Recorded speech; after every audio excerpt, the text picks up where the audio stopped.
Oh sudah tahu ini Bu.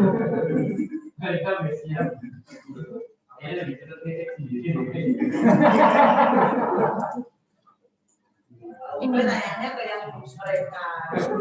Maksudnya nanya perempuan ya. Siap. Lagi jawabannya malam itu. Dulu kita turun. Ya deh.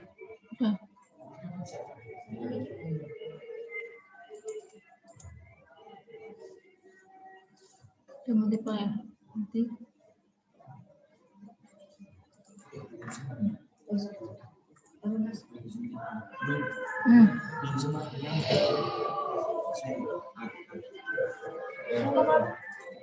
Nahdlatul Ulama University of Surabaya. Nahdlatul Islamic Community Organization.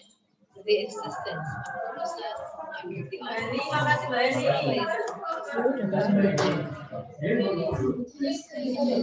started in 1979, but the was established. Then successfully in 1985, the Nursing Academy was established. And in 1997, the School of Health Nursing was changed to the Midwifery Academy. In 2006, the two institutions merged into Yarsis Health Sciences College, because being with more than 33 years of experiences from 1979 to 2013 in managing educational institutions, especially in the health sector. In 2013, because Yarsis changed into Nahdlatul Ulama University of Surabaya. USA has a vision of becoming a leading, prominent, and professional higher education institution in science, technology, and art, entrepreneurial spirit, and Islamic identity. Currently, USA has been accredited with 6 faculties and 20 departments. One department has been accredited A, and another 19 departments have been accredited B. USA's ranking in 2016 was in the position of 2,085 out of 3,244 Indonesian universities. Then in 2017, USA was in the position of 359 out of 3,244 Indonesian universities. In 2018, USA was in the 236th position out of 2,010 universities in Indonesia. In 2019, USA succeeded in occupying the 146th position out of 2,141 universities in Indonesia.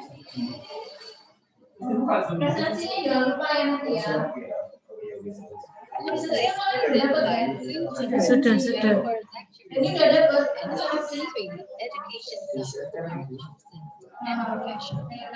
At the end of 2018, USA was named by the Higher Education Service Institute Region 7 of East Java as a new private university with the best acceleration in management.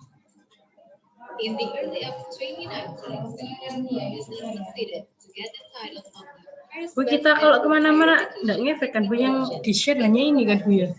internal quality assurance by Nahdlatul Higher Education Institution.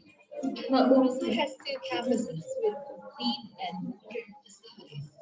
USA is supported by 3 owned hospitals: Ayani Hospital Surabaya, Jabatan Hospital Surabaya, and Nyai Ageng Pinati Maternity and Child Hospital Gresik.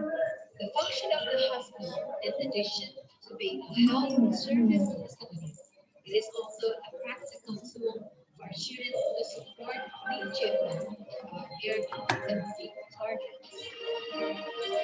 Various opportunities and other equipments have been used by USA, namely Educating for Life. Bu, dia meninggal. Yang benar meninggal ya.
UNUSA is determined to provide the best, but not only for the UNUSA academic community, but also extends to the Nahdlatul Ulama College in Indonesia, especially in East Java.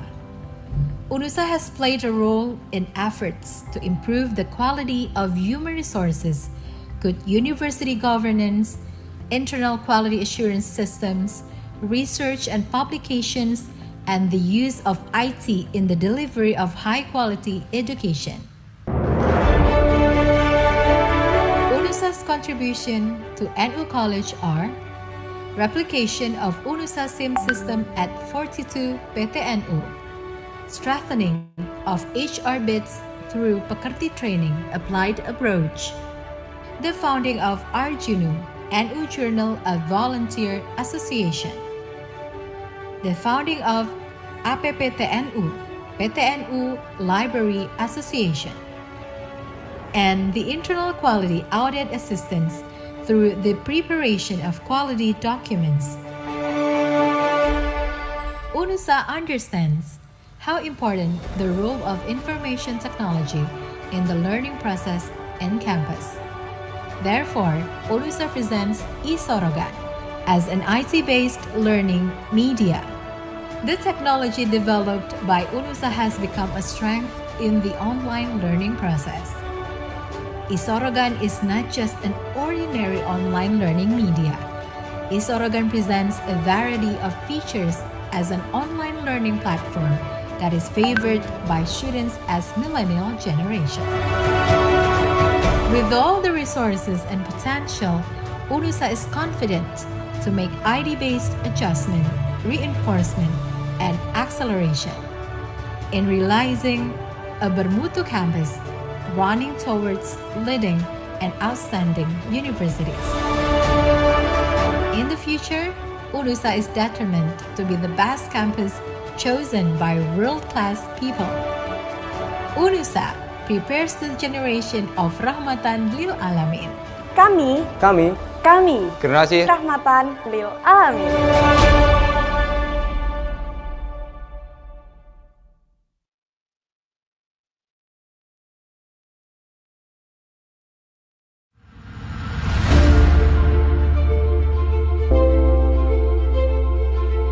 Nahdlatul Ulama University of Surabaya is born from Nahdlatul Ulama Islamic Community Organization. The existence of UNUSA under the auspices of the Surabaya Islamic Hospital Foundation. Starting in 1979, a School of Health Nurses was established. Then successfully in 1985, the Nursing Academy was established.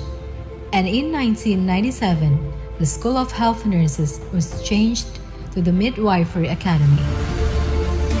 In 2006, the two institutions merged into Yarsis Health Sciences College, STIKES Yarsis. Being with more than 33 years of experiences from 1979 to 2013 in managing educational institutions, especially in the health sector. In 2013, STIKES Yarsis changed into Nahdlatul Ulama University of Surabaya, UNUSA. UNUSA has a vision of becoming a leading, prominent, and professional higher education institution in science, technology, and arts, entrepreneurial spirit, and Islamic identity. Currently, UNUSA has been accredited with 6 faculties and 20 departments. One department has been accredited A, and another 19 departments have been accredited B. UNUSA's ranking in 2016 was in the position of 2,085 out of 3,244 Indonesian universities. Then in 2017, UNUSA was in the position of 359 out of 3,244 Indonesian university. In 2018, UNUSA was in the 236th position out of 2010 universities in Indonesia. In 2019, UNUSA succeeded in occupying the 146th position out of 2,141 universities in Indonesia.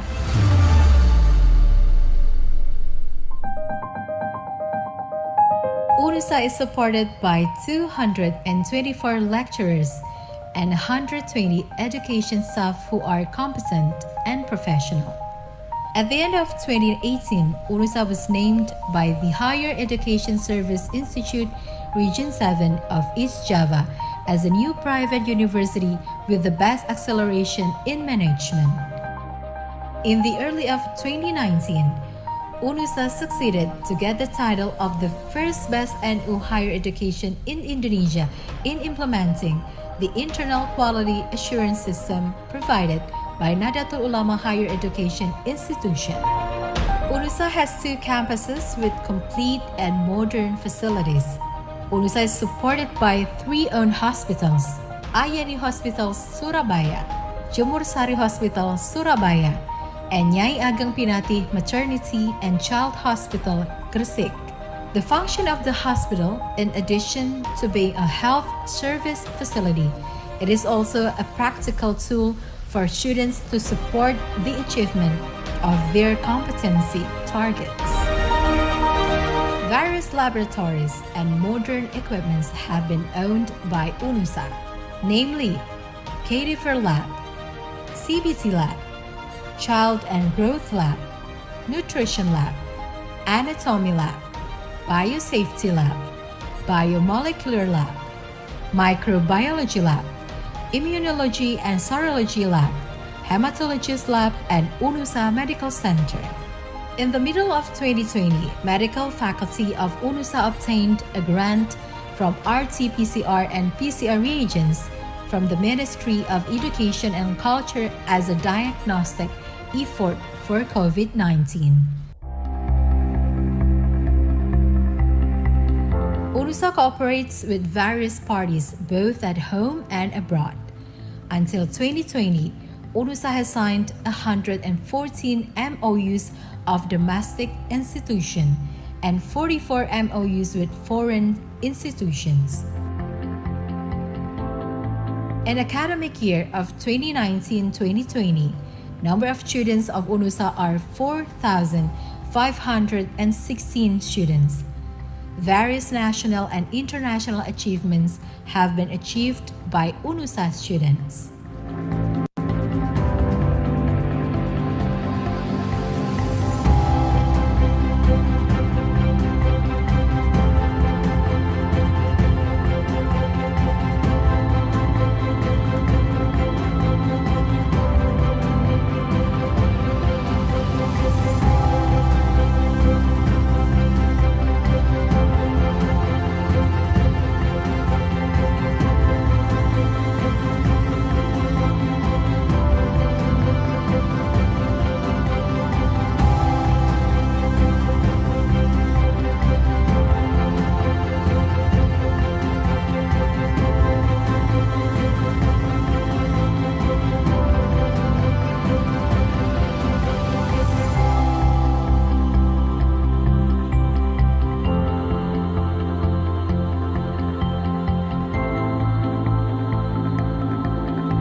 UNUSA committed to run the Tridharma College as well as possible.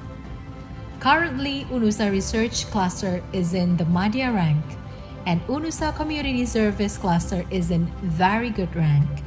UNUSA has 12 journals with 7 SINTA accredited journals. As a part of community service, UNUSA, in collaboration with the provincial government of East Java, implemented One Pesantren, One Product (OPOP) program. A prominent program of the East Java provincial government is to improve the welfare of the pesantren-based community. In order to provide opportunities for nursing graduates to pursue careers abroad and capture the opportunities and challenges of the global market in the formal positions of professional nurses. UNUSA, in collaboration with BP2MI, Indonesian Migrant Workers Protection Agency, established the LPKS Private Job Training Institute. LPKS UNUSA organizes job training in accordance with the needs of users, industries, hospitals, health services in the destination country. UNUSA is determined to provide the best, but not only for the UNUSA academic community, but also extends to the Nahdlatul Ulama College in Indonesia, especially in East Java. UNUSA has played a role in efforts to improve the quality of human resources, good university governance, internal quality assurance systems, research and publications, and the use of IT in the delivery of high-quality education. UNUSA's contribution to NU College are replication of UNUSA SIM system at 42 PTNU, strengthening of HR bids through Pekerti training applied approach, the founding of Arjunu, NU Journal of Volunteer Association, the founding of APPTNU, PTNU Library Association, and the internal quality audit assistance through the preparation of quality documents. UNUSA understands how important the role of information technology in the learning process in campus. Therefore, UNUSA presents eSorogan as an IT-based learning media. The technology developed by UNUSA has become a strength in the online learning process. eSorogan is not just an ordinary online learning media. eSorogan presents a variety of features as an online learning platform that is favored by students as millennial generation. With all the resources and potential, UNUSA is confident to make ID-based adjustment, reinforcement, and acceleration in realizing a bermutu campus running towards leading and outstanding universities. In the future, UNUSA is determined to be the best campus chosen by world-class people. UNUSA prepares the generation of rahmatan lil alamin. Kami generasi rahmatan lil alamin.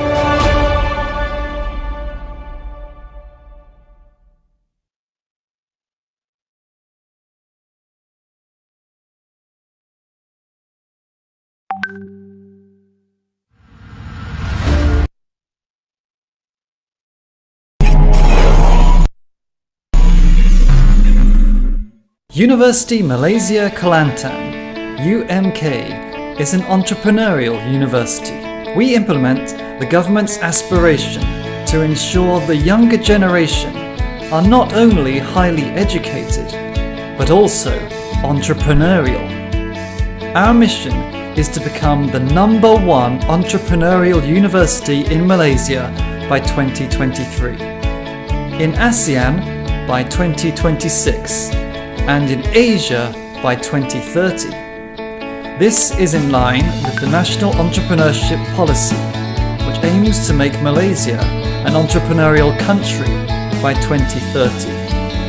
According to this vision, UMK ensures the whole university functions within an entrepreneurial ecosystem. This ecosystem comprises of 9 faculties, including the Language Centre, supported by institutes and centres of excellence, implemented with the discipline of innovation-based entrepreneurship.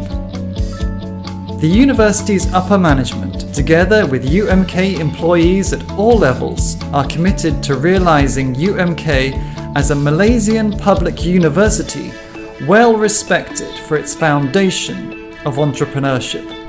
Implementing this ecosystem, the University Malaysia Kelantan Entrepreneurship Institute UMKEI oversees 3 other entrepreneurship-based centres. The Centre for Entrepreneurship Development and Education, CEED, the Institute of Small and Medium Enterprises, ISME, and the Global Entrepreneurship Research and Innovation Centre, GERIC.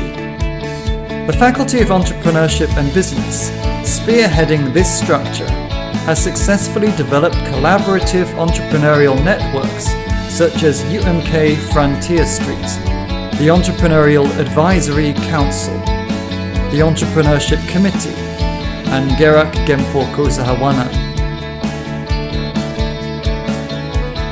From the academic aspect, UMK offers 25 undergraduate programs and 16 postgraduate programs in the fields of business and tourism, science and technology, as well as arts and heritage. The university is constantly enhancing its teaching and learning system to ensure that the process of learning takes place creatively and innovatively through My Academic Integrated System, My ICE, massive open online courses, MOOC, and blended learning. UMK is committed to the development of first-class graduates to become the leaders of industry. Collaboration with world-class local corporate sectors, as well as a network of well-known regional educational institutions, is aimed at empowering UMK from various angles. This is evidenced by the increase in the marketability of graduates and graduates who create jobs through businesses. Research, innovation, and commercialization is another important part of UMK. Research funding and the number of innovations and commercialized products increase every year. UMK has excelled in various prestigious competitions. With the hashtag UMK for Society, UMK is also involved in various community activities. Our staff and students consistently demonstrate outstanding skills and abilities. With such a great spirit of teamwork, UMK has never looked back to emerge as a respected educational entity in the region. We at UMK believe that our presence will give a new look to the development of a valley of knowledge. Indeed, our core, entrepreneurship, will always make us, University Malaysia Kelantan, relevant, unique and different.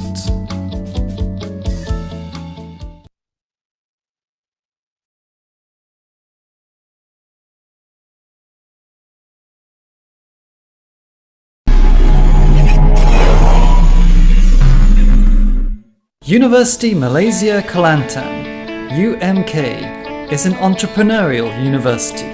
We implement the government's aspiration to ensure the younger generation are not only highly educated, but also entrepreneurial.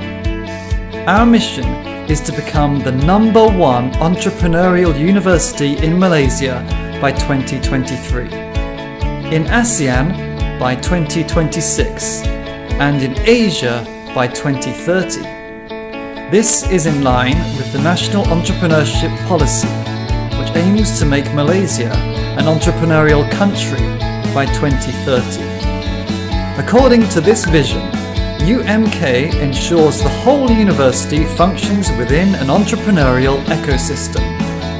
This ecosystem comprises of 9 faculties, including the Language Centre, supported by institutes and centres of excellence, implemented with the discipline of innovation-based entrepreneurship. The university's upper management, together with UMK employees at all levels, are committed to realising UMK as a Malaysian public university well respected for its foundation of entrepreneurship.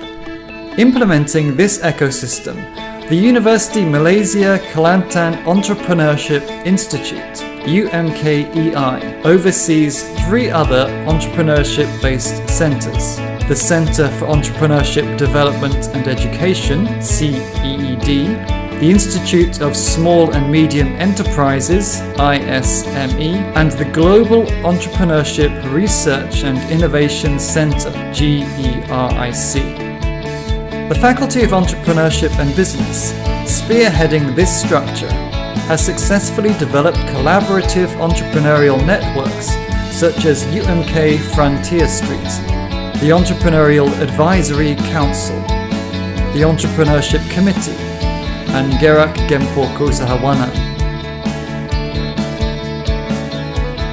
From the academic aspect, UMK offers 25 undergraduate programs and 16 postgraduate programs in the fields of business and tourism, science and technology, as well as arts and heritage. The university is constantly enhancing its teaching and learning system to ensure that the process of learning takes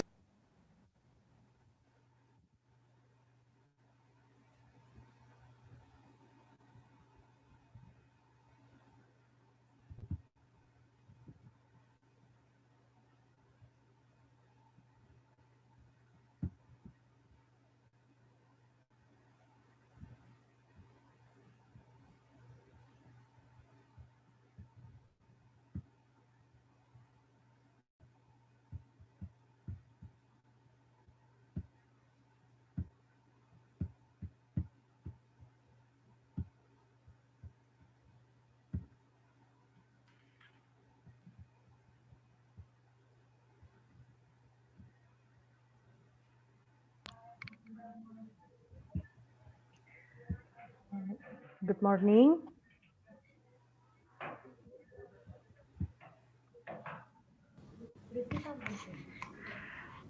Untuk Prof. Salman. Yes. Assalamualaikum. Waalaikumsalam. Sudah siap ya Pak? Sudah sehat, alhamdulillah. Kita mulai sekarang ya Pak. Oke, boleh ya. Ya. Silakan Pak. Oke, bismillahirrahmanirrahim. Macam mana dengan slide itu? Ibu akan show slide Okay, bismillahirrahmanirrahim. Assalamualaikum and a very good morning. Welcome to ICU DHEC 2020 presentation session. Today, I, Ali Salman, will serve as your session chair. I hope all the participants will be pleased with this session. In order to keep the session conducive, there are some guidance that we need to follow, such as each of the paper will have 5 minutes presentation and no question and answer session.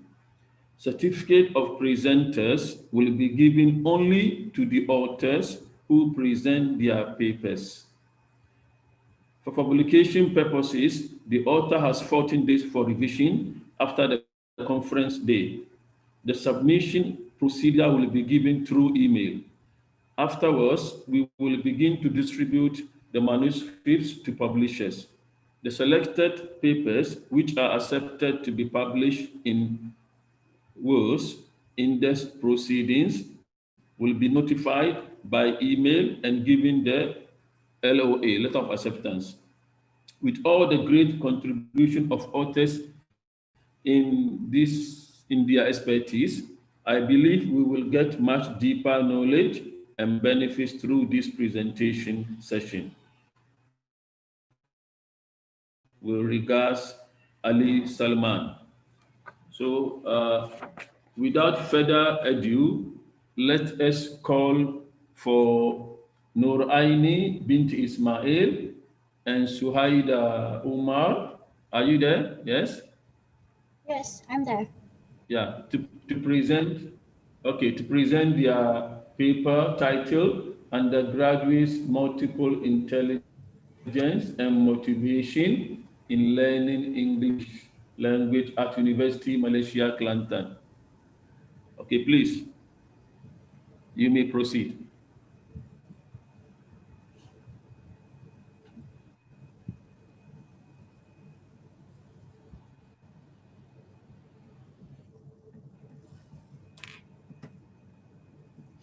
Can you hear me? Hello? Yes, can hear. Hello, yeah, can hear you. Yes. Carry on.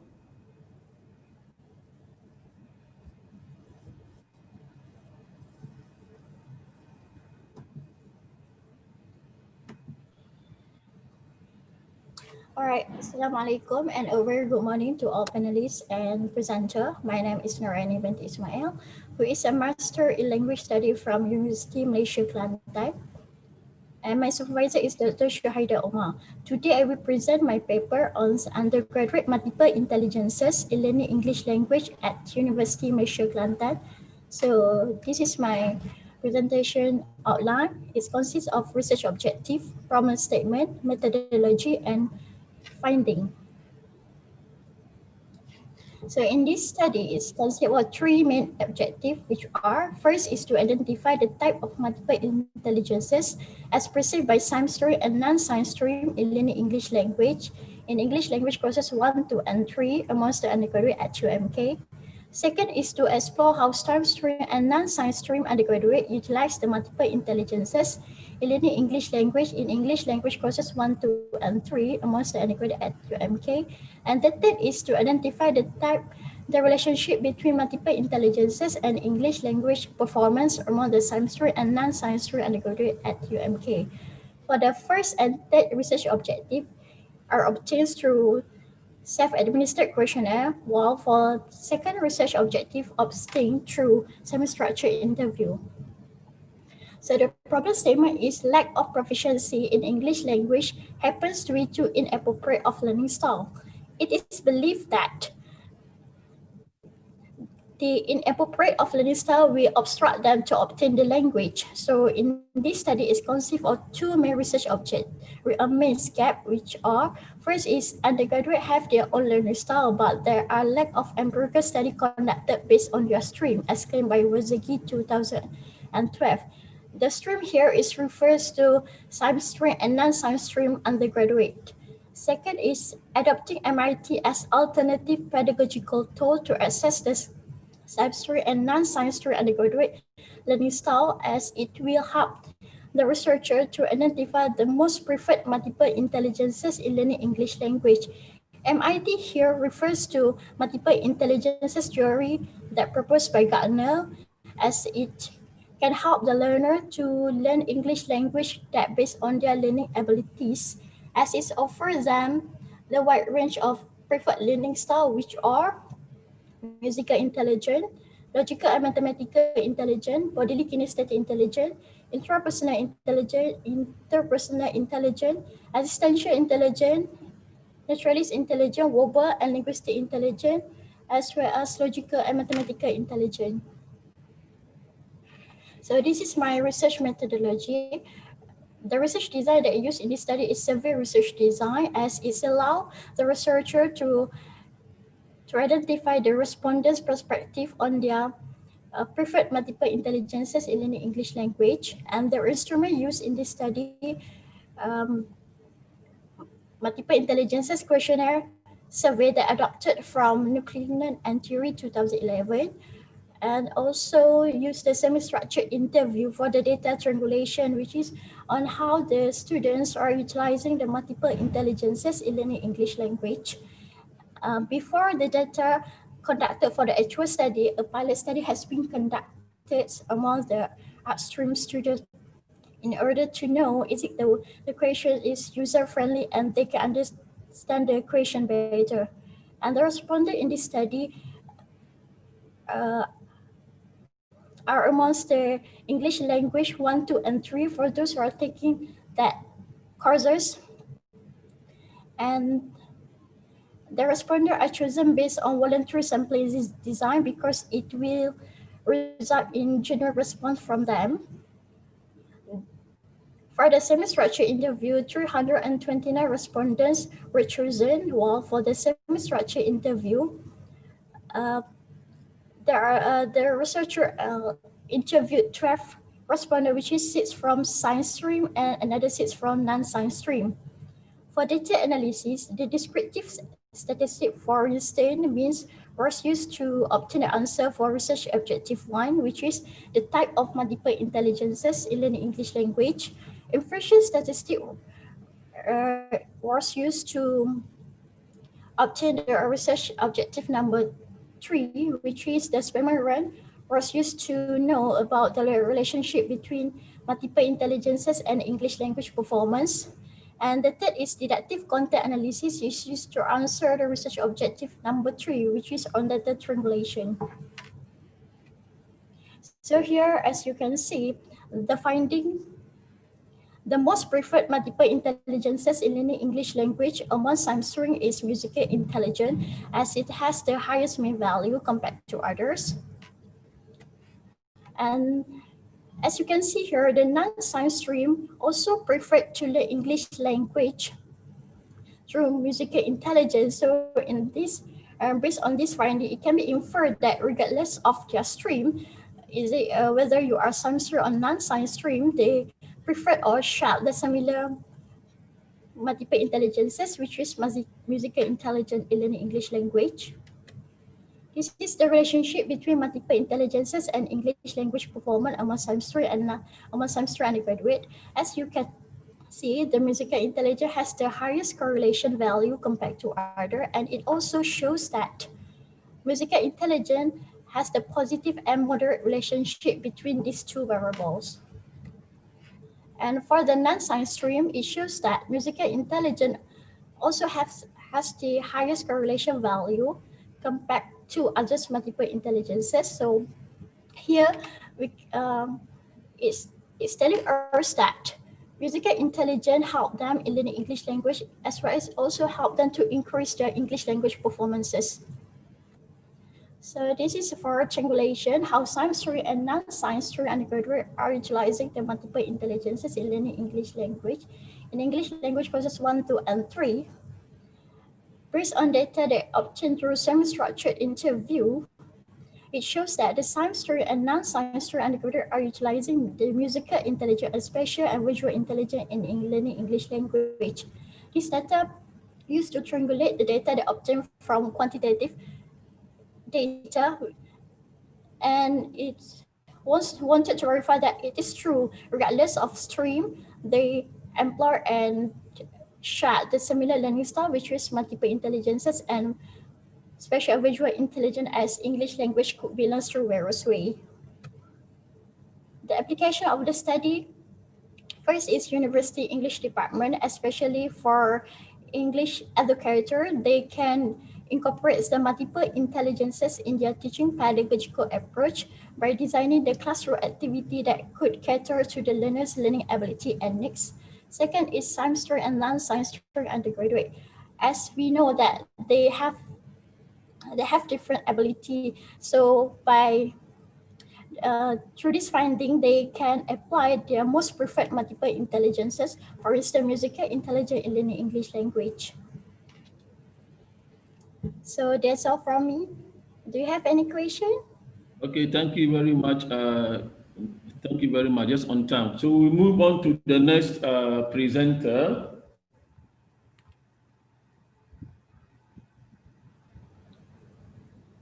The next presenter is Nagarubini here. Hello, Nagabiruni. Are you here? I guess no. Okay, so you are next to present. Yeah, Nagabiruni, Anak Perempuan para Misibam, and Prof. Johan Kurniawan. The study of the Malay students involve hysteria phenomenon based on the psychological perspective. So yeah, please.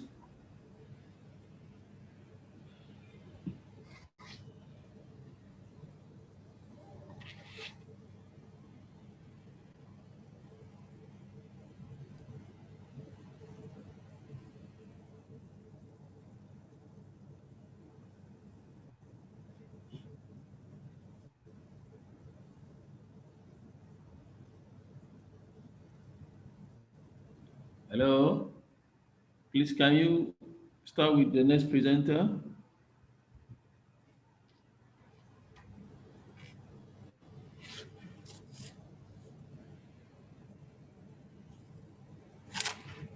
Rani, can you stop sharing your screen? All right. Okay, all right. So the next presenter, please.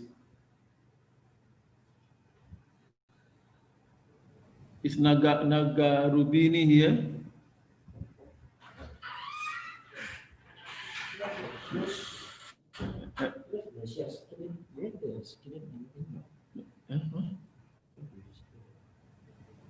Yeah, can you stop sharing screen and go to the next presenter? Oh, still sharing screen. Yes, no, it should be. Finish already. Oh, finish. Oh, yeah. Hello? Can you stop sharing screen? Wait. Okay. Okay.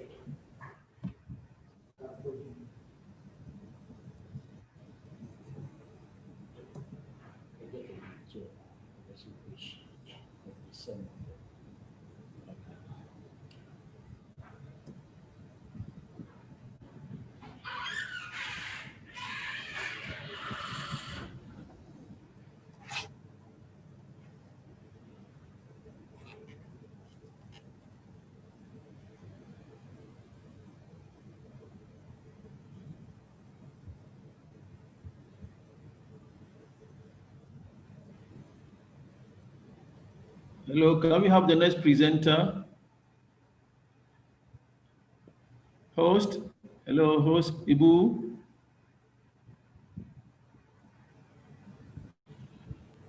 Yes.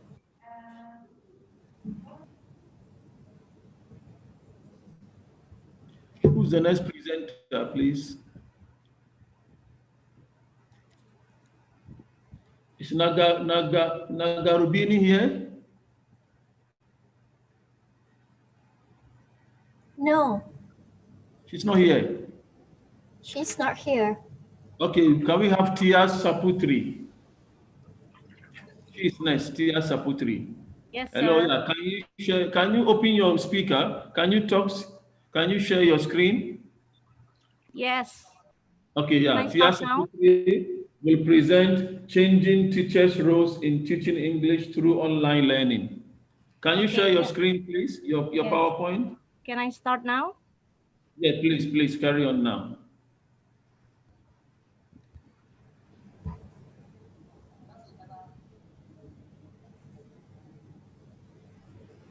You have 8 minutes, eh? Okay. Assalamualaikum warahmatullahi wabarakatuh. Good morning, everybody. Good morning, ladies and gentlemen. Here, I would like to introduce myself. My name is Tia Saputri. I'm an English lecturer in Nahdlatul Ulama University of Surabaya. Here, in this event, I would like to present my PowerPoint entitled Changing Teachers' Roles in Teaching English Through Online Learning. Okay, let me start with the introduction. In the new English teaching learning environment, the English teacher should know how a digital tool embedded in a context for teaching English contributes to changing the condition for teaching and the roles of the teachers. Here, the use of digital ICT is very important for English teacher. Changes in teachers' role can be attributed to more than one factor, and we may expect that a change in one of the elements, for example, the digital tools of ICT that are used, will also affect the teacher roles. The objectives of the study, this paper explores the changing teachers' roles in teaching English through online learning, specifically on the role of English teachers in online learning systems, and technologies and tools are available to implement the English teaching, e-lessons or the materials for blended learning. The research questions are: first, what is the role of English teachers in online learning systems? Second, how to put any English course online with an effective way to engage students into the English learning. And the third, what technologies and tools are available to implement the English teaching, e-lessons or the materials for blended learning. According to Wright in Wake,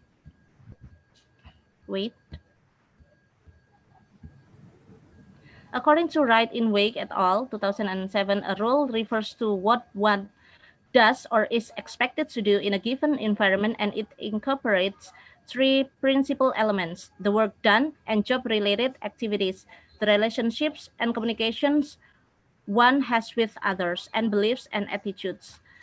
And according to Alvarez, Goetz, and Espasa, 2009, categorized 5 roles of teachers: designer or planning role, social role, cognitive role, technological domain, and managerial domain.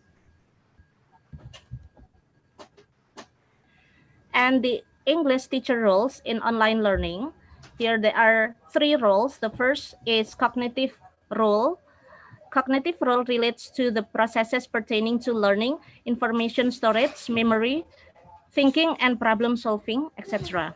While affective role includes instructor behaviors of influencing a student's relationship with the instructor and with other students and the online classroom atmosphere. And the last role is managerial role. The managerial role refers to instructor behaviors related to course planning, organizing, leading, and controlling, etc. Therefore, the role of English teachers as a managerial role plays the most significant role in the teaching English through online learning, while the cognitive role has the smaller part, because it leads to the student-centered learning here. Next, the way to put any English course online with an effective way to engage students into the English learning. Here are learning strategies of online learning. The first is active learning, the second is motivation, and the third is feedback. Now I would like to explain one by one. Active learning. Active learning is the strategy to make the students to have a role actively in their learning, and participate covers how to engage students into their learning progress. While motivation directly affects the way people learn as they put emotional investment, interest to achieve a text in their learning process. According to ARCS model, there are 4 components that need to be satisfied in order to construct a learning system. Here, it means that in here ARCS stands for attention, relevance, confidence, and satisfaction. And feedback is advice, criticism, or information about how good or useful something or somebody's work is. In designing teaching a learning activity, English teachers need to understand the importance of feedback and how to use it properly. It means that the English teachers should give good, positive feedback to the students. ICT tools to implement the English teaching or e-lessons or the materials for blended learning. Here, free open software can be used. Free open software is the software which is liberally licensed to grant the right of users to study, change, and improve its design through the availability of its source code. freeopensoftware.org. We can get it free. ICT tool for designing learning materials. We can use audio recording, Audacity. In this website, it's a free audio editor and recorder, and program image editing. We can get it from the GNU image manipulation program. It's a photo editing tool. And in screen recording, most of the e-learning lesson may need some screen recording because the teachers need to show something to the students in their desktop wing. And web content design development, teachers need to publish some content online and they need to embed this into the web system. And of course, here we can use another another ICT tools. Next, LMS tools is very similar to the KM and CMS, use specialized tools, services for the instruction. According to Rokita in Yengin et al. 2010, LMS has almost all the application required for administration. Ibu, you have 1 minute more. Okay. There are several LMS projects developed under the mentality of free open software, Moodle, Sakai, Project, and LAMS. And these are ICT tools for teaching for skills. In listening, we can use digital stories, MP3 recordings, or podcasts. And for speaking, we can use OVO and Skype, and also another application for speaking, not only these two types of ICT tools. And we can use digital video through mobile assisted language learning, or MOL. And next, for reading, we can use some of these ICT tools. We can get it from website too. We can get it from LCMS. For example, from websites, we can get it from menti.com, pecakucha.com, and storybird.com if we would like to teach reading, English reading. And if we would like to teach writing, we can use blog software and Twitter, and also Storybird too. It can be used not only for reading, but writing, it can be used. So many digital of ICT can be used by English teacher. And the conclusion here, in the new English teaching learning environment, the English teacher should know how digital tools of ICT embedded in the context for teaching. So English teacher should master ICT digitals, and online learning is the implementation way of the use of digital ICT tool for distant learning. And there are 3 teachers' roles, and from these 3 teachers' role, the managerial role undertaken by online teachers and considered to be the most significant to the students than the cognitive one. And there are 3 things that should be considered by English teacher to put any English course online with an effective way to engage students into the English learning are active learning, motivation, and feedbacks. And for motivation, we can use these points: ARCS, attention, relevance, confidence, and satisfaction. And there are so many ICT tools that we can get freely. We can get free open software for teaching English. And we can use various ways through online learning to teach for English skills. That's all. Thank you very much.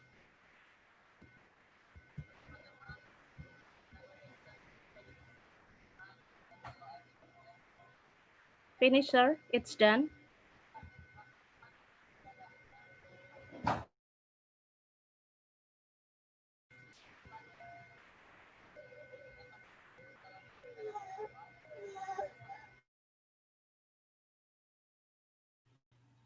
Can we have Endan? Hear you. Is it Endan?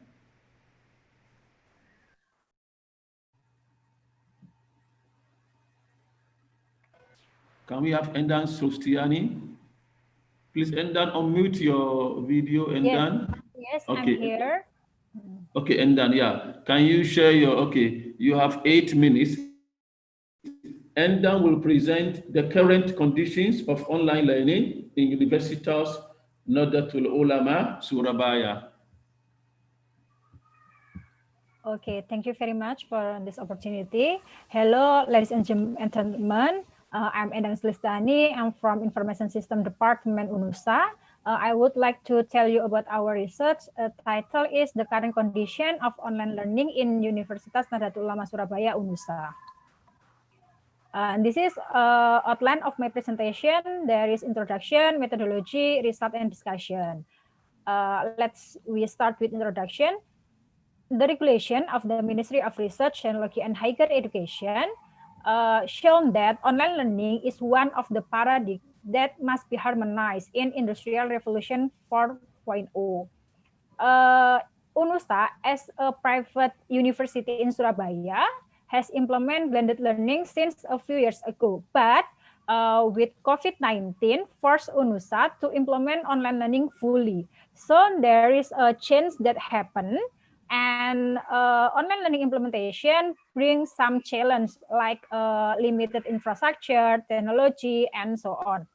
He, in his study, shown that most of the failure of initiative were caused by lack of understanding of the change.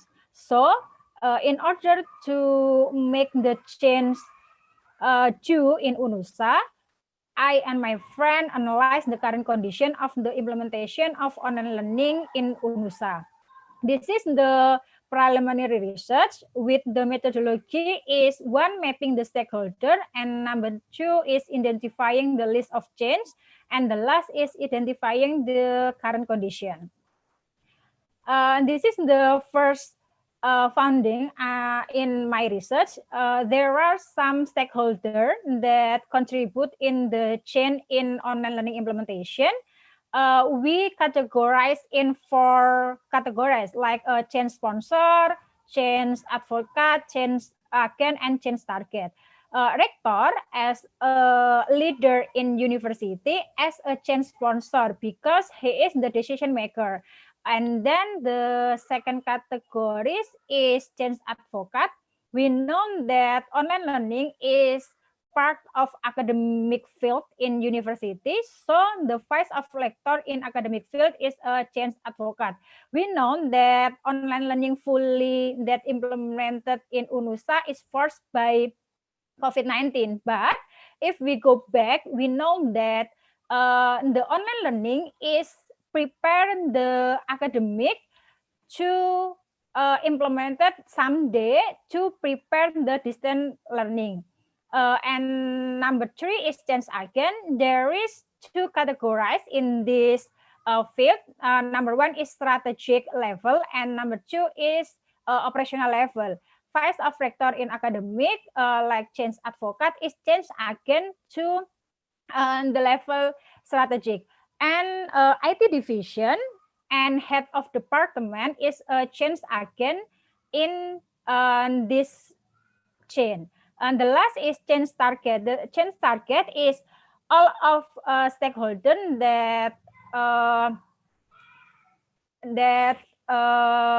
improve and that must be changed in this case. The change target is there are lecturer, student, and administrative staff. And then after we know all of stakeholder, we identify the list of change. List of change is mapped in 5 dimensions or 5 aspects. Number 1 is policy, technology, infrastructure, human resource, and financial. We know that online learning fully that implemented in UNUSA right now is change the conventional way teaching and learning like a face-to-face to the online learning fully. So there are so many policies that must be provided of UNUSA, like procedure for teaching and learning activities, procedure to attendance recording, and procedure for using learning media. Number 2 is about the technology. We know that online learning fully must force the UNUSA to provide learning media that allow lecturer and student to interact like a conventional way. Student and lecturer not just give task or give answer in media, but we suggest that learning media that allow to interact. Number 3 is about infrastructure. We know that scheme of providing support tool for the implementation of online learning, including hardware like a PC, and then software like e-learning or the other tools, and the important infrastructure is network, because we know that online learning fully must be done in online, so network is so important. Number 4 is about human resource. We know that lecturer or staff administrative must have the knowledge and ability to implementing online learning. So UNUSA must provide some program. And the other is communication media. We know that any target not join the chain because they don't know about the chain. So communication media to increase awareness to the importance of implementation online learning is very important. The last is about the financial. We know that UNUSA provides some technology, infrastructure, or the other program to improve the ability of the target must provide a budget, not only to IT investment like hardware, software, and network, but to improve, to provide a program to increase knowledge and abilities. And the last step is we identify how the current condition, and the question is how the current condition of online learning implementation in UNUSA. We use the change management activities in ADKAR, like communication, sponsor roadmap, coaching, training, and resistance management to identify the current condition of online learning in UNUSA. We explain one by one. This is the first activities is communication. We know that communication in ADKAR model is used in awareness and reinforcement aspect. In the first, I know that rector provide in Indonesia is surat edaran to push all of academic like student, teacher, or the others to do the online learning. This is one of communication media that provide of UNUSA to online learning implementation.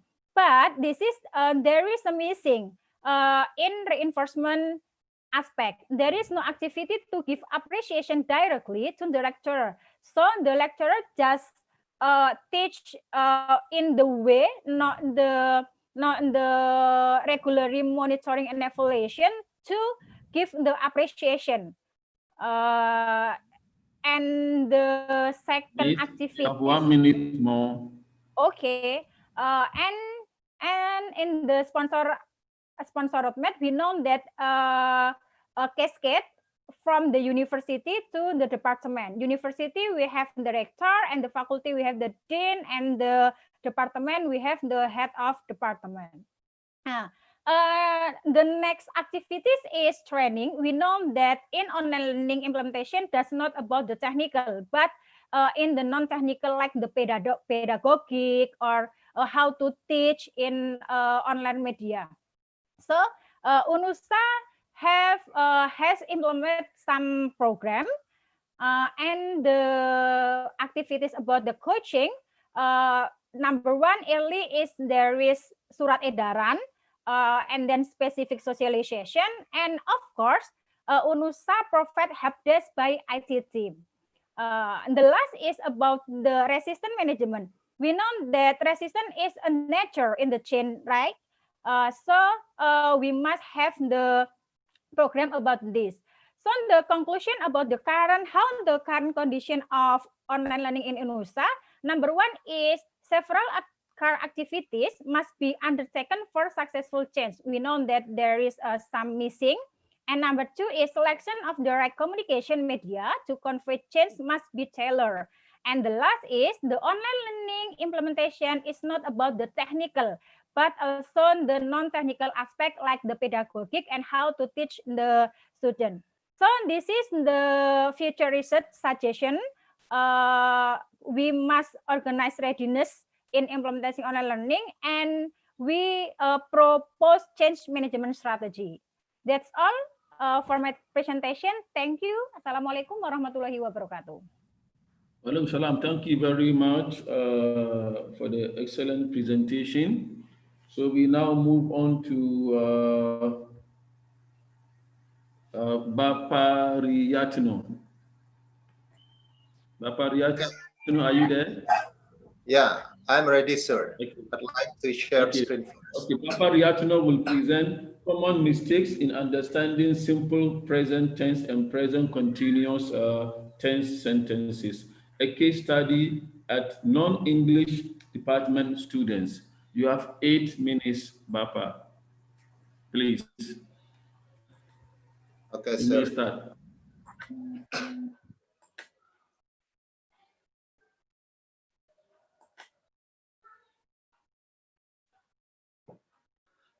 Okay, Assalamualaikum warahmatullahi wabarakatuh. Good morning, ladies and gentlemen. First, I'd like to introduce myself. My name is Riyatno from Institute Teknologi Telkom Purwokerto.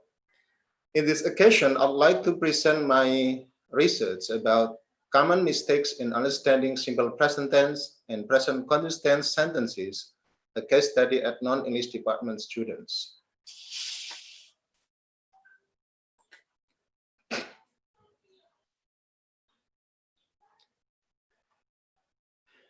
This is the introduction. English as a foreign language is a compulsory subject in Indonesian education system.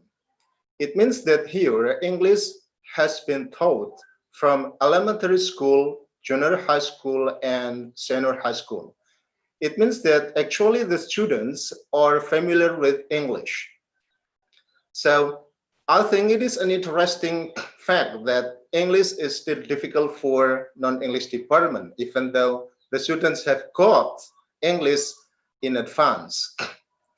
Secondly, when we talk about grammar, actually grammar is very important to avoid misunderstanding in communication. Even though some students think that grammar is not important, so some students think that they are able to communicate with others, neglecting grammar. Actually, when we are looking at the content of the sentences or the communication here, if the students do not consider the grammar, there will be misunderstanding. For example, here, when I say she beautiful, actually she beautiful is meaningless because there is no verb here. So here grammar is important. And then the third, grammatical competence together with sociolinguistic competence and communication strategic competence develops communicative competence.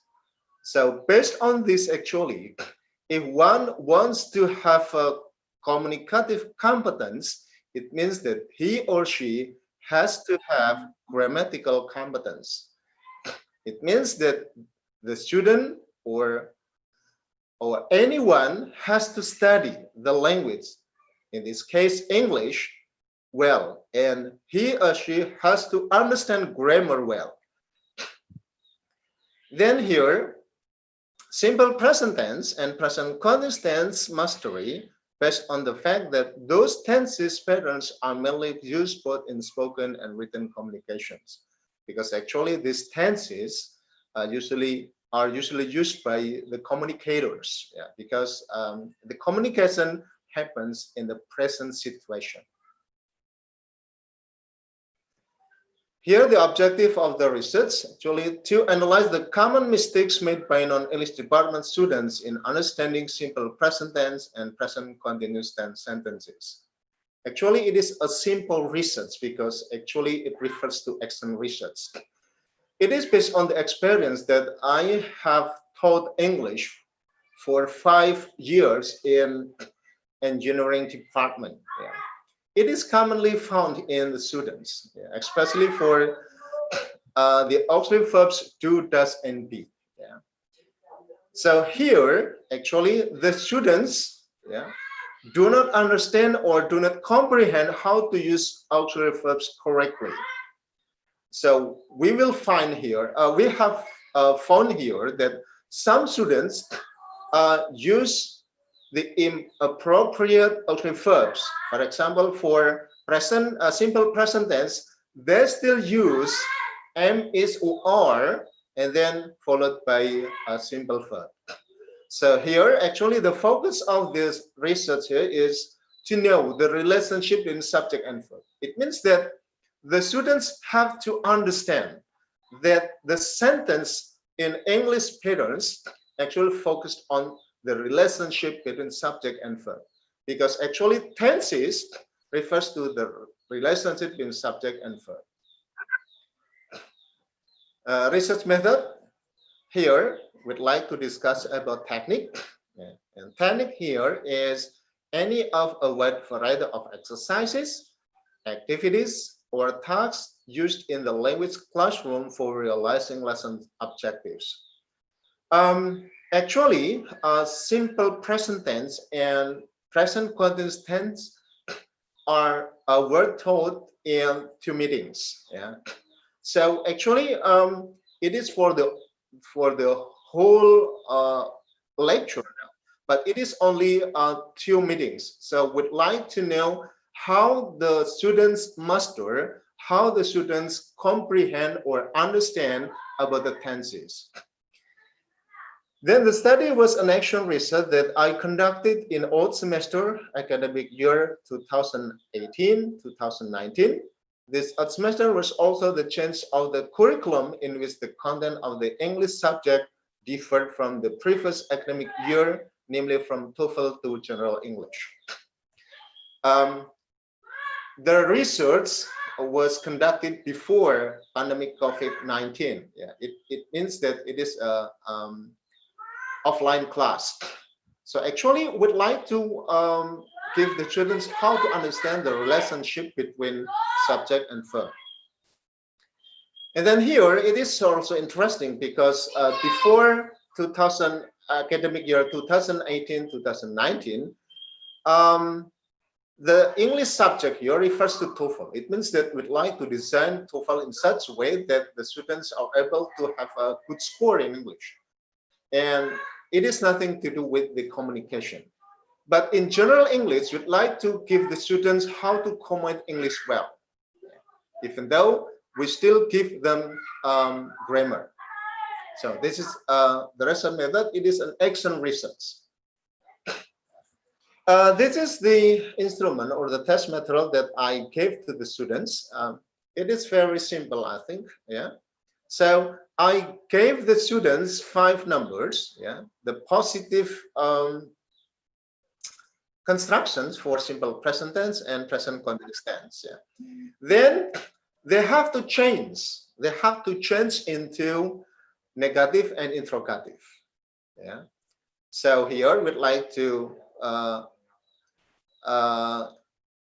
explain to the student that if we have to change positive into negative or interrogative, first we have to understand the subject of the sentence. Yeah.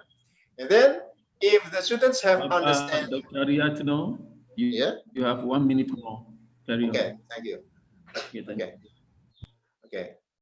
So the student have to consider whether the subject is plural or singular. Yeah. So this is the point here. And this is the finding and interpretation here. There are 89 students. Yeah. The class, I handled 3 classes. Yeah. The classes comprises 89 students.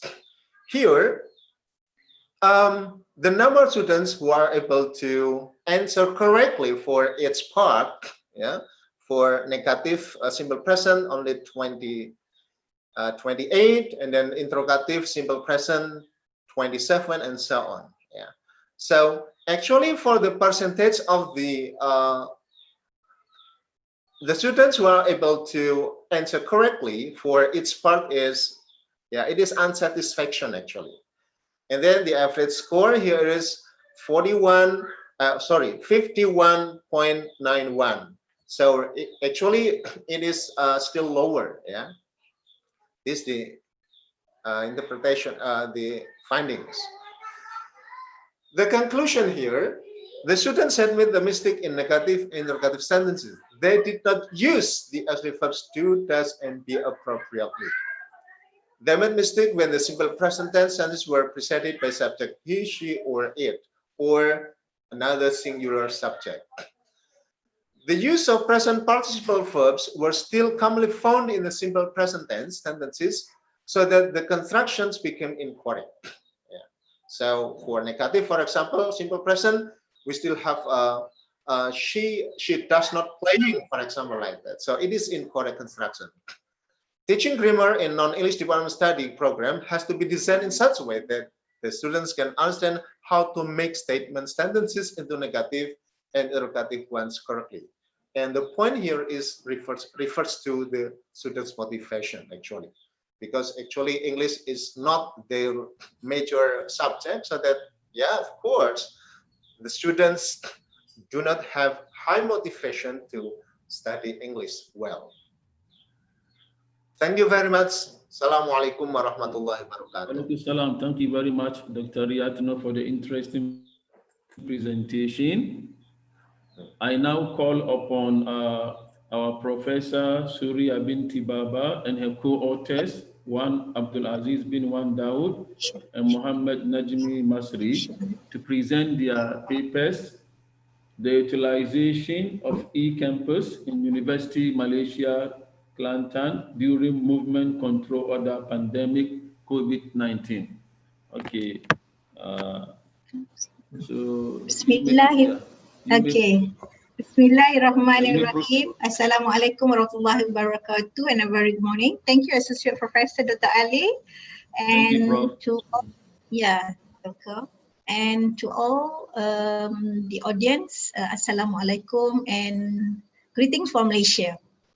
Myself, Surya Baba, my team author will be Wan Aziz bin Wan Daud, is the Center of Academic Excellence at UMK as a head of department of e-learning and innovation, and another co-researcher, Associate Professor Dr. Muhammad Najmi. He's not around today, but we are focusing on how UMK went through during the crisis of COVID-19 pandemic.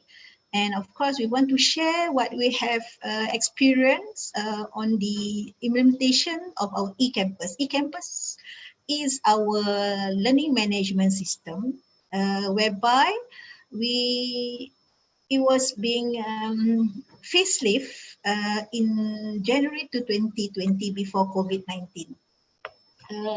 For the information, LMS learning management system at UMK as labeled as e-campus, electronic campus, being integrated with so many facilities. For example, we have the e-attendance embedded. We have the all the syllabus and all the teaching materials, online activities, online assessment, and so forth. And all e-content materials are all being uploaded into the system. Okay. During the pandemic, our session has been rescheduled in March to the new date of our calendar, which is on the 26th of April. So immediately when the Prime Minister announced about the movement control order on the 18th of March, we have started to rethink, because at that particular time it was a little bit panic. We really put our effort to think on how to support our academician into moving from face-to-face into non-face-to-face.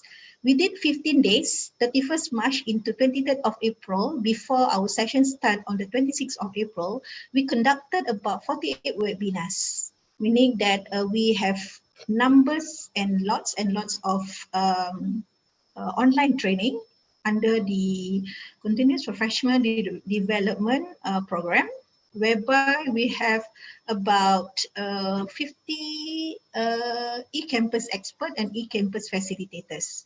So it was from A to Z, and almost we had it twice a day. We have morning session, we have afternoon session, and it come out about 15 days before we embark into our new session. And to share with the UMK achievement, we started our blended learning since 2015, but before that it was already there, but I would like to capture the 5 years. And actually UMK has been top of 20 university in addressing or in executing online learning. Before that we called online learning. But as we enter the pandemic period from the 18 March until now, our teaching and learning has changed from common blended learning, whereby we have our material, activities and assessment online.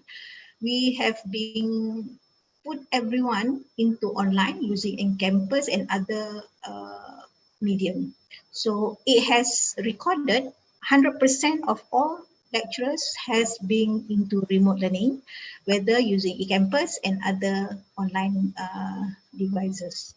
And these are the throughout the use of our e-campus. There are up and down. The fluctuation happen not only because certain time because of our technicality, and also because of the push of too many students wanted to use online, or of course the lecturers invited the student to use e-campus. But it has been stabilized after that, and this is where we have the proof and evidence, the durations of the use of e-campus throughout the pandemic or during the MCO of our semester. This is what our constraints are, and this is what we have presented to our university in using current server into cloud migration. That is what I will share later on. So one of the main factor that affected our execution of teaching and learning or implementation of teaching and learning at UMK and also throughout Malaysia, because our student is not only at Kelantan or at the campuses, but our students are throughout all over Malaysia and also up to the Borneo, Sabah and Sarawak. So the reach out has to bear with the internet coverage, especially some student does not have access, and there are many students who have low band, and of course there are few on high band. But UMK has tried our best into helping out the student in many ways to ensure that students get their learning experience or learning session to be connected to the lecturer.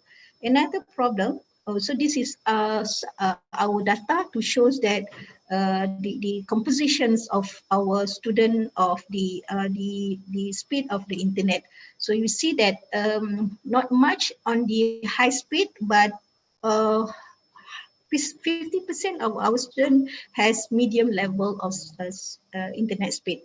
And another factor that we discover during the implementation of teaching and learning during the COVID, during the pandemic, the readiness for online, even though at UMK about 90% has already on blended learning before this, but to make it 100% is not actually happening at UMK, because all this while we allow our lecturer to go for 30%, about 4 weeks out of 14 weeks, or maybe 6 weeks out of 14 weeks, or maybe 7 weeks of 14 weeks to go for online. But when MCO being announced, everyone has to be online.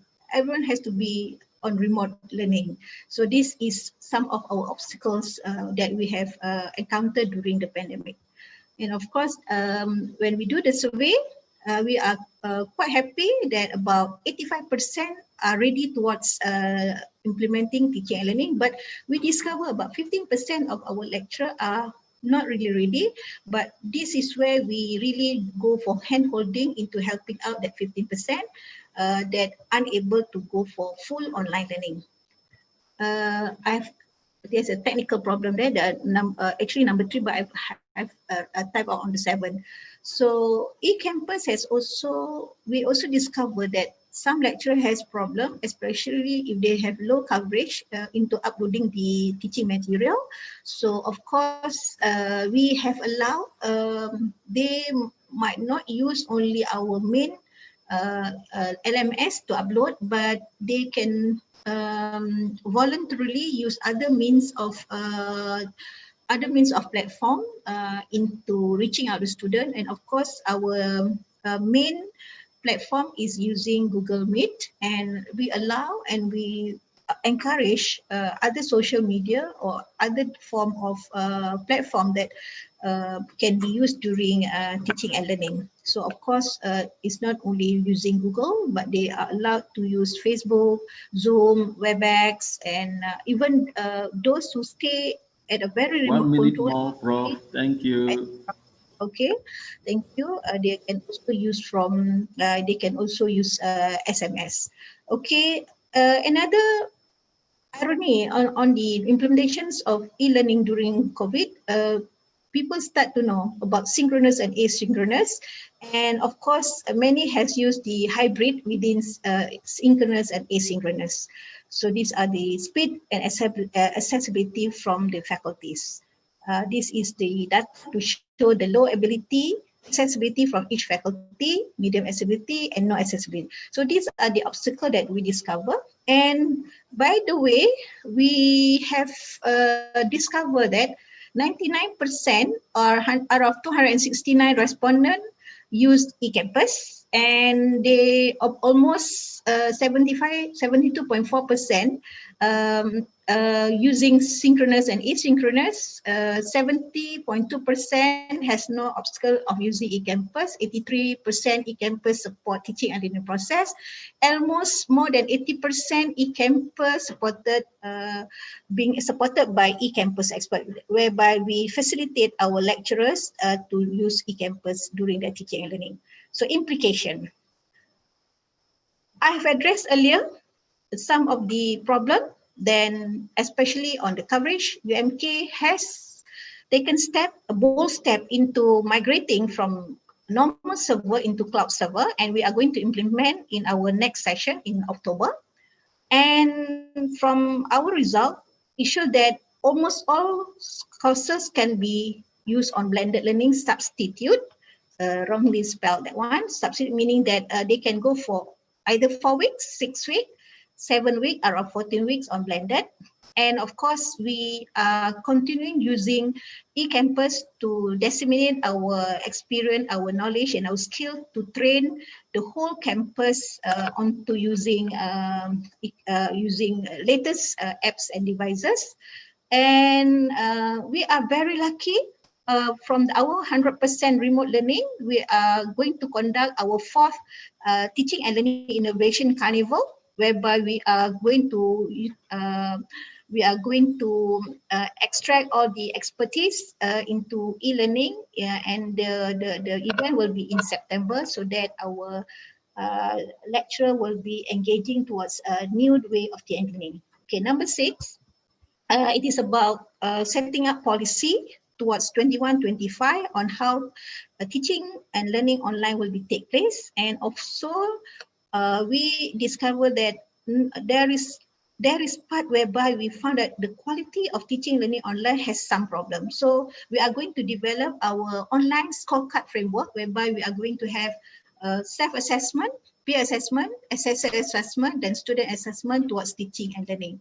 And lastly, we are going towards the proctoring, whereby the proctoring will be able to be used, and we have already developed our homegrown proctoring system. So I think with that, thank you. And these are the initiatives that we are going to do. For example, we discovered there's a lot of assessment type, like open book test, e-portfolio, project, infographic, video, and presentation online, and so forth. The Ketua Unit or Head Unit of Innovation and E-Learning, Mr. Wan Awab, will be handling this CPD training, and also our teaching and learning innovation carnival. Follow that, and we are going to implement the policy for 21-25, e-proctoring, online learning scorecard, and thank you very much. Okay, thank you very much, all the presenters. Thank you very much. Can we have a round of applause for them, all of them? Thank you very much. Yeah, round of applause to all of them. Okay, please put on your video for photo session. The host will. Where is the Hello. host? Hello. Yeah, photo session. Yes. Hello. Hello. Yes.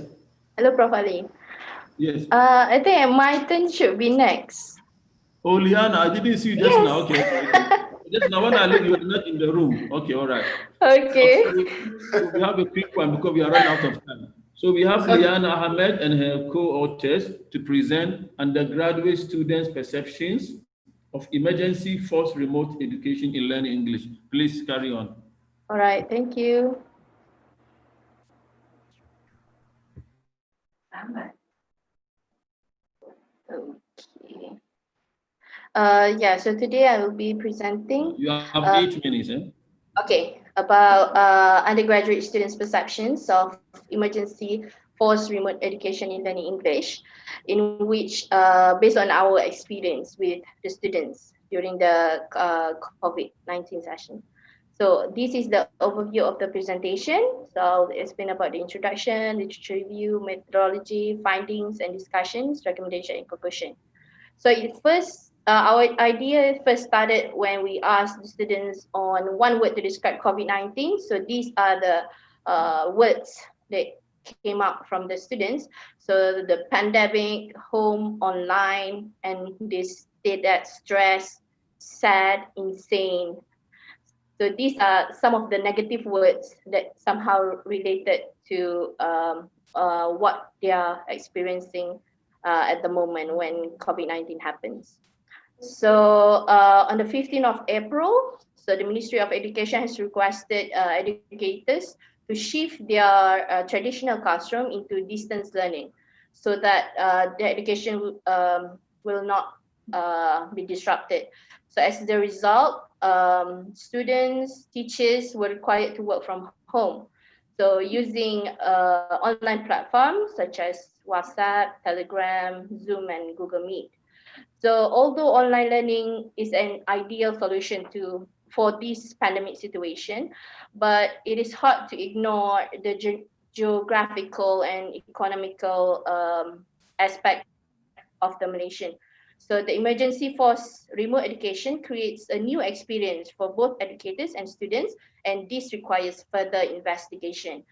So this study aims to investigate students' perceptions towards emergency remote online learning for English class. So it is hoped that this research will enlighten educators on problems faced by the students and to help them to make informed decisions while planning for the upcoming English courses. So literature review. So it is important for us to differentiate between distance learning and emergency force remote learning. So in which distance learning or remote learning, teachers are prepared. They know what the students are capable of doing, and they have all the supports before the course started. But for emergency force remote learning, what we are experiencing now, we don't have enough support, and then there's no proper planning before the lesson took place.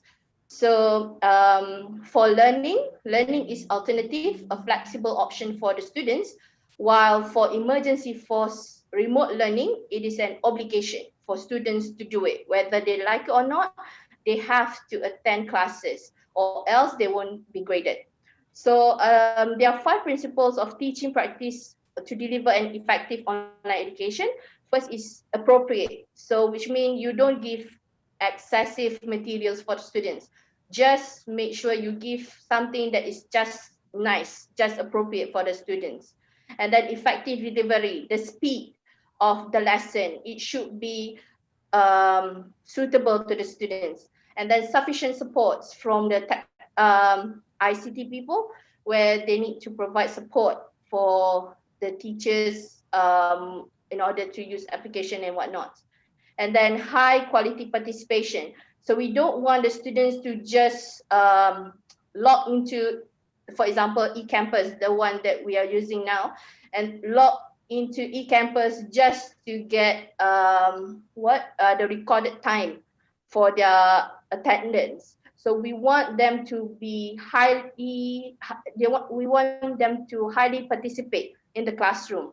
So, and then contingency, which means the plan, we need backup plans, all right? If just in case, for example, if you want to conduct a lesson through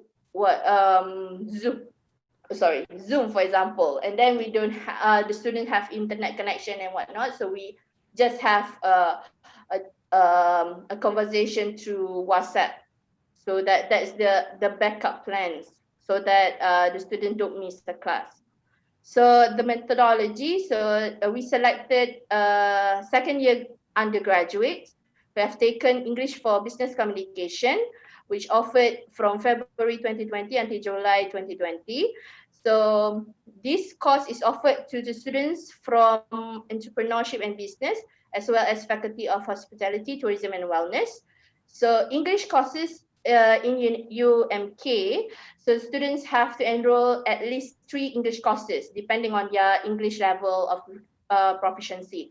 So before they enroll in UMK, they have to take Malaysian University English MUET test, MUET, and they will be assigned to classes to the levels of English according to their results.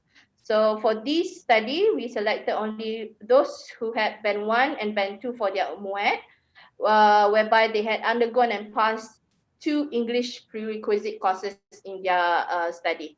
So initial respondent that we targeted is 160. However, only 72 students able to participate in the study. So we use Google Form survey as a research instrument. So the students were given 2 weeks to complete the survey. So the link, we share the link through WhatsApp. So it consists of 21 questions related to their personal background, learning preferences, and then ask question about the content delivery as well as assessment, and the suggestion for course improvement. So it is a combination of a Likert scale questions, ranking, as well as open-ended questions. Okay. So this is the changes made to the course. All right. So before COVID-19, we should cover 4 skills: listening, speaking, reading, and writing. But after COVID-19, it's only speaking, reading, and writing. So face-to-face, and then we change into a fully non-face-to-face. All right, remote learning. So e-learning tests, 10%, assessment, assessment, role play, presentation, all these are conducted in class. And this one, final examination, it is in examination hall. All right. As for after COVID-19, during COVID-19, so we had e-reading assessment, which is 20%. Role play 40%, and e-assignment 40%. So if you can see here, the duration is longer. So before this, for example, if you give exam, it will only be 2-hour exam. But when we had e-assignment, so the students are given 48 hours. You have 1 minute more. Thank you. Okay. All right. So this is the findings. So perceptions. So basically, they think that English courses is good, appropriate, and they mentioned that they are comfortable learning from English from home, but they prefer, most of them, 76.4, say that they prefer to be on campus rather than stay at home. All right. And then the content of delivery, they say that it is appropriate. So they also say that they were comfortable voicing out their opinion in group discussion through WhatsApp. Okay, so it somehow shows that what we had, the students are comfortable in the class, and they feel supported. All right. Yeah, and then the challenges. Most of the challenges come from poor internet connectivity and family commitment. So some of them had to work during COVID-19, so they have restricted time for them to participate in classroom. So yeah, some suggestions to improve the course. They say that they need more meeting and then create quizzes in Google Form instead of e-campus, and then use application which doesn't require excessive amount of data. Okay, so it is recommended that the instructor to not to be ambitious and then plan and allocate specific time for online meetings, at least 3 times for them to monitor the students. And then university should provide training for the teachers, ongoing trainings. And then future research may also investigate on students' autonomy and motivation, as well as teachers, how they are developed, what the impact of COVID for their professional development. So yeah, in conclusion, so it is important for instructor to be more considerate to the students. So we want them to know, not only we want to impart the knowledge, but we also want them to feel comfortable, feel that we care about them, not only on to educate them, but we must make sure that the students are comfortable in learning. So it is more in a humanistic way. Thank you. All right, thank you very much.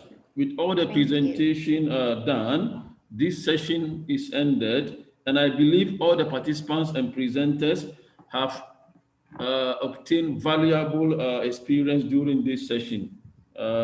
Please, you may switch on your video for a photo session. I think, what do you call it? Can you stop screen sharing? Please, Liana, stop screen sharing.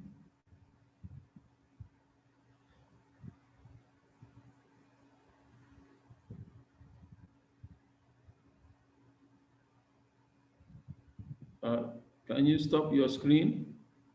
Liana? Screen. Hello, screen sharing.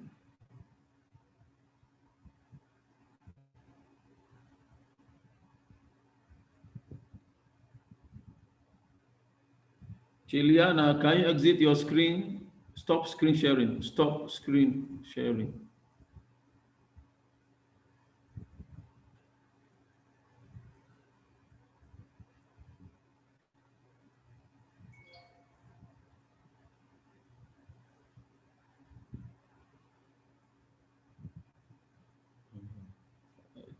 Chiliana, stop screen sharing.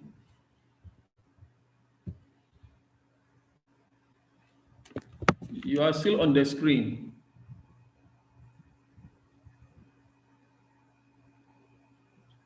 Dr. Ali? Yes. Yeah, can we have the video? Hello? See your face on the screen. Hello? Yes? Can we have the photo session? Who can do the photo? I have no idea. Maybe the host? Where is the host? Hello, host? The host, hello, host? Can you do on your photo session, please? How to do that? Okay. I will help you to this photo session, Prof. Dr. Ali. Okay. 1, 2, 3. Okay, finish. Thank you. Okay, is it done? No, it's time. Kholas? Kholas. Okay. It's done. Photo session done? Okay, thank you very much. Thank you for joining ICU DHEC 2020. Hopefully, we will meet again on next event, which we're gonna be at UMK campus.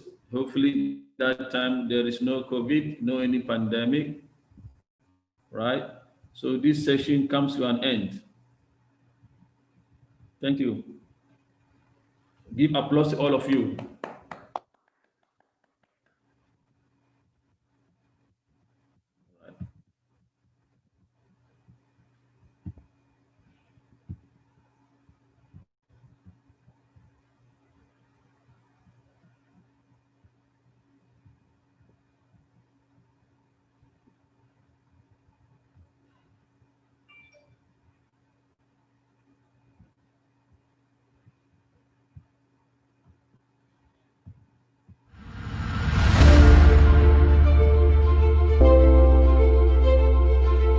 Nahdlatul Ulama University of Surabaya is born from Nahdlatul Ulama Islamic Community Organization. The existence of UNUSA under the auspices of the Surabaya Islamic Hospital Foundation. Starting in 1979, a School of Health Nurses was established. Then successfully in 1985, the Nursing Academy was established. And in 1997, the School of Health Nurses was changed to the Midwifery Academy. In 2006, the two institutions merged into Yarsis Health Sciences College, STIKES Yarsis. Being with more than 33 years of experiences from 1979 to 2013 in managing educational institutions, especially in the health sector. In 2013, STIKES Yarsis changed into Nahdlatul Ulama University of Surabaya, UNUSA. UNUSA has a vision of becoming a leading, prominent, and professional higher education institution in science, technology, and arts, entrepreneurial spirit, and Islamic identity. Currently, UNUSA has been accredited with 6 faculties and 20 departments. One department has been accredited A, and another 19 departments have been accredited B. UNUSA's ranking in 2016 was in the position of 2,085 out of 3,244 Indonesian universities. Then in 2017, UNUSA was in the position of 359 out of 3,244 Indonesian university. In 2018, UNUSA was in the 236th position out of 2010 universities in Indonesia. In 2019, UNUSA succeeded in occupying the 146th position out of 2,141 universities in Indonesia.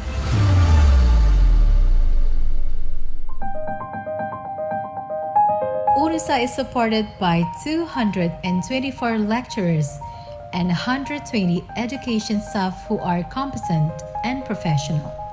At the end of 2018, UNUSA was named by the Higher Education Service Institute Region 7 of East Java as a new private university with the best acceleration in management. In the early of 2019, UNUSA succeeded to get the title of the first best NU higher education in Indonesia in implementing the internal quality assurance system provided by Nahdlatul Ulama Higher Education Institution. UNUSA has 2 campuses with complete and modern facilities. UNUSA is supported by 3 owned hospitals: Ayani Hospital Surabaya, Jemur Sari Hospital Surabaya, and Nyai Ageng Pinati Maternity and Child Hospital Gresik. The function of the hospital, in addition to being a health service facility, it is also a practical tool for students to support the achievement of their competency targets. Various laboratories and modern equipments have been owned by UNUSA, namely Cadaver Lab, CBT Lab, Child and Growth Lab, Nutrition Lab, Anatomy Lab, Biosafety Lab, Biomolecular Lab, Microbiology Lab, Immunology and Serology Lab, Hematologist Lab, and UNUSA Medical Center. In the middle of 2020, medical faculty of UNUSA obtained a grant from RT-PCR and PCR reagents from the Ministry of Education and Culture as a diagnostic effort for COVID-19. UNUSA cooperates with various parties both at home and abroad. Until 2020, UNUSA has signed 114 MOUs of domestic institutions and 44 MOUs with foreign institutions. In academic year of 2019-2020, number of students of UNUSA are 4,516 students. Various national and international achievements have been achieved by UNUSA students.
UNUSA committed to run the Tridharma College as well as possible. Currently, UNUSA Research Cluster is in the Madhya rank, and UNUSA Community Service Cluster is in very good rank. UNUSA has 12 journals with 7 SINTA accredited journals. As a part of community service, UNUSA, in collaboration with the provincial government of East Java, implemented One Pesantren, One Product (OPOP) program. A prominent program of the East Java provincial government is to improve the welfare of the pesantren-based community. In order to provide opportunities for nursing graduates to pursue careers abroad and capture the opportunities and challenges of the global market in the formal positions of professional nurses, UNUSA, in collaboration with BP2MI, Indonesian Migrant Workers Protection Agency, established the LPKS Private Job Training Institute. LPKS UNUSA organizes job training in accordance with the needs of users, industries, hospitals, health services in the destination country. UNUSA is determined to provide the best, but not only for the UNUSA academic community, but also extends to the Nahdlatul Ulama College in Indonesia, especially in East Java. UNUSA has played a role in efforts to improve the quality of human resources, good university governance, internal quality assurance systems, research and publications, and the use of IT in the delivery of high-quality education. UNUSA's contribution to NU College are replication of UNUSA SIM system at 42 PTNU, strengthening of HR bits through Pekerti training, applied approach, the founding of Arjunu, NU Journal of Volunteer Association, the founding of APPTNU, PTNU Library Association, and the internal quality audit assistance through the preparation of quality documents. UNUSA understands how important the role of information technology in the learning process in campus. Therefore, UNUSA presents eSorogan as an IT-based learning media. The technology developed by UNUSA has become a strength in the online learning process. eSorogan is not just an ordinary online learning media. eSorogan presents a variety of features as an online learning platform that is favored by students as millennial generation. With all the resources and potential, UNUSA is confident to make ID-based adjustment, reinforcement, and acceleration in realizing a bermutu campus running towards leading and outstanding universities. In the future, UNUSA is determined to be the best campus chosen by world-class people.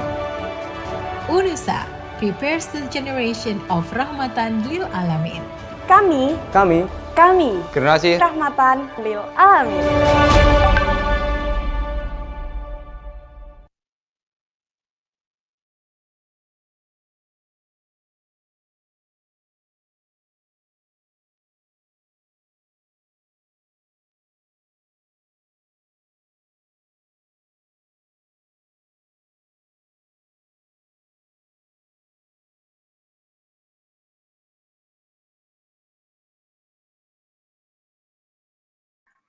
Sure, you can begin now. Okay, sure, you can begin now to second session. Okay, thank you. So we shall now begin the education session 2. All right. I'm welcome to ICU DHEC 2020 presentation session. Today, I, Associate Professor Dr. Ali Salman, will serve as your session chair.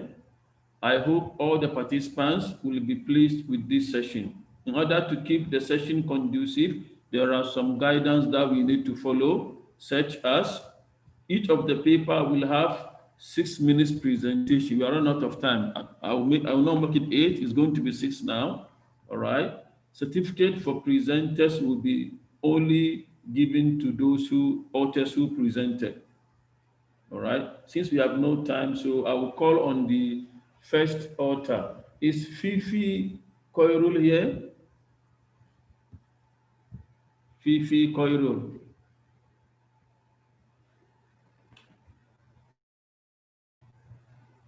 Fifi Koirul here?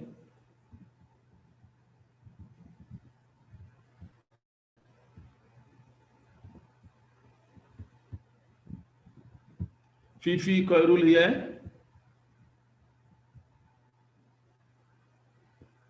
Hello, not here. How about Umi Anugrah? I am present. Yes. Yeah, Okay. Fifi, you are here. Okay, all right.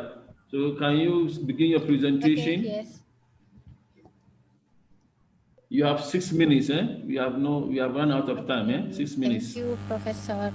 Okay, Thank you, Associate Professor Dr. Ali Salman. Okay, I will presenting about my research. Okay. The title is The Moderating Role of Personal Profiles on the Relationship Between Multicultural Awareness and Self-Regulated Learning. Okay, I am Vivi Khairul Fitria. I'm from Nahdlatul Ulama University of Surabaya, Indonesia. I have my friends. I have 4 friends, Nopriyadi Saputra, M. Sukron Jajilan, Baraka Manjalingusa, and Umi Anugrah Izati. Okay, I will explain you about my introduction, why I choose this topic be my research.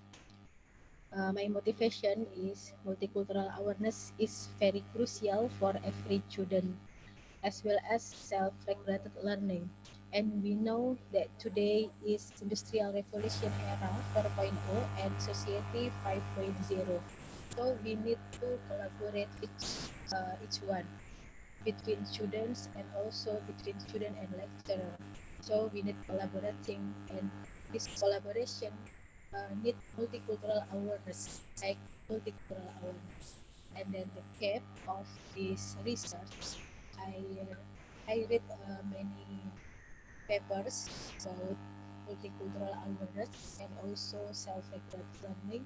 So I found that until now, research on these two variables is still limited or just a minimum. Moreover, there are no studies that examine the factor that influence the relationship between the two variables. So, my purpose study is to explore the relationship between multicultural awareness and self-regulated learning.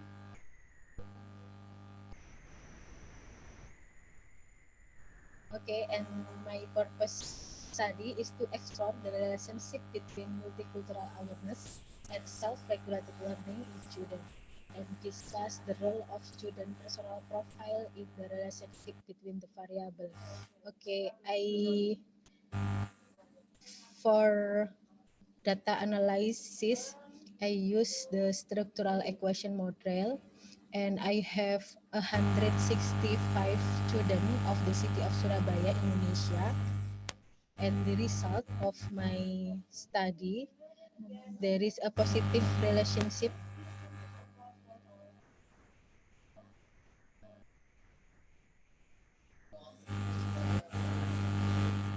Okay, the result of this study that hypothesis 1 was accepted, that the meaning that there was a positive and significant effect of multicultural awareness on self-regulated learning.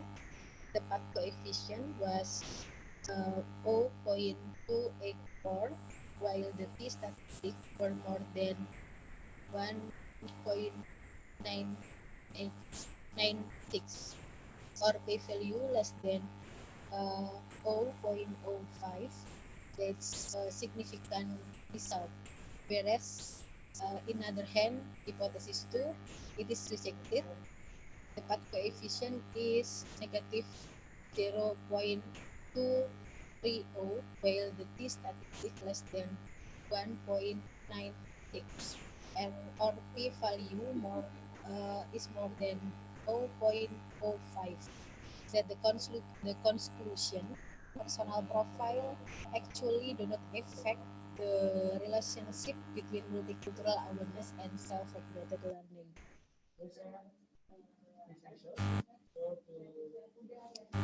Okay, this is the table of data analysis. 1 and hypothesis 1 and hypothesis 2.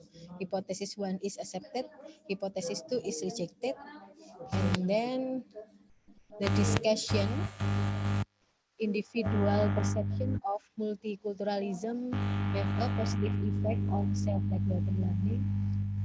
The multicultural aspect in question are motivation, self-expression, metacognition, and inclusion. And the other research mentioned that self-regulated learning also needs to emphasize on the socio-cultural aspect. One of which is through the implementation of social regulation. And the result of the study support previous research. The conclusion is that multicultural aspects are essential point in self-regulated learning. Besides, the result of the study also fill the gap in previous research. Other research mentioned that self-regulated learning also needs to get emphasized on the socio-cultural aspect. One of which is through the implementation of social regulation. Of course, this implementation cannot be separated from multicultural element of awareness. So multicultural awareness is have to include to self-regulated learning of student. While every student in learning situation needs self-regulated learning. Okay, and the conclusion of this study first, as I said, the result found that there was a positive and significant effect between multicultural awareness and self-regulated learning.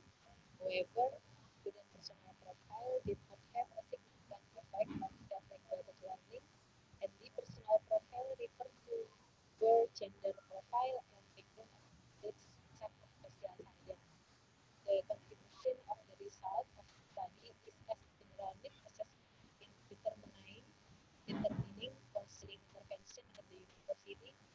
although the personal profile in this study proved not to affect self-regulated learning.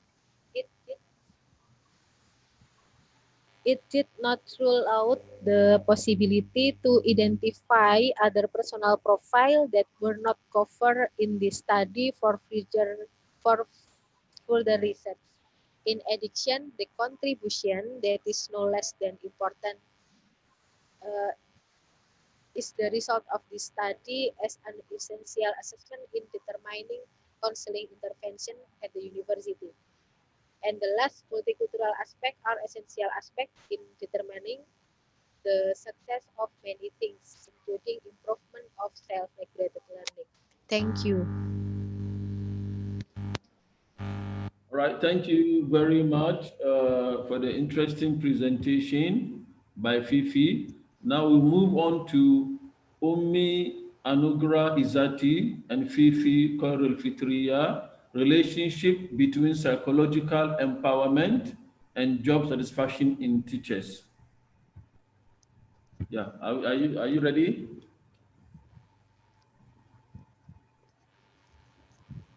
Okay, Bu Umi will present about this title, Prof. Ali. I'm sorry, Who will present? Bu Umi, Mrs. Umi Anugrah Izati. Maybe she is not yet joined this room. I will call her soon.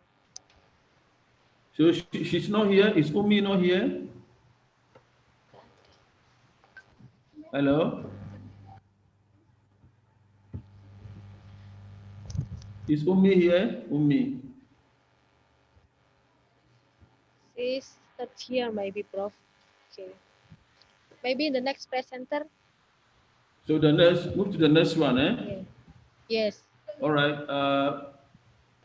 Is Albertus Eka Putra Haryanto here? Albertus? Albertus Eka Putra Haryanto, Sri Pingit Wulandari. Are you here? Not here? How about Tatik Mufliha? Yes, Professor, Tatik I'm here. Mufliha? Yes, I am. Okay, so you may present your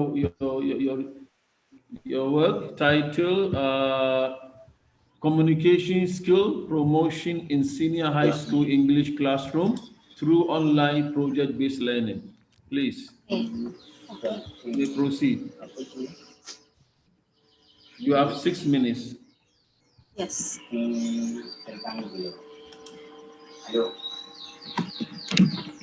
Okay, can I start now, Professor? Okay. Assalamualaikum warahmatullahi wabarakatuh. Okay, thank you for the opportunity given to me. My name is Tatik Mufliha. In this occasion, I'll present my paper entitled Communication Skills Promotion in Senior High School English Classroom through Online Project-Based Learning.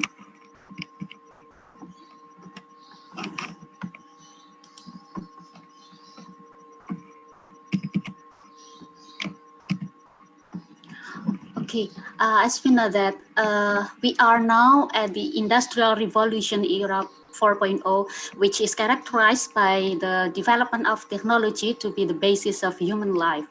And this impact in education field, we call that nowadays education is 21st century learning, where students should be qualified and competent at the development of technology. So the learners should master learning and innovation skills or 21st century skills, which involves 4 C skills. They are critical thinking, collaboration, communication, and creativity. And these 4 skills need to be developed in academic subject knowledge and students' understanding. And the core subject involves English as one of the core subjects among others. To match the demand of 21st century learning, education should be integrated with modern technology. and deals with this current situation of COVID-19 pandemic in Indonesia, Indonesian government has policy to hold education in online setting. Thus, the study used online project-based learning.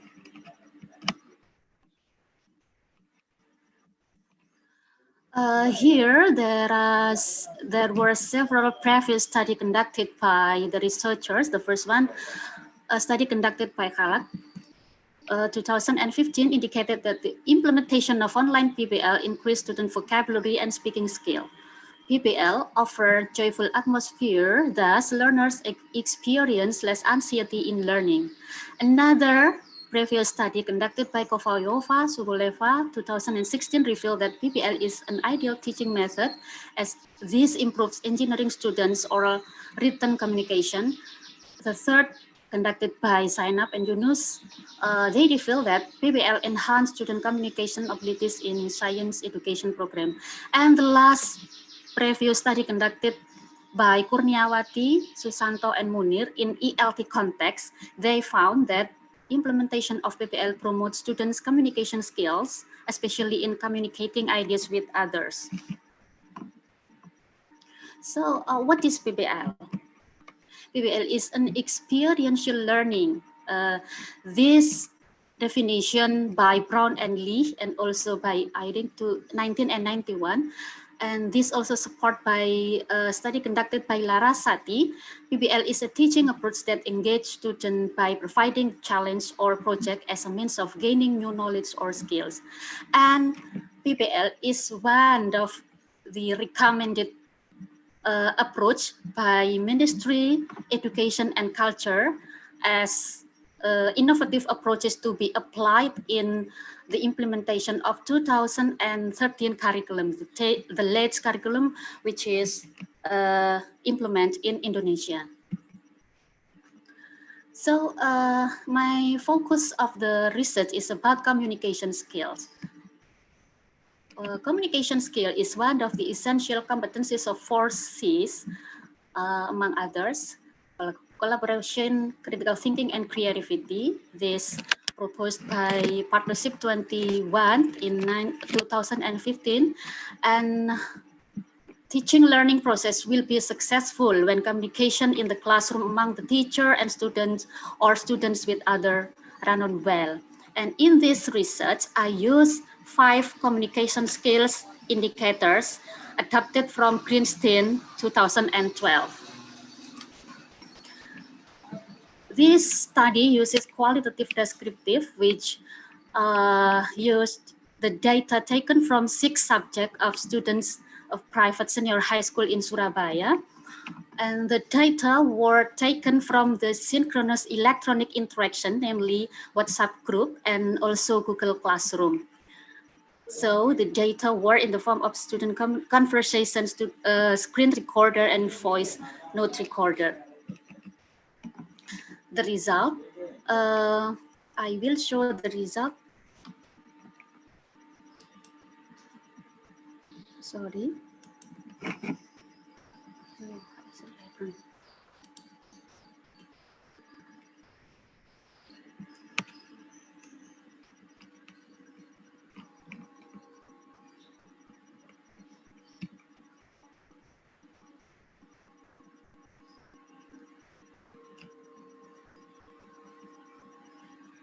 Here are the table of my result of study. From this table, all of the 5 indicators reached by the student through the implementation of online PBL.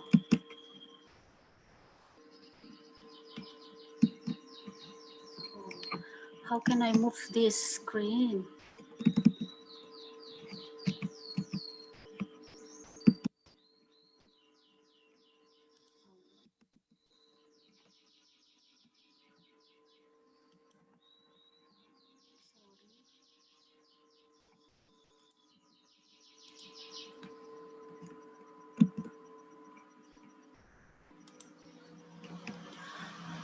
Okay, I'll continue.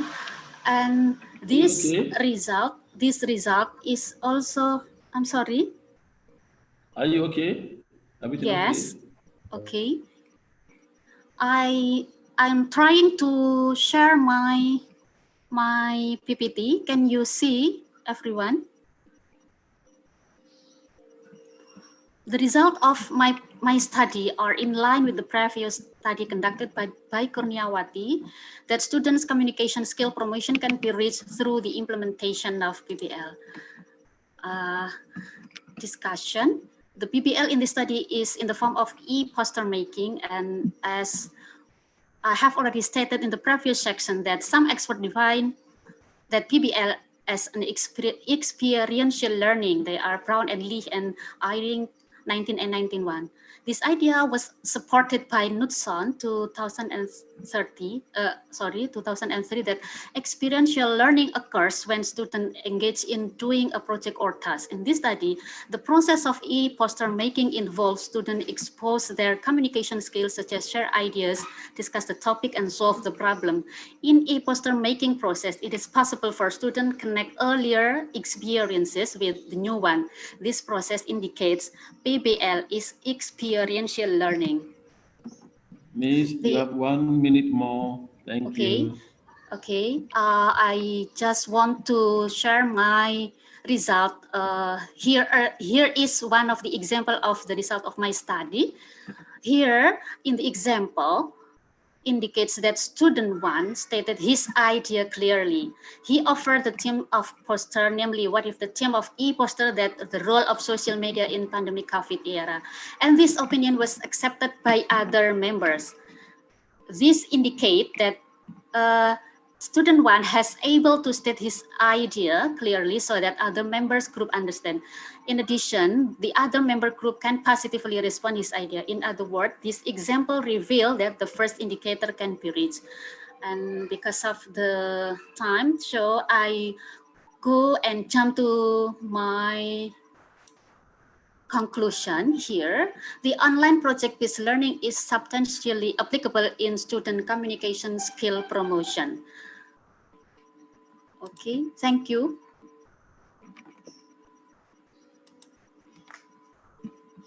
Thank you, Professor. That's my presentation. Okay, thank you for the presentation. Now we move on to the next presenter now.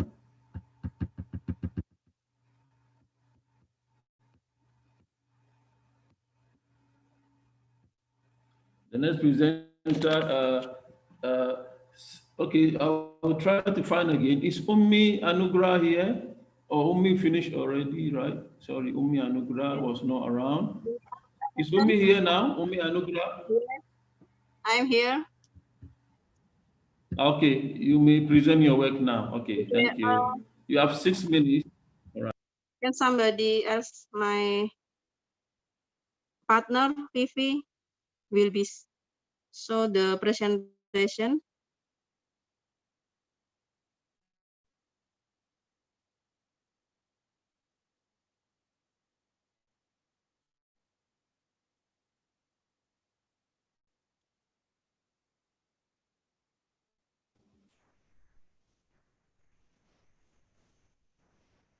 Maybe. Okay, please wait. Okay, can I? Yeah, you can start. Yeah, Ummi Anugrah, please. You can share your screen, your presentation. Share screen. I will share screen. Yes. Fifi, can you help me? Fifi, Yes, my partner. I have trouble in my WhatsApp, so I need help from Tina. Tina still open the WhatsApp for open the PowerPoint view.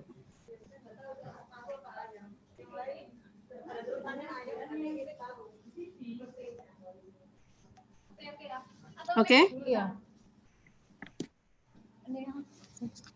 Okay, I will presentation.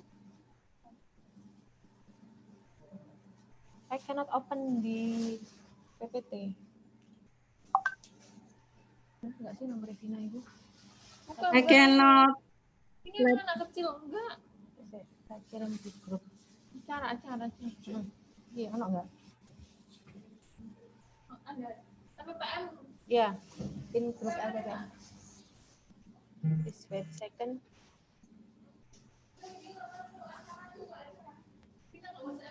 Okay, can I begin Okay, right now? okay. Umi can Yeah, open the you can begin, presentation. yes. Vina will share screen. Okay, my topic from my research is about the relationship between psychological empowerment and job satisfaction in teacher. My name Umi Anugrah Izati. I'm from Universitas Negeri Surabaya, and my partner Vivi Khairul Fitria from Universitas Nahdlatul Ulama Surabaya.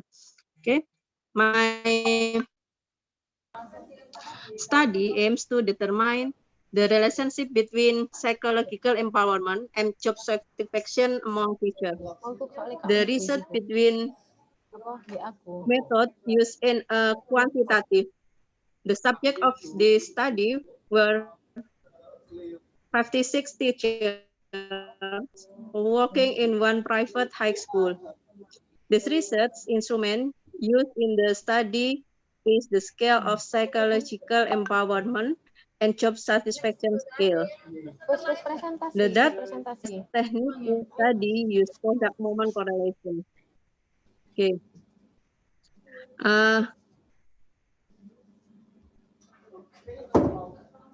Okay. Why I'm interesting to research about psychological empowerment and job satisfaction is about the improving teacher quality goes hand in hand with increased concentration and positive performance. In order to fulfill this, teachers fight with the work are needed. Many of the education systems seek various ways to reduce the level of dissatisfaction of teacher and identify the various causes the dissatisfaction can arise. So the teacher are required to be more attentive to their work. When teachers have a satisfaction, they will be more enthusiastic about teaching and education studying student. Research focus on psychological empowerment as predictor job satisfaction. The formulation of wait a moment, Bumi. We still open your PowerPoint. It's so very difficult thing for opening. Please wait a moment. Mr. Hakim, Maybe you can help. yes. Maybe you can help to open this presentation. I send message to you just now. because my laptop is problem, so I can open my presentation.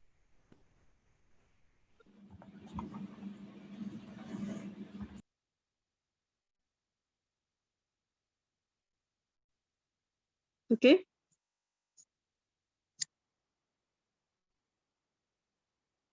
Next presentation dulu sih Finish, Wait a Vivi? minute. Wait a minute. I can open your PowerPoint file. Can the secretary or the system open Yes, from yes. my PowerPoint after? Yes, we I asked have to Fin also. She cannot also, Mr. Hakim. Halo. Bisa buka nggak, Pak?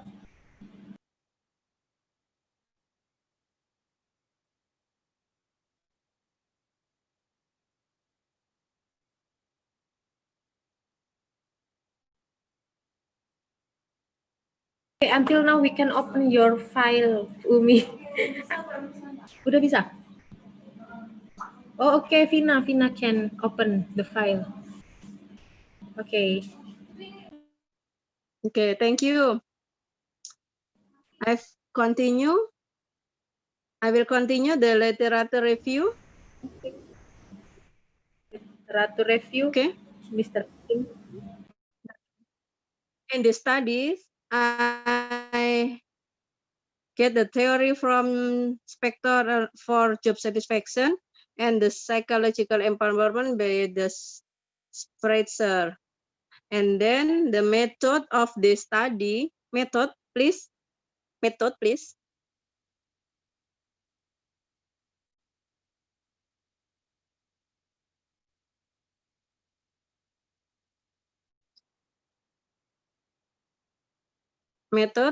The study use quantitative method. The subject is 56 teachers who work at the vocational high school teacher. The data analyze technique use the product moment correlation test. And then the result of the study is based on the correlation test result using the product moment test. It was also found that the correlation coefficient value of the psychological empowerment variable with the job satisfaction variable was 0.540. It means, based on the result that have been found, it can be said that there is a relationship between psychological empowerment and job satisfaction. So this is just a small research. So for the suggestion, for the next suggestion, who will interested to will be research about the empowerment and the job satisfaction, it must be have a much of the subject. That's all. Thank you very much. Okay. Finish.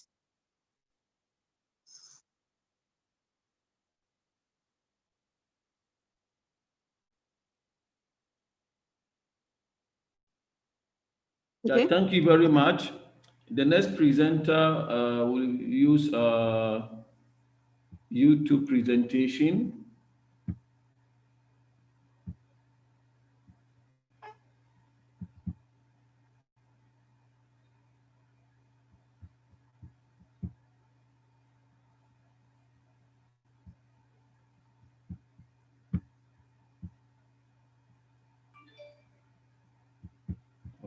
I cannot open.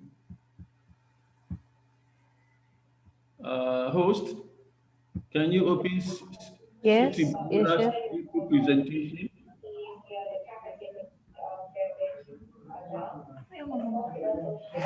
Yes. What's your? Can you open Siti Bahira's presentation? It's on Bahira. YouTube. It's not Nothing, here. nothing. No, no, here. Nothing. Not in this room. Not in this room.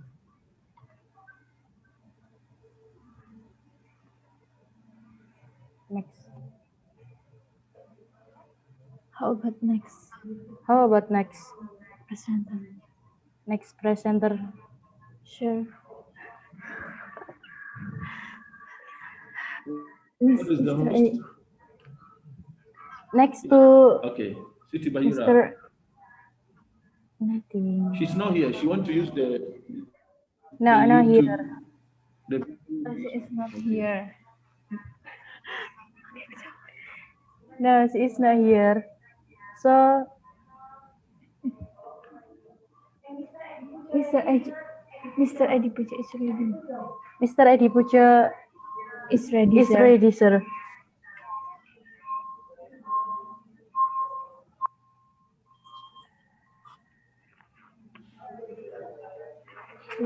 Ini, sir. Tantar. Ya, Prof. Ali. Yes, Mr. Edi Puja is ready to give presentation. Maybe Mr. Edi Puja can start the presentation first. I cannot say again. I cannot hear you. What? Nggak dengar.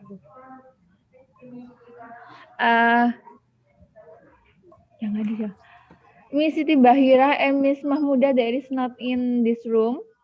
Maybe Mr. Edi Puja can start the presentation first. You mean the Siti Bahira presentation? No, she is not here. Yeah, she's not here, but she want to use the YouTube. Oh, YouTube? Oh, okay. Yeah, YouTube link. Yes, please, YouTube link. YouTube.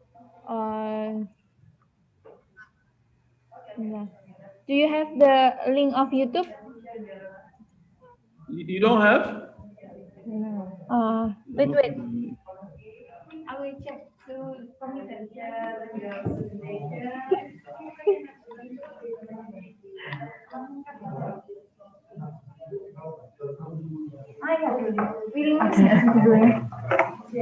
Oke. Miss, there is. Yeah, yeah.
Hello?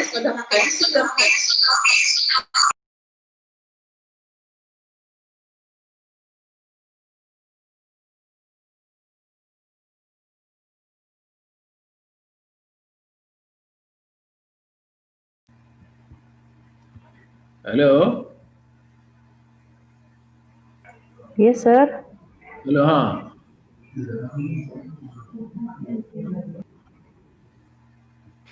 Done. So, all right. Do we have Mahmuda here? Is Mahmuda here? Mahmuda. She is not here, sir. Mahmuda is here. Okay, you may present your work. All right. You have 6 minutes.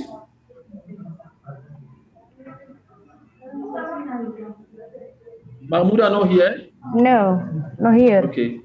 How about Eddie? Is Eddie Pujo here? Yes, Eddie Pujo is ready. Eddie Pujo is here? Okay, you may present your work now, Eddie Pujo. Okay. Yes. 6 minutes. I'm ready. 6 minutes from now. Carry on. Okay. Can I start? You may start now. You may start now. You may start now. Okay.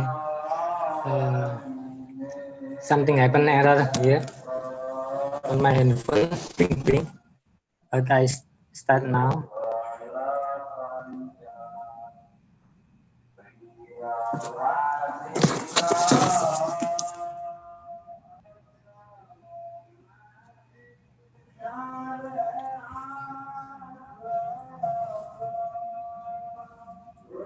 Yeah, you may start now, Eddie Pujo.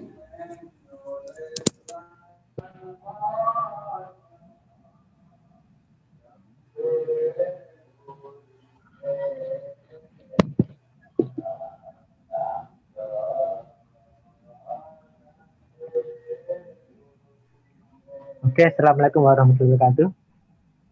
Good morning, everyone. Here I start my presentation entitled Teaching of Writing Narrative Online Using Storyboard Technique During the Lockdown Period of the Virus COVID-19 Outbreak.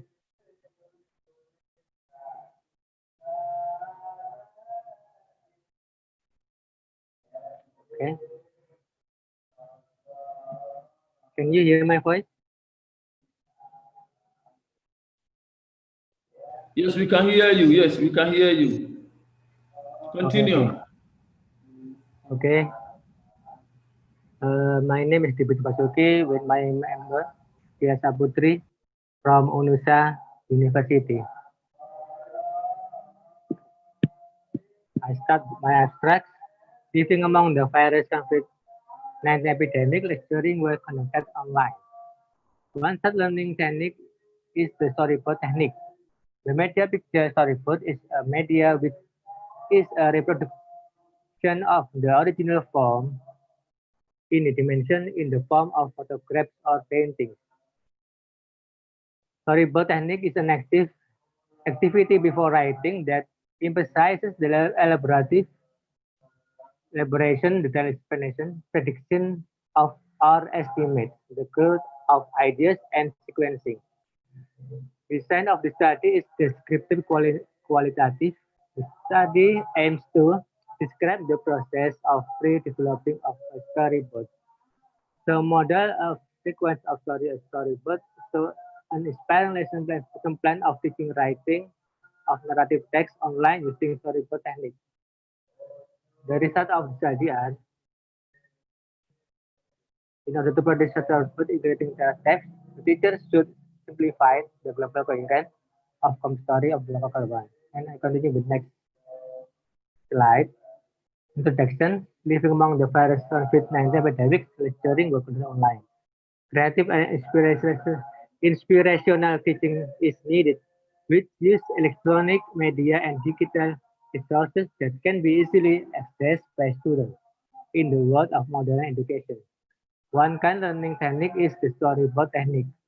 According to Changer, storyboard technique is an activity before writing and etc.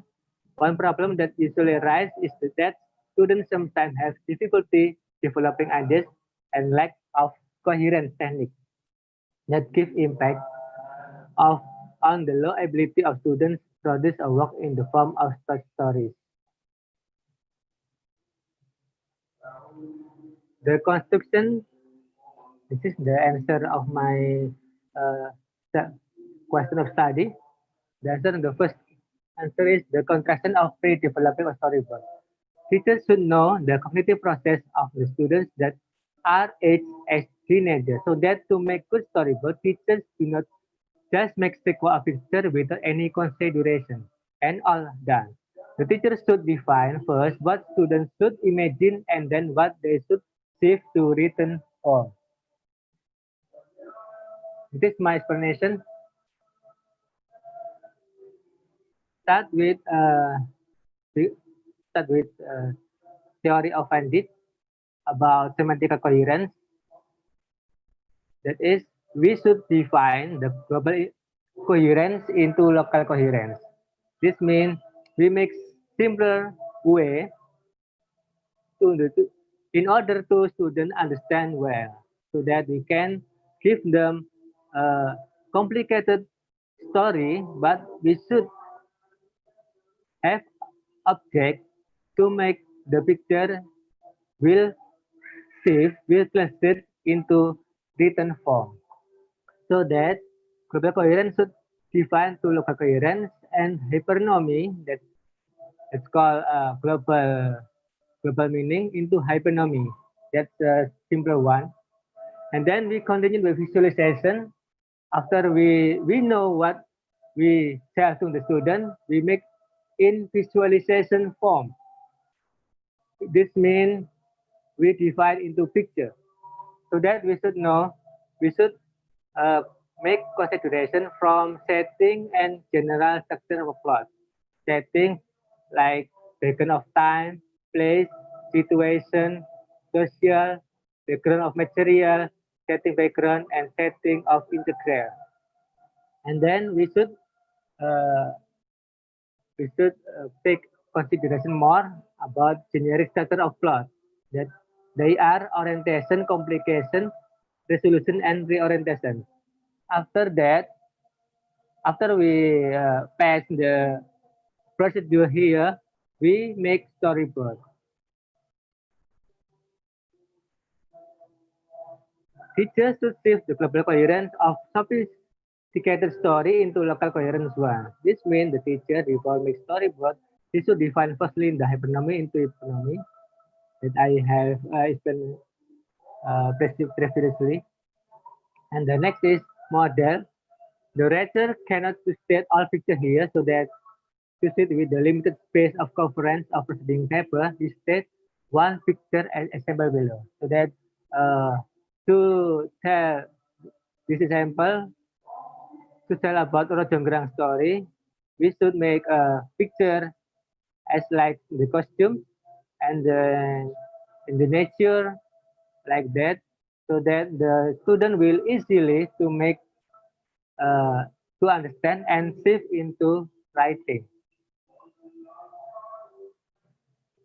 The third answer of the question, lesson plan of teaching writing of narrative text.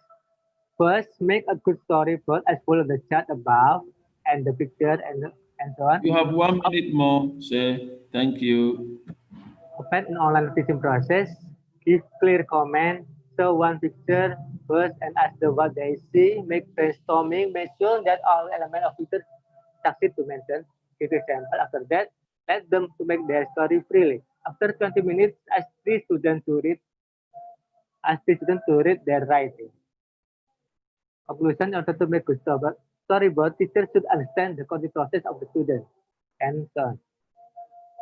Okay, thank you for the time, and thank you, Professor, to listen my short explanation. Assalamualaikum warahmatullahi wabarakatuh. Waalaikumsalam. Thank you very much for the interesting presentation. So I think now we have come to the end of this session. Will all of you switch on your video for a photo session? The host will do that for us. Photo session, please, on your videos. Can you stop screen sharing? Bapak Edi Pujo? I'm sorry. Can you stop screen sharing? Yes. Okay, it's audio time now. It's picture now. Okay, photo session. Okay, ready?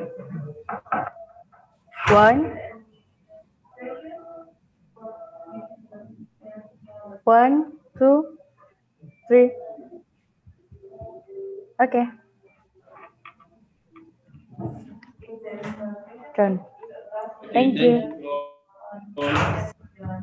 Yeah, see you next year for ICU Headache 2020, DHEC 2020, inshallah. Thank you very much for the wonderful presentation. Don't forget to register your attendance for certificate, right? Right. Yeah, okay, thank you. Okay, thank you.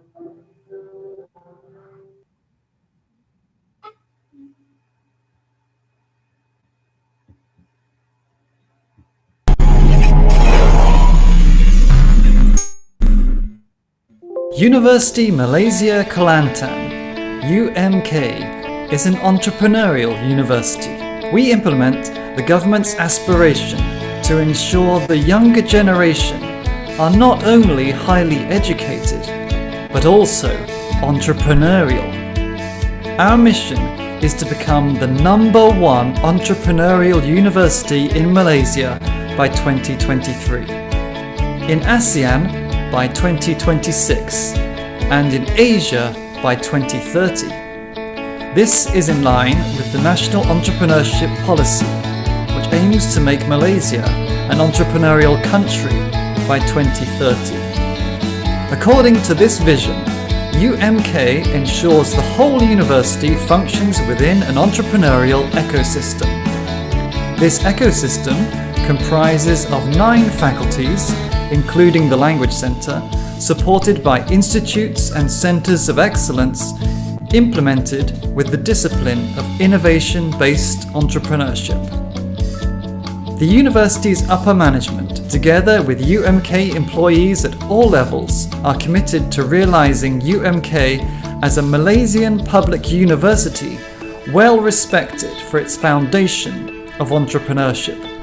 Implementing this ecosystem, the University Malaysia Kelantan Entrepreneurship Institute, UMKEI, oversees 3 other entrepreneurship-based centres. The Centre for Entrepreneurship Development and Education, CEED, the Institute of Small and Medium Enterprises, ISME, and the Global Entrepreneurship Research and Innovation Centre, GERIC. The Faculty of Entrepreneurship and Business, spearheading this structure, has successfully developed collaborative entrepreneurial networks such as UMK Frontier Street, the Entrepreneurial Advisory Council, the Entrepreneurship Committee, and Gerak Gempoko Sahawana. From the academic aspect, UMK offers 25 undergraduate programs and 16 postgraduate programs in the fields of business and tourism, science and technology, as well as arts and heritage. The university is constantly enhancing its teaching and learning system to ensure that the process of learning takes place creatively and innovatively through My Academic Integrated System, My ICE, massive open online courses, MOOC, and blended learning. UMK is committed to the development of first-class graduates to become the leaders of industry. collaboration with world-class local corporate sectors, as well as a network of well-known regional educational institutions, is aimed at empowering UMK from various angles. This is evidenced by the increase in the marketability of graduates and graduates who create jobs through businesses. Research, innovation and commercialization is another important part of UMK. Research funding and the number of innovations and commercialized products increase every year. UMK has excelled in various prestigious competitions. With the hashtag UMK for Society, UMK is also involved in various community activities. Our staff and students consistently demonstrate outstanding skills and abilities. With such a great spirit of teamwork, UMK has never looked back to emerge as a respected educational entity in the region. We at UMK believe that our presence will give a new look to the development of the Valley of Knowledge. Indeed, our core entrepreneurship will always make us, University Malaysia Kelantan, relevant, unique and different.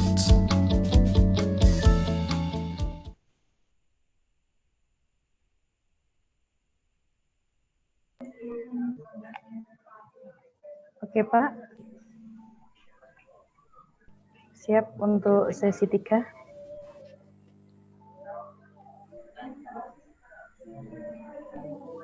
Okay, thank you for your opportunity and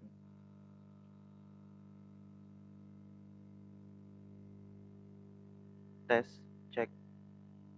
Is my sound is here?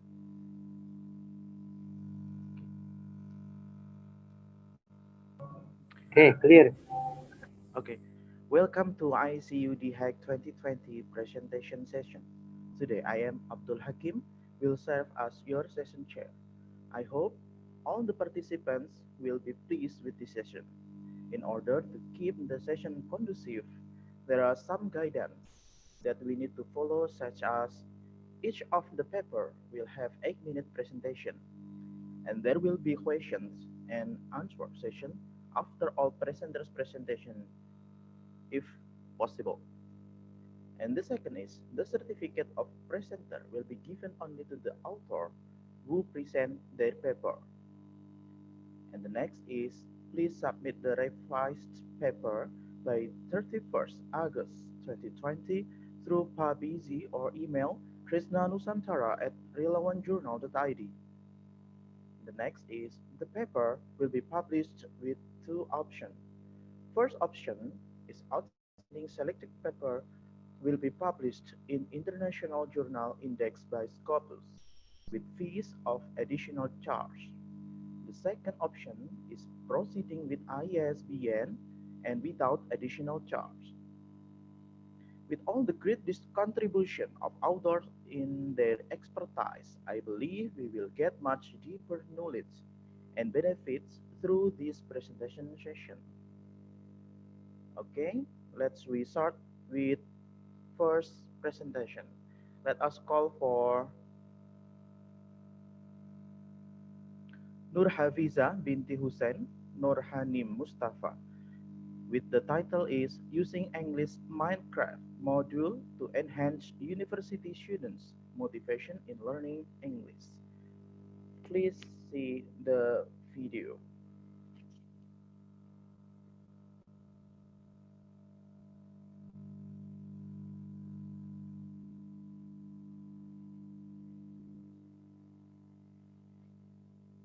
Assalamualaikum and hi, I'm Nur Hafiza Hussein from Center for Language Studies and Generic Development, University of Kelantan. Today I would like to share my presentation on the use of English Minecraft module to enhance university students' motivation in learning English. I'd like to start my presentation with why games. There is no denying that game has become an important part of the 21st century learners, which is the current generation that we are teaching. And the integration of game into the educational context is worthwhile according to a few researchers because games are fun, games are motivating, games are challenging and interactive. When students are learning by using games, they do not feel any tension. And this positive emotion will cause them to not get terrified of being reprimanded for utilizing the language freely. This has led me to use one of the most popular games currently, which is called Oh, Minecraft. jangan kita go and celebrate. Minecraft is a game created in 2009. It is an exploration and building game where the users are allowed to create and build their world by altering cube-shaped spaces with digital tools. And this game can be played with multiple players, which promotes collaborative work experience. With regards to Minecraft and motivation in ESL, the search for the background literature is limited. One study by Marcon 2017 suggested that the use of Minecraft in his classroom prompted his students' motivation to learn. Another study by Urusi Makela in 2015 indicated that his students were excited to write in English when Minecraft was used in the class. And Hausrath 2012 suggested that the use of Minecraft in his class improved his students' communicative ability because of the interactions that they were having while planning and discussing for their world creation. In addition, Danby and his colleague 2018 suggested that digital game promotes collaboration and problem-solving skills. As I mentioned earlier, Minecraft offers the collaborative work experience, and the use of Minecraft can probably help students not only to learn but acquire these skills that will be useful for them. So this study will use Keller's 1987 ARCS model of motivation, which has 4 components. First, the student's attention. The second component is the relevance of the materials used in the class. And then the third component is the student's confidence in completing the tasks and activities given. And finally, the fourth component was the satisfaction of the students after completing the tasks or activities given. Keller has also designed the Instructional Materials Motivation Survey, IMMS, in order to see the suitability of materials used in the class and also to examine the students' motivation. Therefore, this study aims to first investigate the use of English Minecraft module to enhance the students' motivation in learning English. And second, to identify significant difference between genders in their motivation to learn English. The participants for this study were 50 students from English 1 subject at University of Malaysia, Kelantan. Prior to the survey, these students had taken English Minecraft module that was created by my partner and I. So this module is a problem-based learning module. It has 5 stages and consists of 8 lessons, starting from exploring the issue to finding solution to designing Minecraft and finally experience sharing. So the students were split into a group of 4 or 5, and the researchers facilitated the group activities. After they completed the English Minecraft module, they were given a modified instructional materials motivation survey questionnaire. This modified version has 20 items with 5 subscales. A new subscale was included in order to identify whether the students will acquire new skills when they play the game while learning. And the students were asked to rate the questionnaire based on the Likert scale of 5, ranging from strongly agree to strongly disagree. The data then were analyzed by using descriptive statistics of mean scores and t-tests. So these are the items and subscales of the questionnaire. As for the results, the first subscale of attention got a total mean score of 3.76. The item with the highest score was item number 1 with 3.94, indicating that the students were motivated to learn because of the eye-catching features in the Minecraft that attracted them to learn. And the lowest score was item number 3 with 3.66. That suggested the students agree that the quality of writing in the Minecraft do help them to hold their attention while playing the game and learning. As for the second subscale, which is relevance, The total mean score was 3.71, with the highest score was item number 7 with 3.94, indicating that the students believe or agreed that the content of the Minecraft module was relevant to their interest. And the lowest score was item 5 with 3.38, indicating that the students could relate somehow to the content of the Minecraft module to the things that they have seen, done, or thought about in their own life. As for the third subscale, which is confidence, the total mean score was 3.18, and the highest score was item number 9 with 3.64, and it's indicating that the students were confident that they could learn the content of the module as they work on the Minecraft. And the lowest score was item 12 with 2.52. That suggests probably some of the students didn't agree that the activities in the game were easy. As for the fourth subscale, satisfaction, the total mean score was 3.91, with the highest score of item 13 with 4.16, suggesting that the students had this satisfying feeling of accomplishment once they completed the activities in the Minecraft. And the lowest score was item 14 with 3.68, suggesting that the students do enjoy the Minecraft, and because of that, they would like to know more about the topic. As for the new subscale, other skills that they will acquire after completing the module, the total mean score was 3.94, with the highest score of item number 20 with 4.08, suggesting that the students had learned about problem-solving skill by playing the Minecraft. And the lowest score was item 19 with 3.72, suggesting that they do think critically while playing the Minecraft. The overall score for this subscale was positive, indicating that the Minecraft module has promoted skills such as problem solving, creative thinking, critical thinking, as well as teamwork. With regards to the gender difference, the independent test results showed that there is no significant difference between male and female students in terms of their motivation to learn English. Well, to conclude, English Minecraft module promotes motivation among the students. It is suggested that creativity, critical thinking, and teamwork in solving the issues and real-world problems in the game will be helpful to assist the students in their language learning. Well, a practical implication that can be drawn from these results is that the language instructors can adopt a gamification technique in teaching their language courses. This study has some limitation. The results of this study are subject to the small sample size. Therefore, future studies with a larger scale investigations could be conducted.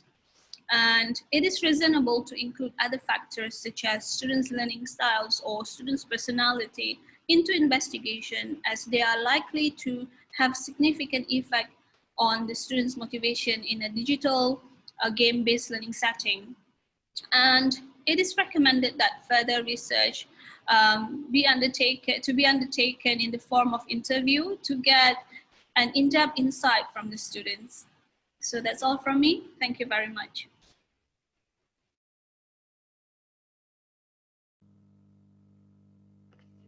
Okay, thank you very much for the great presentation for Mrs. Nur Faiza bint Hussein and Nur Hani Mustafa. And the next we going to second presentation. So please Miss Najihah Mahmud, Nazirah Mahmud, Nur Haswani Muhirah Lateh, Arizal Afzan Hassan, with the title Investigating the washback effect of summative assessment on Malaysian undergraduates' plagiarism behavior. Please, the host show the video.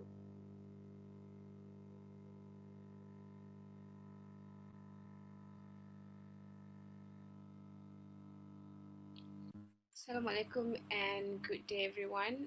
Thank you to the moderator. I am Najah from University Malaysia Kelantan, and I'll be presenting on behalf of my team members a research paper on investigating the plagiarism awareness among Malaysian undergraduates in summative assessment. So first of all, let me define what is plagiarism in the context of this study. It's defined as the action or practice of taking someone else's work, ideas, and passing it off as one's own. That is also known as literary theft. So basically, when someone cite other people's work without giving proper credit, it is considered as plagiarism. So the motivation behind this study is due to the steady increase of academic dishonesty and plagiarism in universities around the world, and this was reported by Brimble and Stevenson Clark back in 2005, which was 15 years ago. And today, in 2020, we can see that this issue is still very prominent among the students, be it undergraduates or postgraduates. And the reason behind it, one of the reasons behind it is due to the advancement of technology, as it was found that the technology made it easy for learners to transfer information into their graded assignments without properly citing the work. And this can be seen especially among undergraduate students when they were asked to do graded assignments. So in Malaysia, it was observed that the practice of copy and pasting information from other sources, be it online or offline, especially online, without proper citation is quite common. And related studies on plagiarism has revealed that some of the explanation or excuses given to justify students' plagiarism behaviors. The first one, as I mentioned earlier, is the internet and technology. Second one is students' unwillingness to learn, because it's very easy to just simply copy and paste information. Paraphrasing could be a bit taxing, especially those with limited language proficiency, for example. And the third one is students themselves were not aware that they were actually plagiarizing when referring to other people's work. So they thought as long as they put the name at the back, or they mention the name of the author, if they did not paraphrase or rephrase the sentence, they don't think that is plagiarism, and they are not aware of the seriousness of this problem. As a lecturer myself, I have observed that some of my students have a tendency to copy and paste information online, and some of them had the audacity to copy and paste everything, and they thought that we can't detect those things. So it got me thinking, how is this even possible? So this present study aimed at exploring the students' perceived awareness level of plagiarism and its relation to their actual plagiarism behavior when carrying out their summative assessment. So the methodology that we use for this study is quantitative, involving only 30 undergraduates taking advanced grammar for undergraduates course in semester 1. So it's a preliminary study, so that's why we only involve a small amount of students. So the research instruments that we use is a questionnaire, and we only look into their perceived level of awareness, plagiarism awareness, with 7 items of questionnaire looking into that. And also we look at their turn-in score for one of their summative assessments in the course, which is the argumentative essay. So this essay has a weighting of 30% of the overall grade. It's an individual assignment where students are required to write 300 to 350 words argumentative essay on any topics on social sciences. So the findings from this study, out of 30 respondents from the preliminary study, 21 students recorded 0% in similarity index, which is very good. But we would like to what we want to see here is the rest of the students, the 9 other students who did not score 0% in similarity index. So we did a cross-section tabulation between gender and students turning in score. It was found that all male respondents scored 0% as opposed to the female, with 58% similarity index being the highest. Okay, it was also reported that students with high proficiency in English does not necessarily not commit plagiarism in the study. So if, let's say, the students have a high proficiency in English, they would still have a tendency to plagiarize information, not because they have a weak proficiency in the language itself. So these are the 7 items that were used to measure their level of awareness. As we can see in the table, majority of the students understood the meaning of plagiarism, but 2 of them did not think that plagiarism is wrong. Even though the number is low, it is interesting to note that the students disagree. Copying from a book without crediting the source constitutes a plagiarism, as you can see in item A3 there. In academia, this can be considered as a very serious misconduct, and students, especially those who are at the tertiary level of education, are expected to at least be aware of this practice. Looking at the table again, as depicted in table 1, some of the students disagree that if they violated the plagiarism policy, they will be caught and face serious consequences. This is quite surprising because they don't think that this is something that is serious. That's why they took it lightly. So it could be attributed to the findings for items A6 and A7 here. Where both their faculty and university were deemed inefficient at catching students who plagiarize. So hence they were of the opinion that it was okay for them to do it because there would be no serious repercussion of not citing others' work properly. A cross-tabulation between students' plagiarism awareness level and their turn-in score was run, and it was found that even if their awareness level on plagiarism was high, they would still plagiarize in their written work. So this is also quite surprising. It was safe to assume that they either understood the concept of plagiarism wrongly, or they thought that they would not be caught for committing an academic crime of plagiarism. So in general, the level of the students' plagiarism awareness is quite high.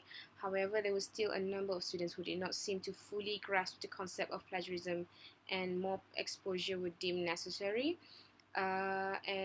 Since they did not think that the faculty and university is very efficient at catching them, so there needs to be a clear policy, especially at the faculty level, pertaining to plagiarism and the consequences that the students will face if they commit this academic crime. So further research should look more into the writing strategies that the students utilize when doing their written assignment, in order to understand the justification behind the plagiarism behavior further. So with that, I thank you. Thank you for listening.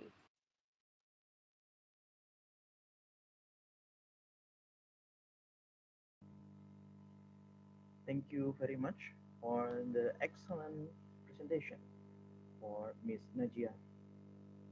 And then please give the virtual applause. So we're going to the next presentation by Miss Nazira, Mrs. Nazirah Mahmud and Najiha Mahmud,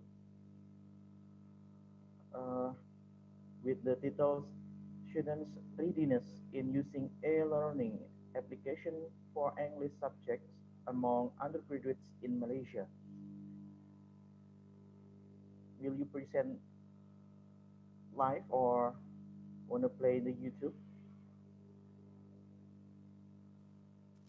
Hello, can you play the video? Sorry? Okay, thank you.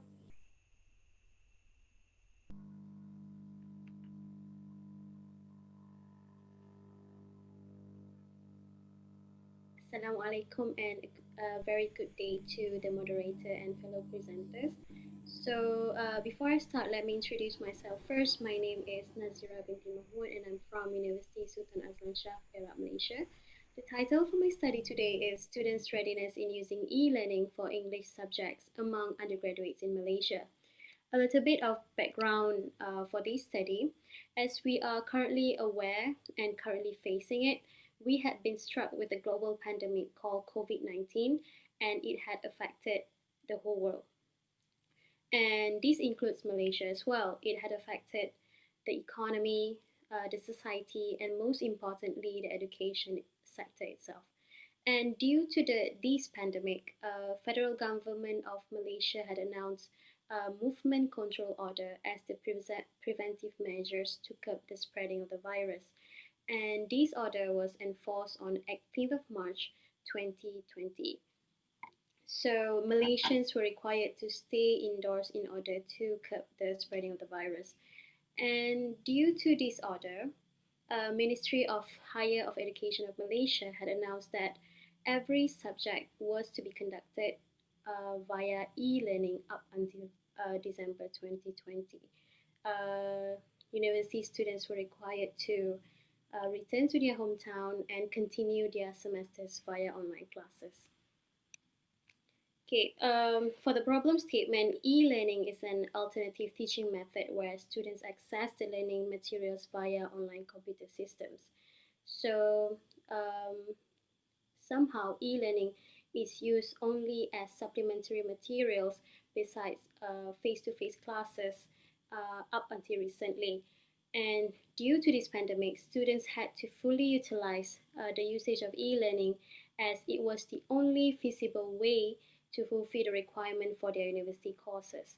Therefore, it is vital to investigate the students' perception and readiness towards all the components of e-learning in order to ensure an effective teaching and learning conducted throughout the semester. So the two objectives guiding this study are: first is to identify the readiness in using e-learning applications specifically for English subjects among undergraduates in Malaysia, and as well as to investigate their perceptions towards the components of e-learning during the teaching and learning process. So this study used quantitative design where the instrument was questionnaire survey. The questionnaire consists of 39 items that covered 4 components of e-learning, which are availability of technology, use of technology, self-confidence, and last but not least is acceptance. The questionnaire was distributed at the end of the semesters to 236 undergraduates undertaking English language classes using e-learning during the movement control order period, which was from 18th March 2020 to 9th June 2020. So these are some of the findings for the results from the study. In terms of the availability of the technology, it appeared that most of the respondents able to have access to the computer as well as to connect to the internet. However, most of the respondents were quite unsure whether they had problems with internet access in terms of speed as well as the stability of the internet. And for the next component, which is the use of technology, it appeared that they are able to use office software, instant messaging, learning management systems, and mobile technologies to connect to the internet. And the next component is self-confidence. It appeared that most of the students are aware what e-learning is about and they're able to use search engines when they want to search for information. They were quite confident in using the university's learning management system.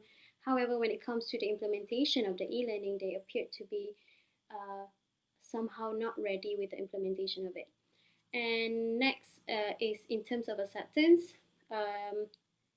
Interestingly, respondents disagree with the statement stating that e-learning is more effective compared to traditional classroom-based approach, and it was noted that they do agree that they need training on e-learning, and their classmates need that as well. So in terms of availability of technology, it is no surprise that most of the respondents do have access to internet as well as computers, because learners of learners these days are of those who live and grew up using digital media and live their daily lives using internet. And when it comes to speed as well as the stability of the connection, it could be due to the fact that students' whereabout played an important role in terms of the connection. This is because when it comes to those students who live in the rural area, they could have some problems in getting a better connection compared to those who live in the city area. And when it comes to the usage of technology, based on the findings, we can see that they were quite familiar and well versed when it comes to the usage of technologies. And these might be due to the fact that learners of 21st century are somehow digital natives when it comes to technology. Digital native in this case is characterized as learners who associate technology in both inside school and outside school, where they use technology in learning as well as interaction outside schools, for example, in entertainment and etc. And for self-confidence, their ability to maneuver different online platforms could aid the communication between instructor and learners during the online classes. And therefore, the role of the instructor is to opt for the most suitable and appropriate platform in order to conduct the online classes effectively. And last but not least, when it comes to the acceptance, it is noted that students have second thought when it comes to the effectiveness of e-learning compared to traditional classroom-based approach.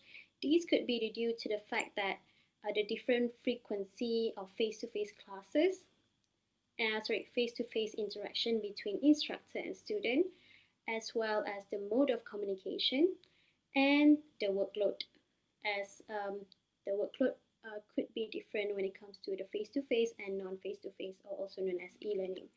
And it is also important to note that when it comes to accustoming to a new norm, it could be hard for the students to fully utilize it, because the proximity or the usage of the approach is still novel to them.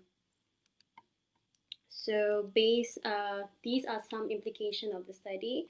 The findings in this study could help bring awareness to the real reality of the sudden implementation of e-learning due to the pandemic. And it could also help the government to see or to better understand the real situation faced by the ad hoc changes of policy and how these students perceive the system. And most importantly, it could also help the management of the university to see the void that the students felt with the implementation of the current e-learning. And recommendation for future study could help explore the effectiveness of e-learning to the productivity of the classes, as well as to investigate the challenges and problems that students could face when implementing e-learning application as their medium of learning for their subjects. Thank you for listening. Assalamualaikum.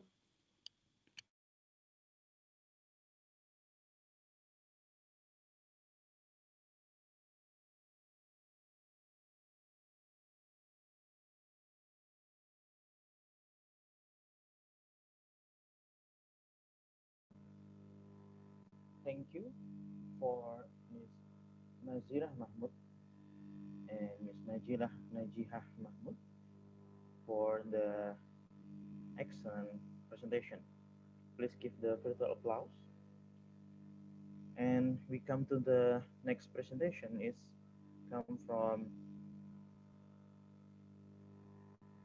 Mrs. Imanadatin and Seger Handoyo, Widodo Ji Puji Raharjo, Yusti Probawati, with the title is The Influence of OCB on the lecturer.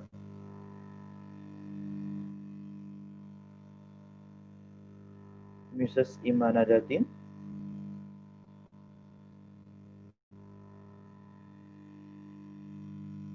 Okay, looks like she's not here. So we jump to the next presentation from Mrs. Yuanita Dwi Krispianti and Nora Junior Setia Putri and Galang Surya Gumilang, with the title is Use of Ground, Understand, Revise, and Use, or Guru, process to increase the self-confidence of SMK student in Kediri City.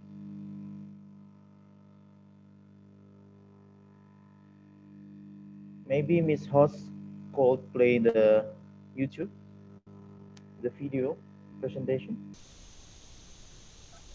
Yes, miss the video. So can the next presentation? Okay, I'll try.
Okay, thank you. For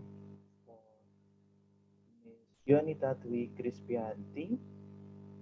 And we come to the next presentation by Ms. Dewi Widiana Rahayu, with the title is Developing the Learning Model for the Education Students Elementary School Teacher, Nahdlatul Ulama, University of Surabaya. Ms. Dewi, are you here? Ms. Dewi? Seems like not here. Okay, then we jump to the next presenter. And we are calling for Mr. Amal Fadlini Muhammad, Razwan Abe Rashid, Nur Hazwani Munirah Lateh, and Mr. Johan Kurniawan with the title The Use of Meta Discourse Markers in Malaysian Undergraduate Persuasive Essay Corpus at University Malaysia Kelantan.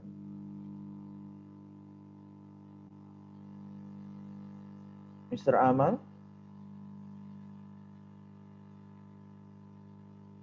Mr. Amal, are you here? Oh, yes, I'll share the screen. Oh, yes. It's quite slow here. I'm sorry. Can you hear me? Okay, Miss Amal, time is yours.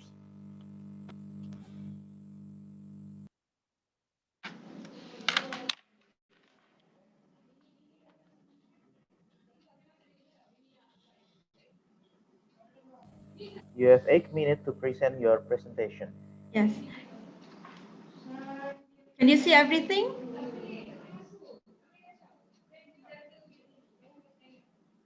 Sir Abdul Hakim, is it on already? Yes, it's Can you showing. see? All right.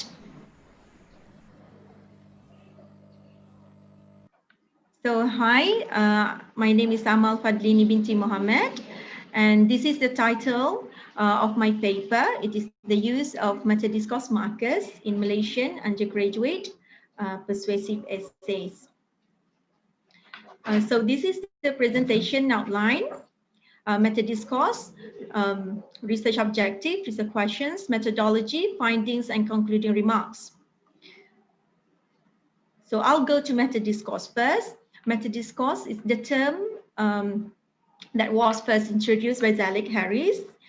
It refers to a way of understanding language in use, representing a writer's or speaker's attempts to guide receivers' perception of a text. So anything which does not add anything to the propositional content of a text are called meta-discourse. And why meta-discourse? Because meta-discourse makes the flow of content smooth and clear. So we'll go to definitions of meta-discourse. Meta-discourse is widely cited as writing, about writing. So meta-discourse markers organize the content and ideas by using connectives and build an interaction between the readers and the writers to become a more reader-friendly text. So writers provide cues and indicators in their writing to arrange the content to help readers comprehend and respond to the text. So cues and indicators here was portrayed by cues and indicators here portray what I learned. Meta-discourse markers, 498 markers. So for the purpose of this study, meta-discourse is a way of interactions between writers to readers and writers to themselves, which is not a part of propositional content or idea mentioned in the text in order to deliver and organize contents or messages effectively. So these are the previous studies that we have. So we'll go to the taxonomies of meta-discourse. Van de Koppel, we have Prismo et al. From Hillen, and this is the simplified meta-discourse framework for ESL lay writers by Tan et al. 2012. So this is a close-up, and we have two main categories: organizational discourse markers and interpersonal discourse markers. So this main category, this one is organizational discourse markers. It helps writer a writer to manage the flow of ideas. And another main category, it helps writers to connect with his readers. So the research objective. This is only a preliminary study, so I only have one. It is to discover the use of meta-discourse markers in persuasive essays written by a group of undergraduate students from a chosen public university in Malaysia.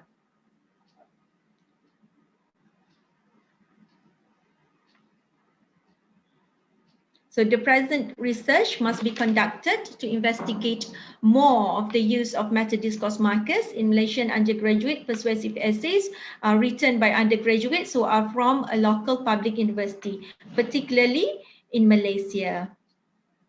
So I have two research questions. What are the meta-discourse markers found in the undergraduate persuasive essays? And what are the subcategories of meta-discourse markers involved?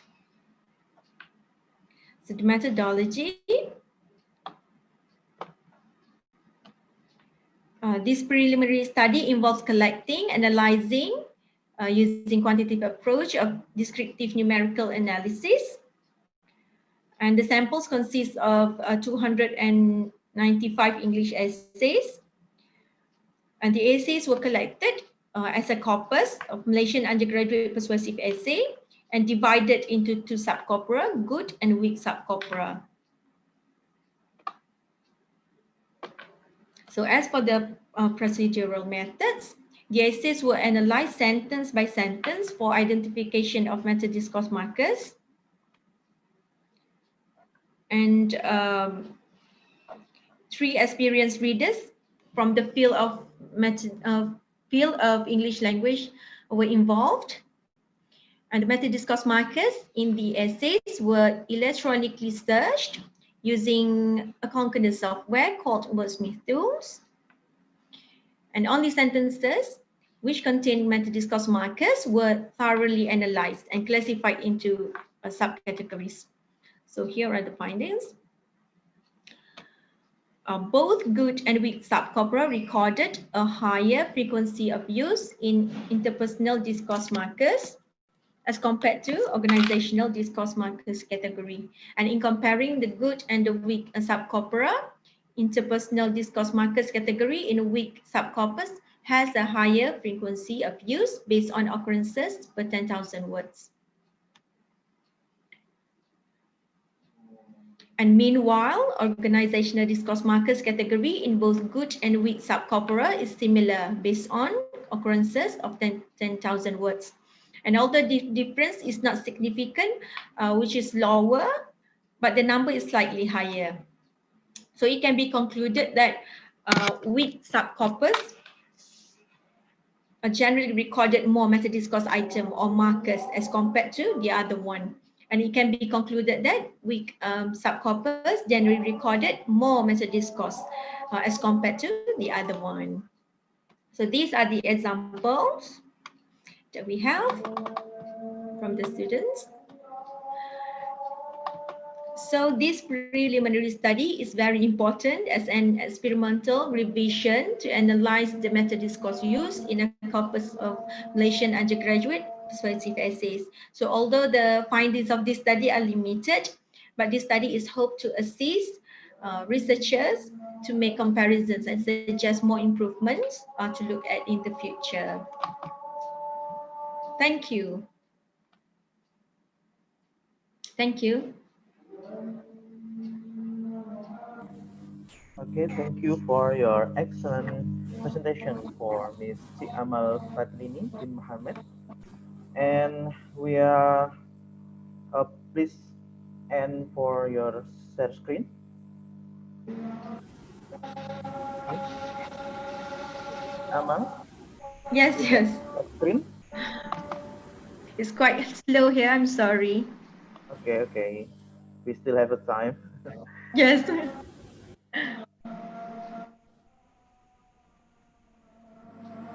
Okay, and sir and madam, by the end of the all presentation in this session, by the end of Miss Amal presentation, it's become end of for this session. With all the presentation, this session is ended. I believe all the participants get the valuable and wonderful experience during this session. And I am Abdul Hakim on behalf of ICUD Hack 2020 committee. Will like to say congratulations for all of you and all of us. Sorry for the limitation during the session, and I am honestly request for apologize if there is any inconvenient situation. This session is closed by the photo session, so please turn on your video and we will start with virtual photo session.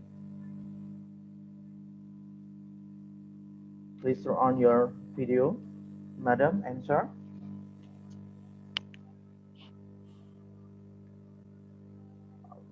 Miss Ajiha. Abis Zoom dikit istirahat ya. Apa tuh? Ajiha, Nahdlatul Arafah. Oh, Ayo, si kemana? ya. Si cantik. Okay, please, Miss Host, take. Okay. Are you ready? 1, 2, 3. Okay, once more with the thumb ups. Duh, aku jawab mata enggak. 1, 2, finish. Okay, thank you for all presenters. We hope you get all the good days today. And I close this session. Assalamualaikum warahmatullahi wabarakatuh.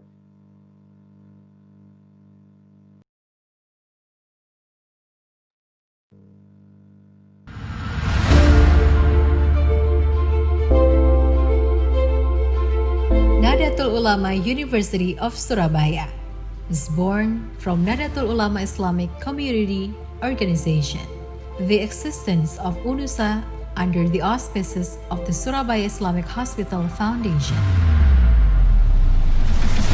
Starting in 1979, a School of Health Nurses was established.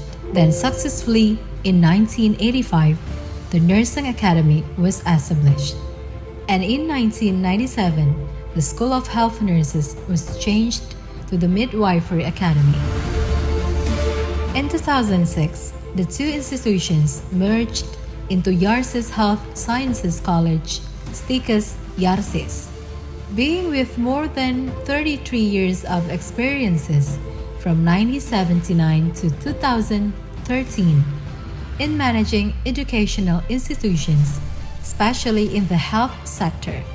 In 2013, STIKES Yarsis changed into Nahdlatul Ulama University of Surabaya, UNUSA. UNUSA has a vision of becoming a leading, prominent, and professional higher education institution in science, technology, and arts, entrepreneurial spirit, and Islamic identity.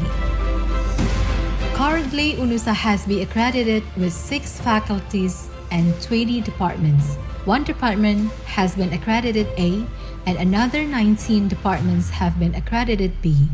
UNUSA's ranking in 2016 was in the position of 2,085 out of 3,244 Indonesian universities. Then in 2017, UNUSA was in the position of 359 out of 3,244 Indonesian university. In 2018, UNUSA was in the 236th position out of 2010 universities in Indonesia. In 2019, UNUSA succeeded in occupying the 146th position out of 2,141 universities in Indonesia.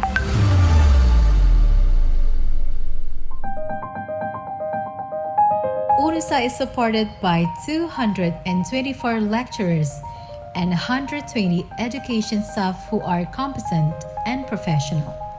At the end of 2018, UNUSA was named by the Higher Education Service Institute Region 7 of East Java as a new private university with the best acceleration in management.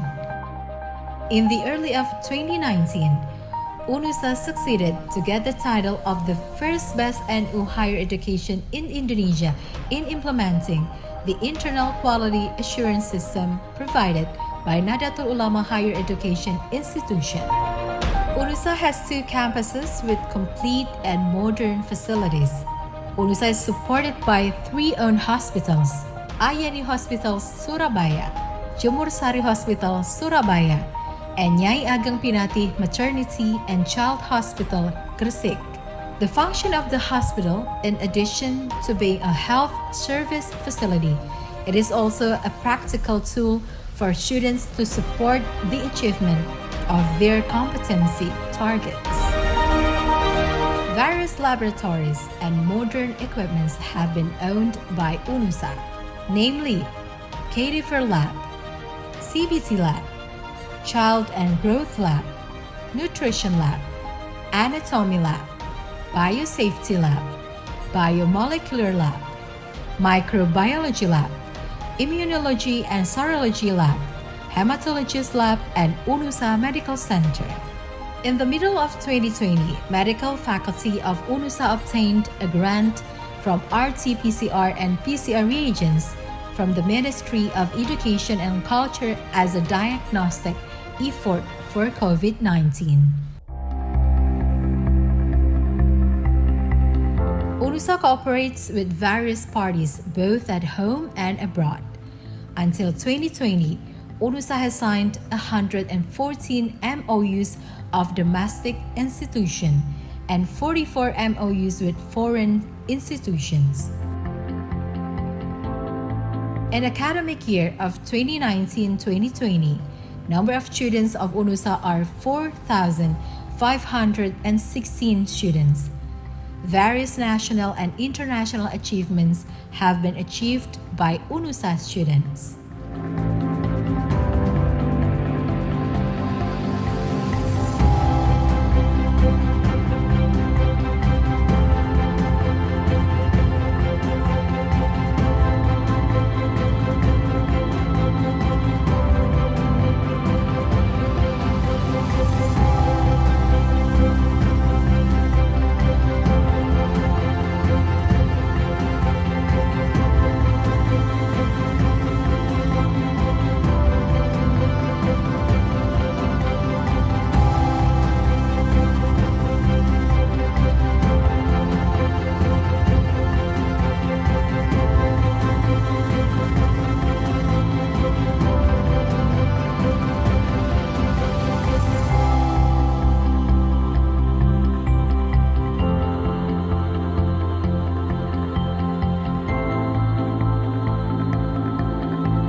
UNUSA committed to run the Tridharma College as well as possible. Currently, UNUSA Research Cluster is in the Madhya rank, and UNUSA Community Service Cluster is in very good rank. UNUSA has 12 journals with 7 SINTA accredited journals. As a part of community service, UNUSA, in collaboration with the provincial government of East Java, implemented One Pesantren, One Product (OPOP) program. A prominent program of the East Java provincial government is to improve the welfare of the pesantren-based community. In order to provide opportunities for nursing graduates to pursue careers abroad and capture the opportunities and challenges of the global market in the formal positions of professional nurses, UNUSA, in collaboration with BP2MI, Indonesian Migrant Workers Protection Agency, established the LPKS Private Job Training Institute. LPKS UNUSA organizes job training in accordance with the needs of users, industries, hospitals, health services in the destination country. UNUSA is determined to provide the best, but not only for the UNUSA academic community, but also extends to the Nahdlatul Ulama College in Indonesia, especially in East Java. UNUSA has played a role in efforts to improve the quality of human resources, good university governance, internal quality assurance systems, research and publications, and the use of IT in the delivery of high-quality education. UNUSA's contribution to NU College are replication of UNUSA SIM system at 42 PTNU, strengthening of HR bits through Pekerti training applied approach, the founding of Arjunu, NU Journal of Volunteer Association, the founding of APPTNU, PTNU Library Association, and the internal quality audit assistance through the preparation of quality documents. UNUSA understands how important the role of information technology in the learning process in campus. Therefore, UNUSA presents eSorogan as an IT-based learning media. The technology developed by UNUSA has become a strength in the online learning process. eSorogan is not just an ordinary online learning media. eSorogan presents a variety of features as an online learning platform that is favored by students as millennial generation.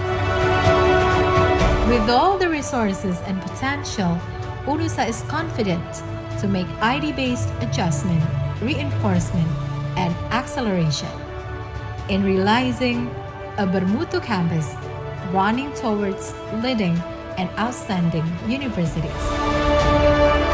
In the future, UNUSA is determined to be the best campus chosen by world-class people. UNUSA prepares the generation of Rahmatan Lil Alamin. Kami generasi Rahmatan Lil Alamin.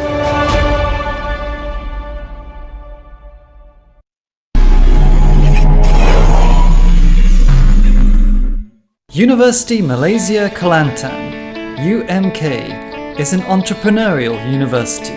We implement the government's aspiration to ensure the younger generation are not only highly educated, but also entrepreneurial. Our mission is to become the #1 entrepreneurial university in Malaysia by 2023, in ASEAN by 2026, and in Asia by 2030. This is in line with the National Entrepreneurship Policy, which aims to make Malaysia an entrepreneurial country by 2030. According to this vision, UMK ensures the whole university functions within an entrepreneurial ecosystem. This ecosystem comprises of 9 faculties, including the Language Centre, supported by institutes and centres of excellence, implemented with the discipline of innovation-based entrepreneurship. The university's upper management, together with UMK employees at all levels, are committed to realising UMK as a Malaysian public university well respected for its foundation of entrepreneurship. Implementing this ecosystem, the University Malaysia Kelantan Entrepreneurship Institute, UMKEI, oversees 3 other entrepreneurship-based centres: the Centre for Entrepreneurship Development and Education, CEED, the Institute of Small and Medium Enterprises, ISME, and the Global Entrepreneurship Research and Innovation Centre, GERIC. The Faculty of Entrepreneurship and Business, spearheading this structure, has successfully developed collaborative entrepreneurial networks such as UMK Frontier Street, the Entrepreneurial Advisory Council, the Entrepreneurship Committee, and Gerak Gempor Keusahawanan. From the academic aspect, UMK offers 25 undergraduate programs and 16 postgraduate programs. in the fields of business and tourism, science and technology, as well as arts and heritage. The university is constantly enhancing its teaching and learning system to ensure that the process of learning takes place creatively and innovatively through My Academic Integrated System, My ICE, massive open online courses, MOOC, and blended learning. UMK is committed to the development of first-class graduates to become the leaders of industry. Collaboration with world-class local corporate sectors, as well as a network of well-known regional educational institutions, is aimed at empowering UMK from various angles. This is evidenced by the increase in the marketability of graduates and graduates who create jobs through businesses. Research, innovation, and commercialization is another important part of UMK. Research funding and the number of innovations and commercialized products increase every year. UMK has excelled in various prestigious competitions. With the hashtag UMK for Society, UMK is also involved in various community activities. Our staff and students consistently demonstrate outstanding skills and abilities. With such a great spirit of teamwork, UMK has never looked back to emerge as a respected educational entity in the region. We at UMK believe that our presence will give a new look to the development of a valley of knowledge. Indeed, our core entrepreneurship will always make us, University Malaysia Kelantan, relevant, unique, and different.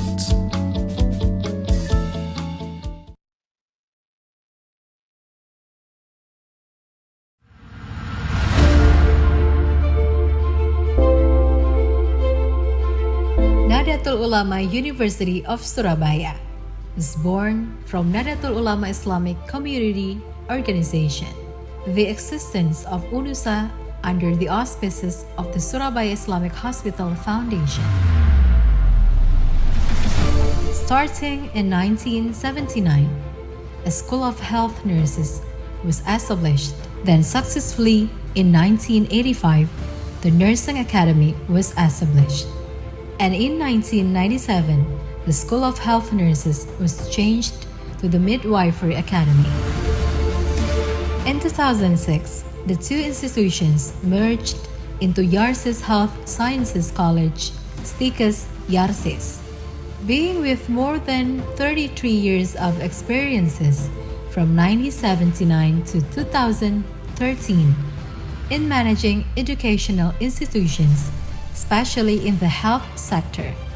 In 2013, STIKES Yarsis changed into Nahdlatul Ulama University of Surabaya, UNUSA.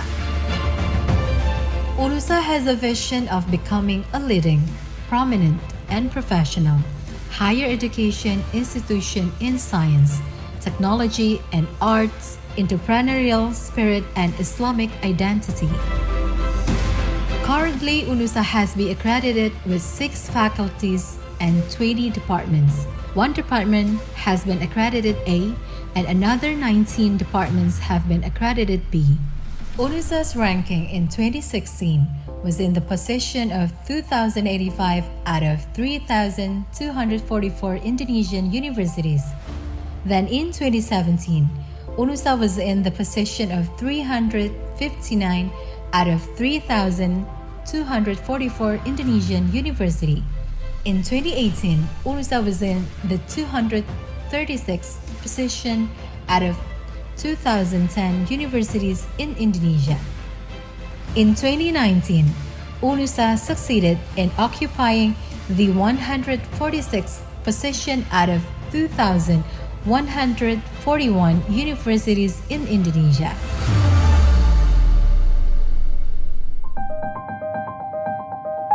UNUSA is supported by 224 lecturers, and 120 education staff who are competent and professional. At the end of 2018, UNUSA was named by the Higher Education Service Institute Region 7 of East Java as a new private university with the best acceleration in management. In the early of 2019, UNUSA succeeded to get the title of the first best NU higher education in Indonesia in implementing the internal quality assurance system provided by Nahdlatul Ulama Higher Education Institution. UNUSA has 2 campuses with complete and modern facilities. UNUSA is supported by 3 owned hospitals: Ayani Hospital Surabaya, Jemur Sari Hospital Surabaya, and Nyai Ageng Pinati Maternity and Child Hospital Gresik. The function of the hospital, in addition to being a health service facility, it is also a practical tool for students to support the achievement of their competency targets. Various laboratories and modern equipments have been owned by UNUSA, namely Cadaver Lab, CBT Lab, Child and Growth Lab, Nutrition Lab, Anatomy Lab, Biosafety Lab, Biomolecular Lab, Microbiology Lab, Immunology and Serology Lab, Hematologist Lab, and UNUSA Medical Center. In the middle of 2020, medical faculty of UNUSA obtained a grant from RT-PCR and PCR reagents from the Ministry of Education and Culture as a diagnostic effort for COVID-19. UNUSA cooperates with various parties both at home and abroad. Until 2020, UNUSA has signed 114 MOUs of domestic institutions and 44 MOUs with foreign institutions. In academic year of 2019-2020, number of students of UNUSA are 4,516 students. Various national and international achievements have been achieved by UNUSA students.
UNUSA committed to run the Tridharma College as well as possible. Currently, UNUSA Research Cluster is in the Madhya rank, and UNUSA Community Service Cluster is in very good rank. UNUSA has 12 journals with 7 SINTA accredited journals. As a part of community service, UNUSA, in collaboration with the provincial government of East Java, implemented One Pesantren, One Product (OPOP) program. A prominent program of the East Java provincial government is to improve the welfare of the pesantren-based community.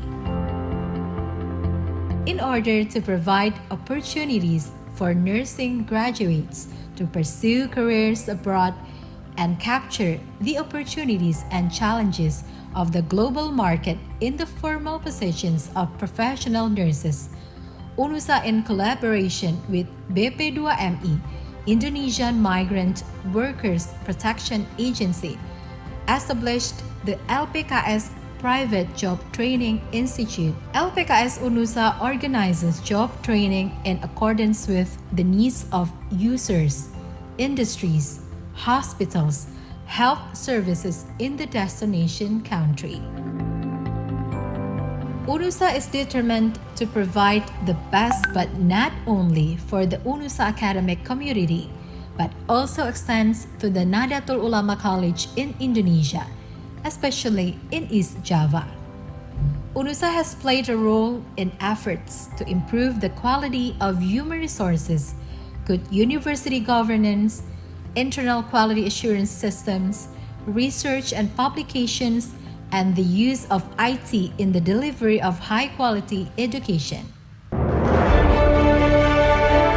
UNUSA's contribution to NU College are replication of UNUSA SIM system at 42 PTNU, strengthening of HR bits through Pekerti training applied approach, the founding of Arjunu, NU Journal of Volunteer Association, the founding of APPTNU, PTNU Library Association, and the internal quality audit assistance through the preparation of quality documents.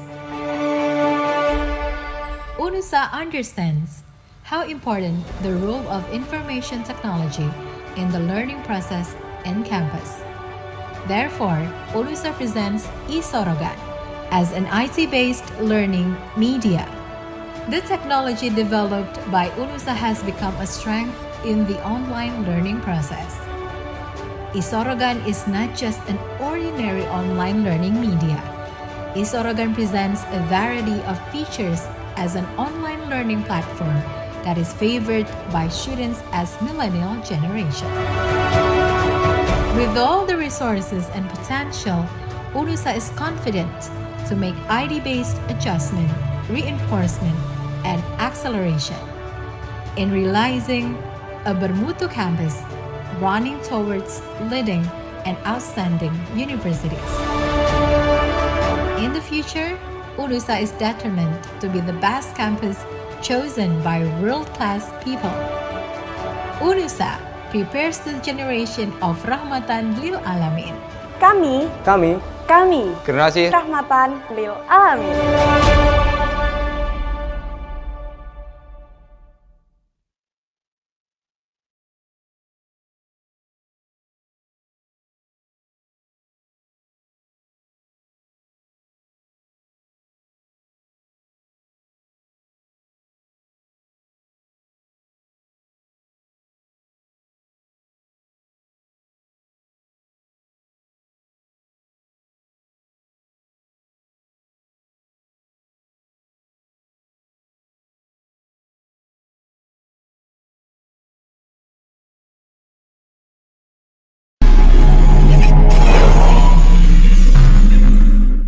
University Malaysia Kelantan, UMK, is an entrepreneurial university. We implement the government's aspiration to ensure the younger generation are not only highly educated, but also entrepreneurial. Our mission is to become the #1 entrepreneurial university in Malaysia by 2023, in ASEAN by 2026, and in Asia by 2030. This is in line with the National Entrepreneurship Policy, which aims to make Malaysia an entrepreneurial country by 2030.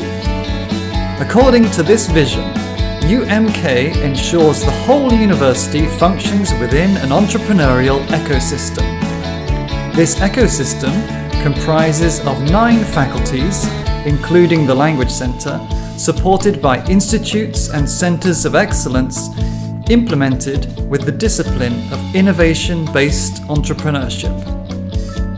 The university's upper management, together with UMK employees at all levels, are committed to realising UMK as a Malaysian public university well respected for its foundation of entrepreneurship.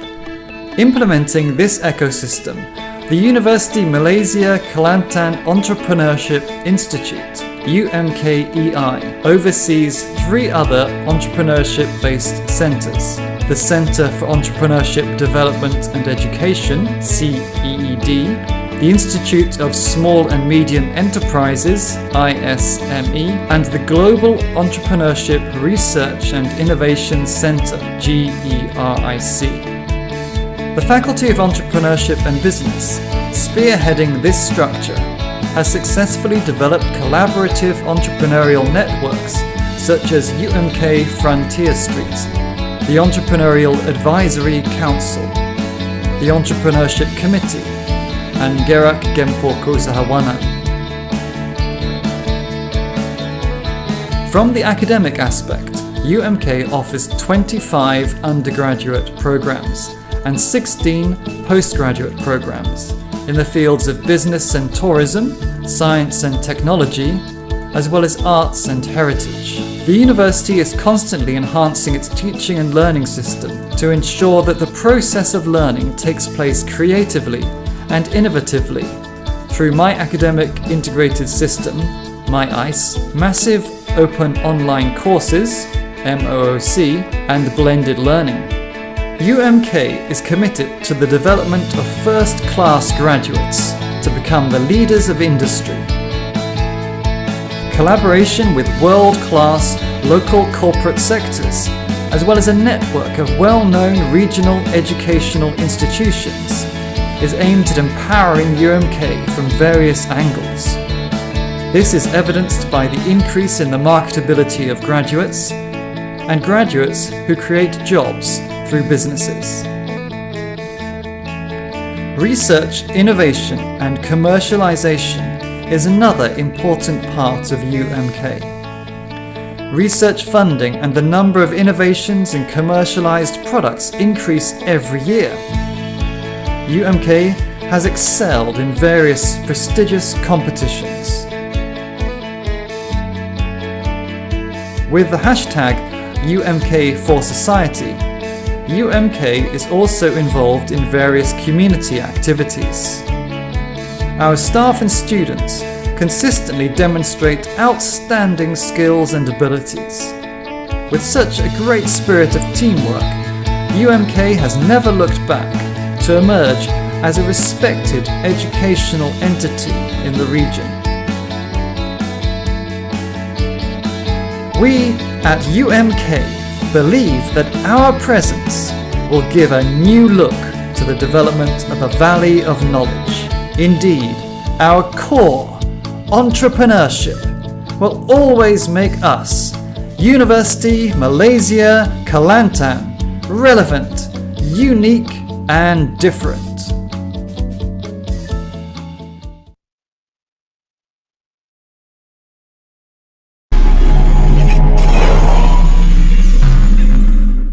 University Malaysia Kelantan, UMK, is an entrepreneurial university. We implement the government's aspiration to ensure the younger generation are not only highly educated, but also entrepreneurial. Our mission is to become the #1 entrepreneurial university in Malaysia by 2023, in ASEAN by 2026, and in Asia by 2030. This is in line with the National Entrepreneurship Policy, which aims to make Malaysia an entrepreneurial country by 2030. According to this vision, UMK ensures the whole university functions within an entrepreneurial ecosystem. This ecosystem comprises of 9 faculties, including the Language Centre, supported by institutes and centres of excellence, implemented with the discipline of innovation-based entrepreneurship. The university's upper management, together with UMK employees at all levels, are committed to realising UMK as a Malaysian public university well respected for its foundation of entrepreneurship. Implementing this ecosystem, the University Malaysia Kelantan Entrepreneurship Institute UMKEI oversees 3 other entrepreneurship-based centres: the Centre for Entrepreneurship Development and Education, CEED, the Institute of Small and Medium Enterprises, ISME, and the Global Entrepreneurship Research and Innovation Centre, GERIC. The Faculty of Entrepreneurship and Business, spearheading this structure, has successfully developed collaborative entrepreneurial networks such as UMK Frontier Street, the Entrepreneurial Advisory Council, the Entrepreneurship Committee, and Gerak Gempo Keusahawanan. From the academic aspect, UMK offers 25 undergraduate programs and 16 postgraduate programs in the fields of business and tourism, science and technology, as well as arts and heritage. The university is constantly enhancing its teaching and learning system to ensure that the process of learning takes place creatively and innovatively through My Academic Integrated System, My ICE, massive open online courses, MOOC, and blended learning. UMK is committed to the development of first-class graduates to become the leaders of industry. Collaboration with world-class local corporate sectors, as well as a network of well-known regional educational institutions, is aimed at empowering UMK from various angles. This is evidenced by the increase in the marketability of graduates and graduates who create jobs through businesses. Research, innovation, and commercialization is another important part of UMK. Research funding and the number of innovations in commercialized products increase every year. UMK has excelled in various prestigious competitions. With the hashtag UMK for Society, UMK is also involved in various community activities. Our staff and students consistently demonstrate outstanding skills and abilities. With such a great spirit of teamwork, UMK has never looked back to emerge as a respected educational entity in the region. We at UMK believe that our presence will give a new look to the development of a valley of knowledge. Indeed, our core, entrepreneurship, will always make us, University Malaysia Kelantan, relevant, unique, and different.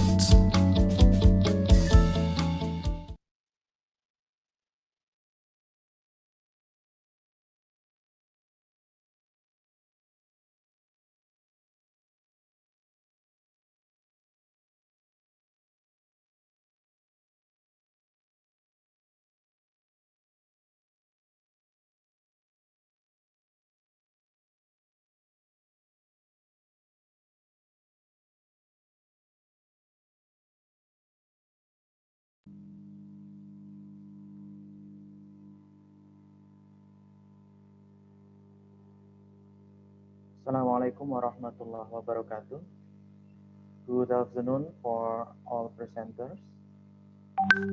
Okay, this time is 1 p.m. on Indonesian times and maybe 2 p.m. in Malaysian or Kelantan times. And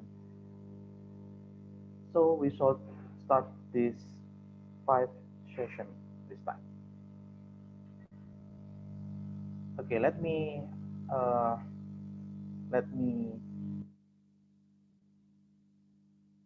tell you about introducing with this session. Welcome to ICUD Hack 2020 presentation session. Today, I am Abdul Hakim, will serve as your session chair. I hope all the participants will be pleased with this session. In order to keep the session conducive, there are some guidance that we need to follow, such as the first is each of the paper will have 8-minute presentation, and there will be question and answer session after all presenters' presentation, if possible.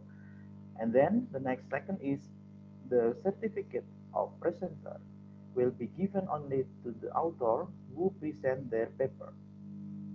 And the third is please submit the revised paper by 31st August 2020 through PPG or email kresnanusantara@relevantjournal.id.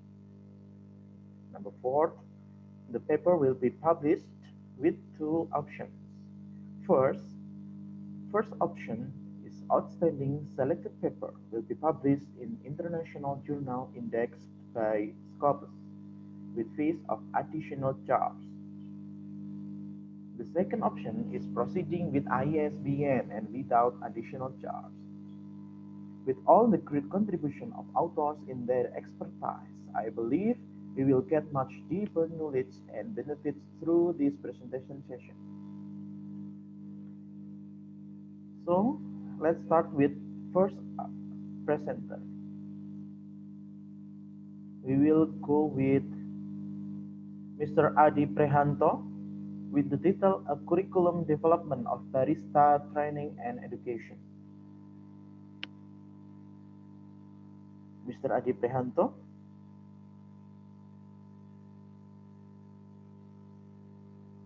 Are you with us, Mr. Adi Prihanto?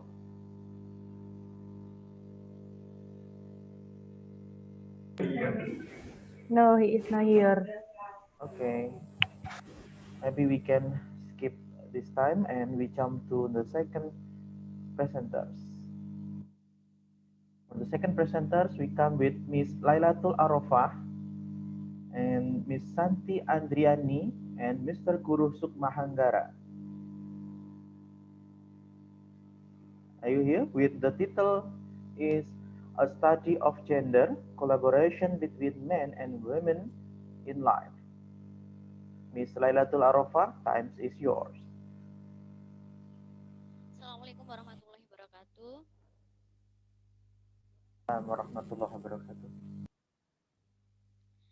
Baik, my name is Lailatul Arafah from Nusantara BGRI Kediri University. Me and group members consisting of Santi Andriani and Guru Sukmahanggara will present our article entitled A Study of Gender, Collaboration Between Men and Women in Life.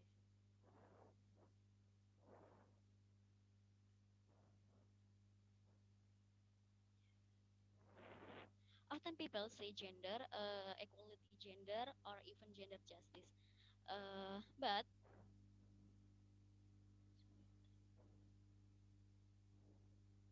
okay, but unfortunately, some people don't understand the meaning of gender itself. Gender is often seen as an unchangeable nature of or gift from God. There are even those who say that gender is sex. So is everything correct? Along with the times, many things have changed. One of them is relationship between men and women.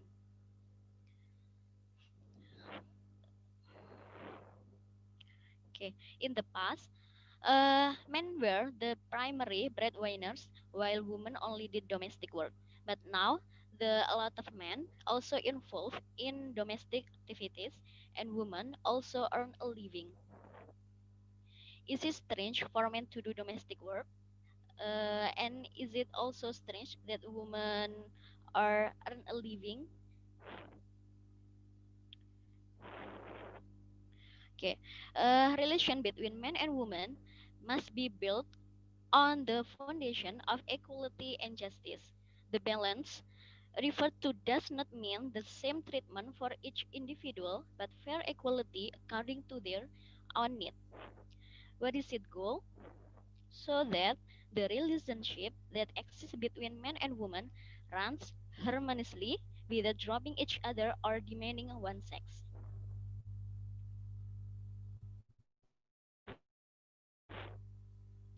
Gender is defined as the difference between men and women in roles, function, rights, responsibilities, and behavior shaped by the social, cultural, and customary value of community group that can change according to time and local condition. Gender is different from sex. Here is table of difference between gender and sex. Maybe can be seen in the table.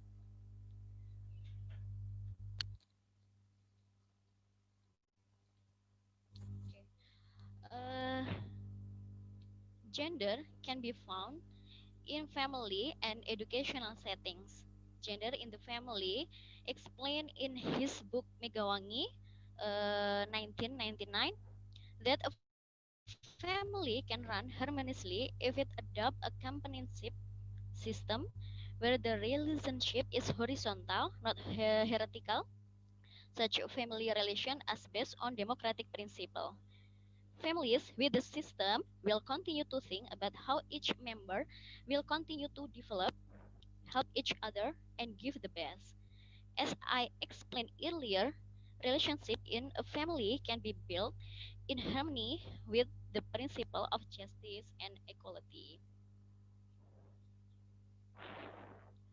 Okay, and then furthermore, gender in educational setting, men and women have the same right to get the opportunity to develop their potential. Men and women work together to give each other the best in optimal achievement and self-development. So it's not justice to say that men should get a decent education while the women don't need to go to higher education. All have the same opportunity in education. Okay, well, that was an explanation of the article we made. The conclusion is gender is a social cultural construction that different roles, responsibilities, function between men and women. The roles performed by men and women can be exchanged. Men and women are partners who help each other to create a harmonious relationship. They must build harmonious relationship without dropping in all fields, both in family, education, and wider scope. Okay, thank you for your attention. Assalamualaikum warahmatullahi wabarakatuh.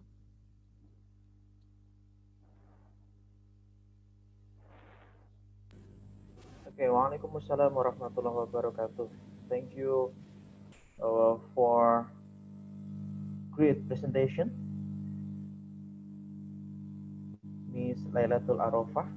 And then we go to the next presentation with Miss Mrs. Umi Hani, Mrs. Epi Setiawati Ninyoman Suliasi, Erika Martini Wardani with the title Self-Management Education, Healthy Life Behavior Toward Change in Perception and Units of COVID-19 Transmission.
Sepertinya masih di-unmute, Pak.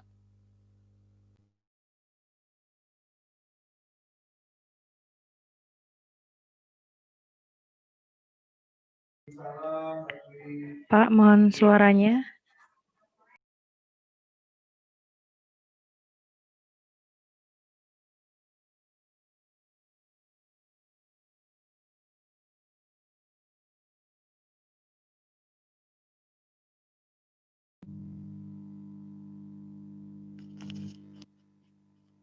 Mau muncul ya, Mbak? Suaranya. Iya, tidak muncul suaranya.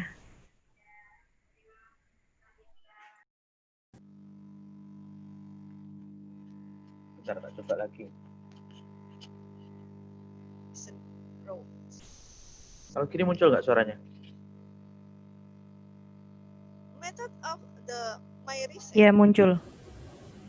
Quasi experiment one group pre and post descent in patient who visit a polyclinic at 3 hospital in East Java, Indonesia.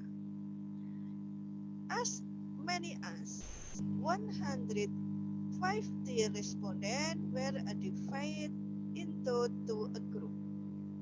One group 75 respondents in the control group and 75 respondents in the treatment group.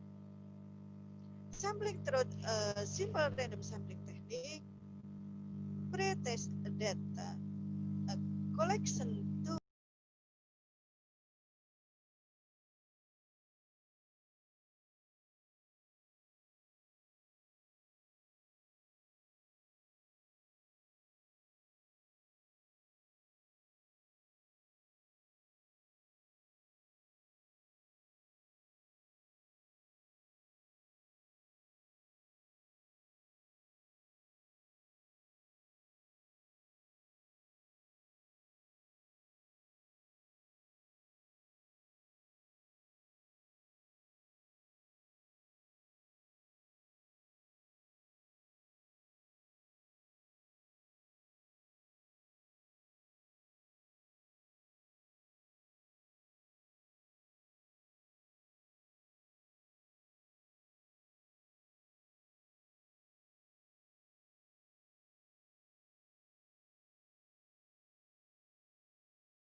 p-value 0.167 and post-test p-value 0.000.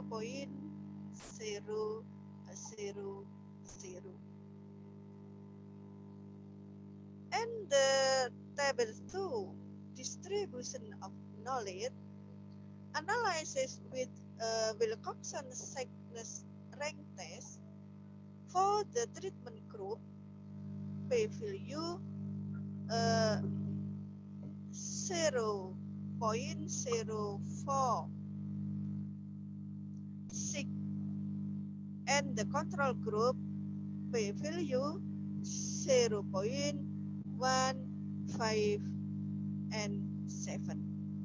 and the analysis with main witness test pretest value pretest 0.06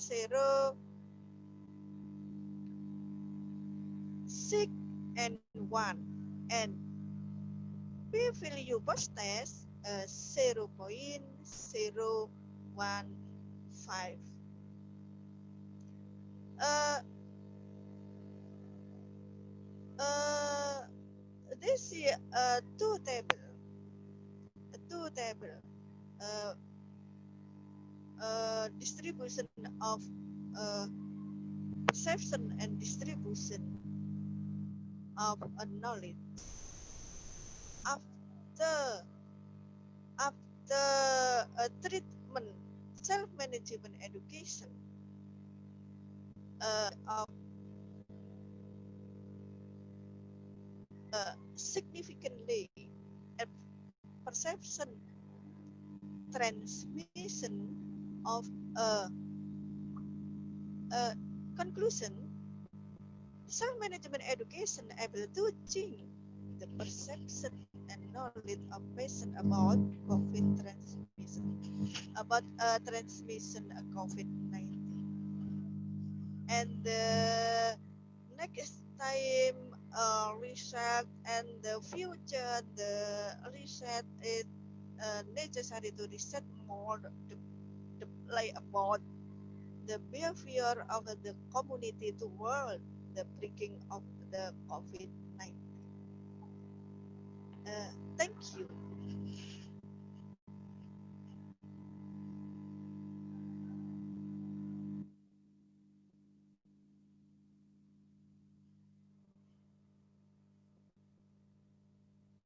Okay, thank you for Mrs. Epi for the presentation. And the next we come with Mr. Asman Bidin, Mr. Garawi Mohammed, Mr. Asman Bidin, Mr. Ahmed Badawi, and Mr. Mutasim Hamis with the title is Role of Ministerial Media Arms during COVID-19 in Malaysia. For Mr. Asman, times is yours.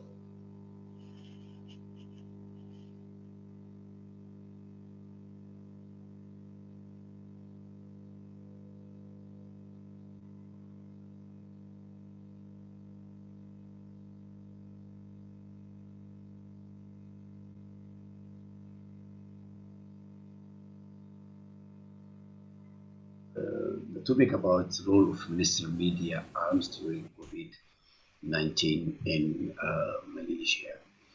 And we divide it into three main parts. It's discuss of the role of the three Malaysian government, the Prime Minister and General Director of Ministry of Health and Senior Security Minister. And we collect data from statements released by National News Agency Barnama. Recently, a novel coronavirus case saved respiratory disease infecting of human because the global health concern, and we all witness about what happened in 2018. Start on December was in Wuhan, and the outbreak of it led on global panic in population. And in Malaysia, announced in 25th of January, there was the first case and jumped to 100 on March 2020. The number of statistic, the Malaysian COVID statistic, 9,200, and the recovery was 8,800. The death was 120, with a few days statistic in worldwide was 21 million, and the death is crossed 774,000. And if you compare the within 6 months, the number of people got infected in Malaysia is still with good impression if you compare with another country in neighborhood.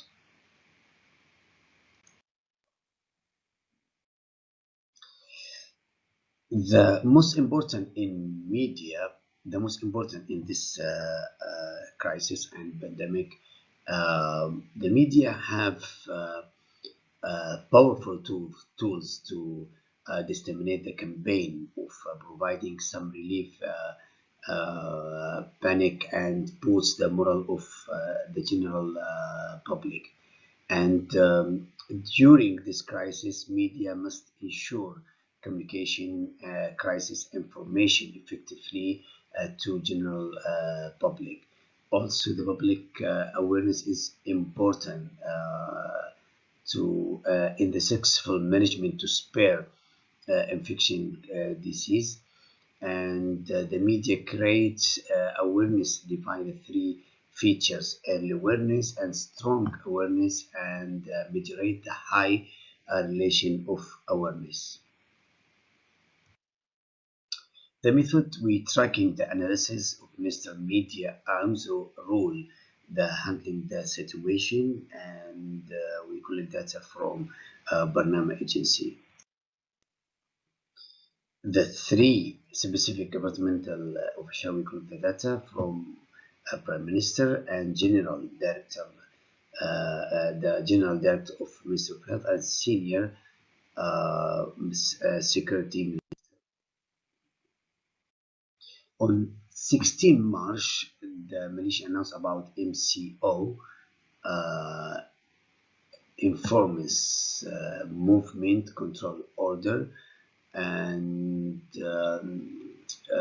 Prime Minister he was very clear about the situation and the economy, and what will happen in economy. He said Malaysia, they are losing 2 billion per day, and they try to help the economy of Malaysia by supporting by 250 million billion actually, and also he was, as I said, he was clearly about how this pandemic and outbreak affecting of the economy. In 31 August, a lot of people to turn back to them to normal life with some condition.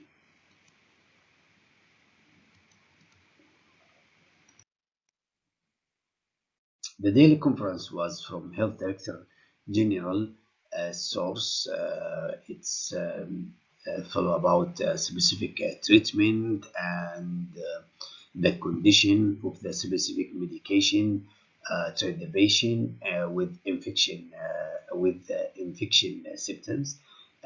Also, they announce about the ministry also they provide Malaysian people with and foreigner for fee charge for tests, and also they increase the number of work and also the increasing of worker and volunteer during pandemic.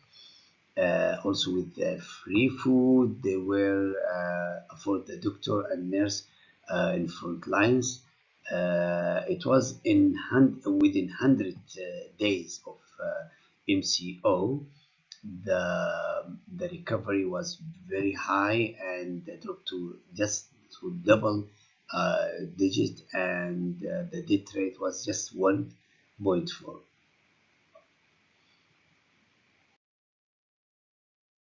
And also the significance of the result was a good behavior of people whole community, as the general director said. The senior security minister, he was focused about the rules, and he had a daily conference within 3 months, and then they make it in 3 days. Also, in order of MCO, the government imposes 1,000 as a fine, and they make 1,520 road block. Also, within 18th of March and 9th of June, almost 27,000 number they got fined from that, and the government they collect almost 6 million ringgit. Also, on 14th of June, Ismail Sabri said the Malaysian has been recognized of one of the top 5 nations globally for begin to control spread virus. The conclusion, the importance of daily information conference to stop the fake news and misunderstanding also this information, and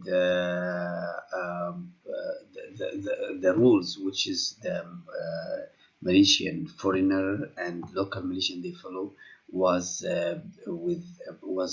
good to have a low rate for this pandemic, and Malaysia has been recognized in one of the top 5 nations globally. The recommendation, Malaysian they did actually good for to fight this pandemic, but as a recommendation, they should to uh, uh, give more information for foreigner by another language. There's no people they can speak same language, and they can involve with the celebrity to deliver the news. And Malaysian they should to give them experience to another world, especially to third world and Muslim country, by documentary, by many ways, by media to show people what Malaysian did. In same time, they should to contribute with another uh, media to discuss about what they did by media and by healthcare and so on, to get this as a credit, also to help another country for future pandemic and awareness. Thank you all.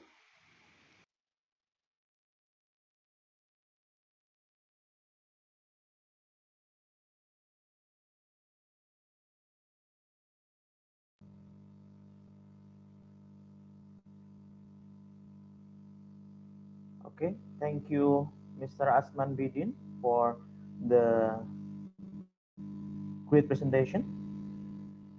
And we come to the next presenters. We go with Mr. Akwani and Mr. Agus Wahyudi. With the title is Building Ecological Citizenship Student through Transformative Learning in Wonosalam, Jombang. For Mr. Akwani and Mr. Agus Wahyudi, times is yours.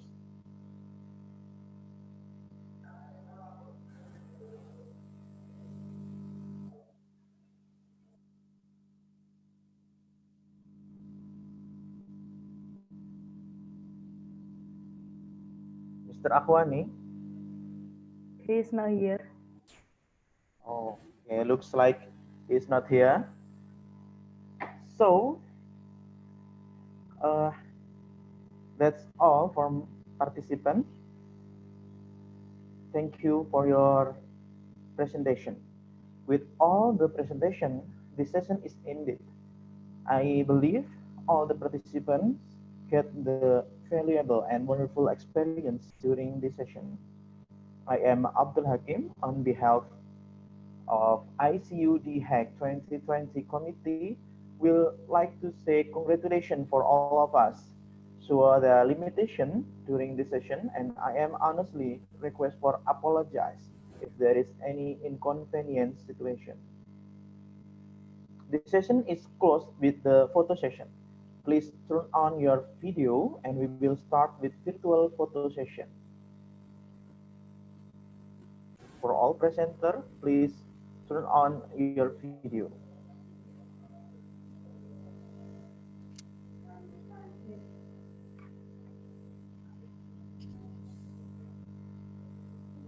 Okay, Miss Vina, could you take the photo? Okay. 1, 2, 3.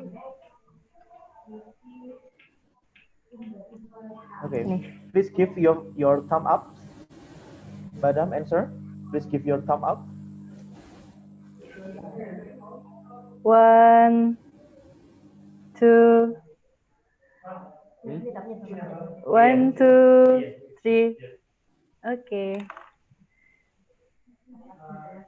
Thank you. Thank you for your presentation. Thank you for your attendance. And don't forget to fill the attendance form for your certificate. Okay, I'll close this session. Thank you very much. Wassalamualaikum warahmatullahi wabarakatuh. Waalaikumsalam warahmatullahi wabarakatuh.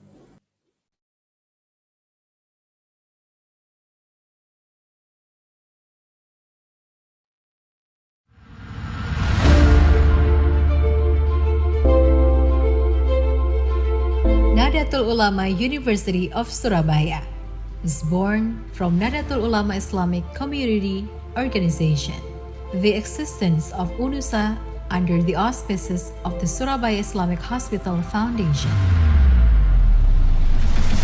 Starting in 1979, a School of Health Nurses was established. Then successfully in 1985, the Nursing Academy was established. And in 1997, the School of Health Nurses was changed to the Midwifery Academy. In 2006, the two institutions merged into Yarsis Health Sciences College, STIKES Yarsis. Being with more than 33 years of experiences from 1979 to 2013 in managing educational institutions, especially in the health sector. In 2013, STIKES Yarsis changed into Nahdlatul Ulama University of Surabaya, UNUSA.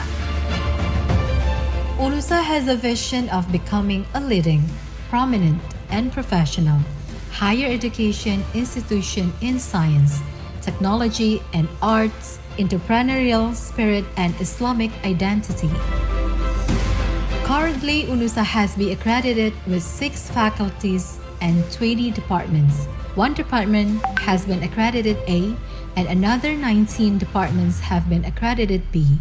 UNUSA's ranking in 2016 was in the position of 2,085 out of 3,244 Indonesian universities. Then in 2017, UNUSA was in the position of 359 out of 3,244 Indonesian university. In 2018, UNUSA was in the 236th position out of 2010 universities in Indonesia. In 2019, UNUSA succeeded in occupying the 146th position out of 2,141 universities in Indonesia.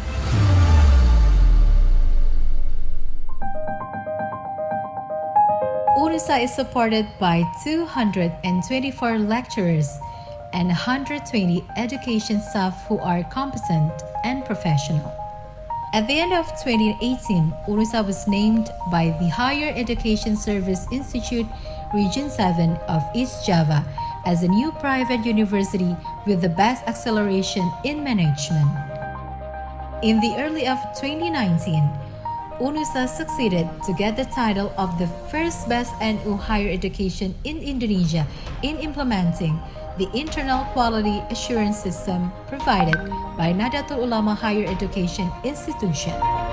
UNUSA has 2 campuses with complete and modern facilities. UNUSA is supported by 3 owned hospitals: Ayani Hospital Surabaya, Jemur Sari Hospital Surabaya, and Nyai Ageng Pinati Maternity and Child Hospital Gresik.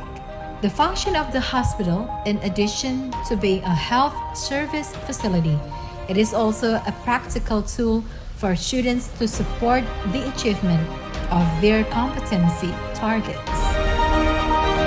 Various laboratories and modern equipments have been owned by UNUSA.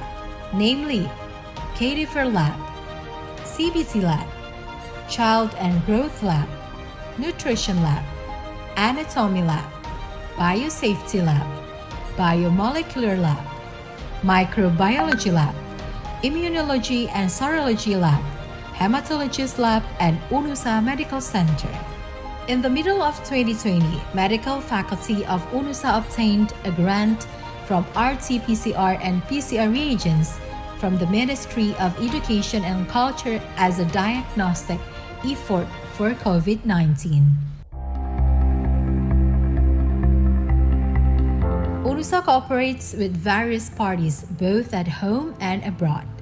Until 2020, UNUSA has signed 114 MOUs of domestic institutions and 44 MOUs with foreign institutions. In academic year of 2019-2020, number of students of UNUSA are 4,516 students. Various national and international achievements have been achieved by UNUSA students.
UNUSA committed to run the Tridharma College as well as possible.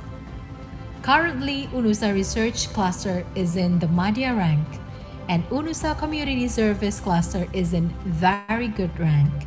UNUSA has 12 journals with 7 SINTA accredited journals. As a part of community service, UNUSA, in collaboration with the provincial government of East Java, implemented One Pesantren, One Product (OPOP) program.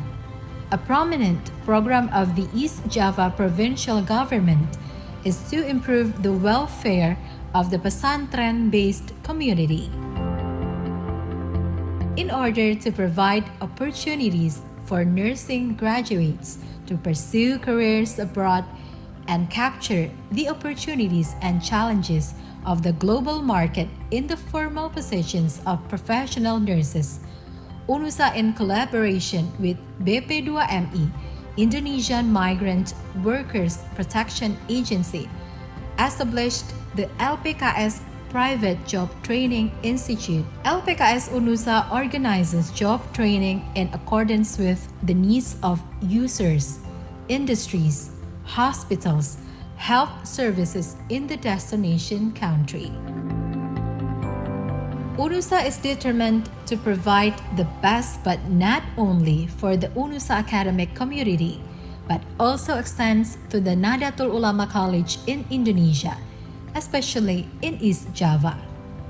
UNUSA has played a role in efforts to improve the quality of human resources, good university governance, internal quality assurance systems, research and publications, and the use of IT in the delivery of high-quality education.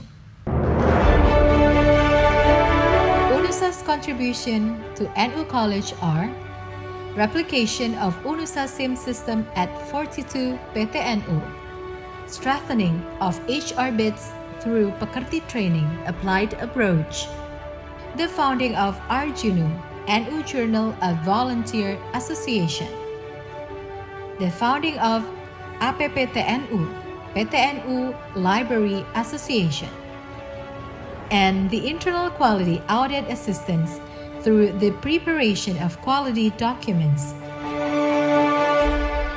UNUSA understands how important the role of information technology in the learning process in campus. Therefore, UNUSA presents eSorogan as an IT-based learning media. The technology developed by UNUSA has become a strength in the online learning process. eSorogan is not just an ordinary online learning media. eSorogan presents a variety of features as an online learning platform that is favored by students as millennial generation. With all the resources and potential, UNUSA is confident to make ID-based adjustment, reinforcement, and acceleration in realizing a bermutu campus running towards leading and outstanding universities. In the future, UNUSA is determined to be the best campus chosen by world-class people. UNUSA prepares the generation of rahmatan lil alamin. Kami generasi rahmatan lil alamin.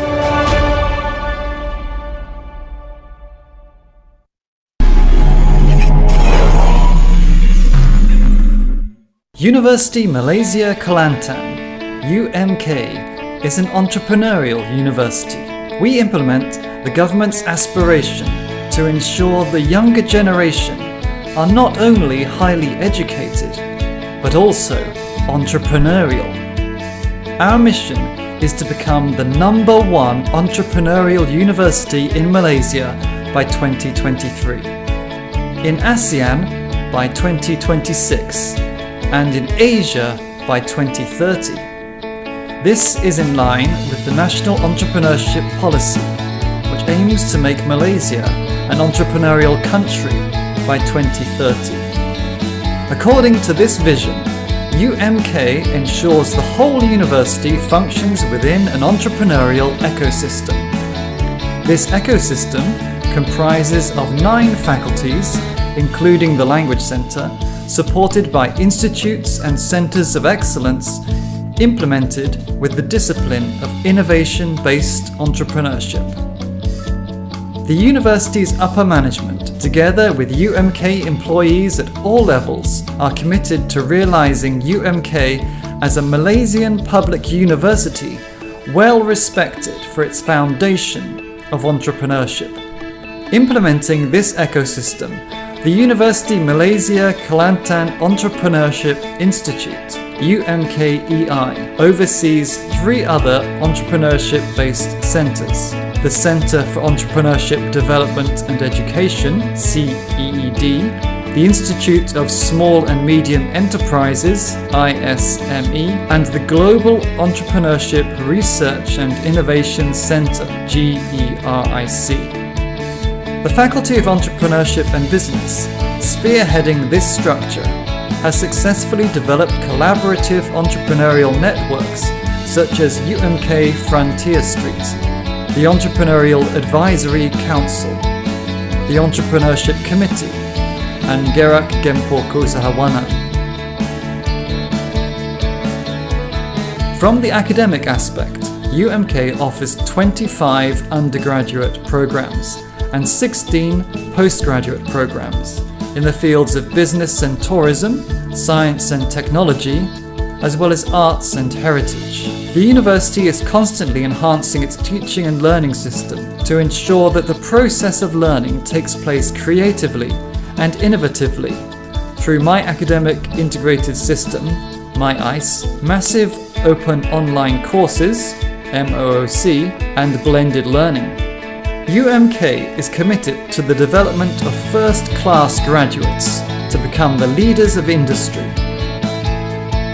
Collaboration with world-class local corporate sectors, as well as a network of well-known regional educational institutions, is aimed at empowering UMK from various angles. This is evidenced by the increase in the marketability of graduates and graduates who create jobs through businesses. Research, innovation and commercialization is another important part of UMK. Research funding and the number of innovations in commercialized products increase every year. UMK has excelled in various prestigious competitions. With the hashtag UMK for Society, UMK is also involved in various community activities. Our staff and students consistently demonstrate outstanding skills and abilities. With such a great spirit of teamwork, UMK has never looked back to emerge as a respected educational entity in the region. We at UMK believe that our presence will give a new look to the development of a valley of knowledge. Indeed, our core entrepreneurship will always make us, University Malaysia Kelantan, relevant, unique and different.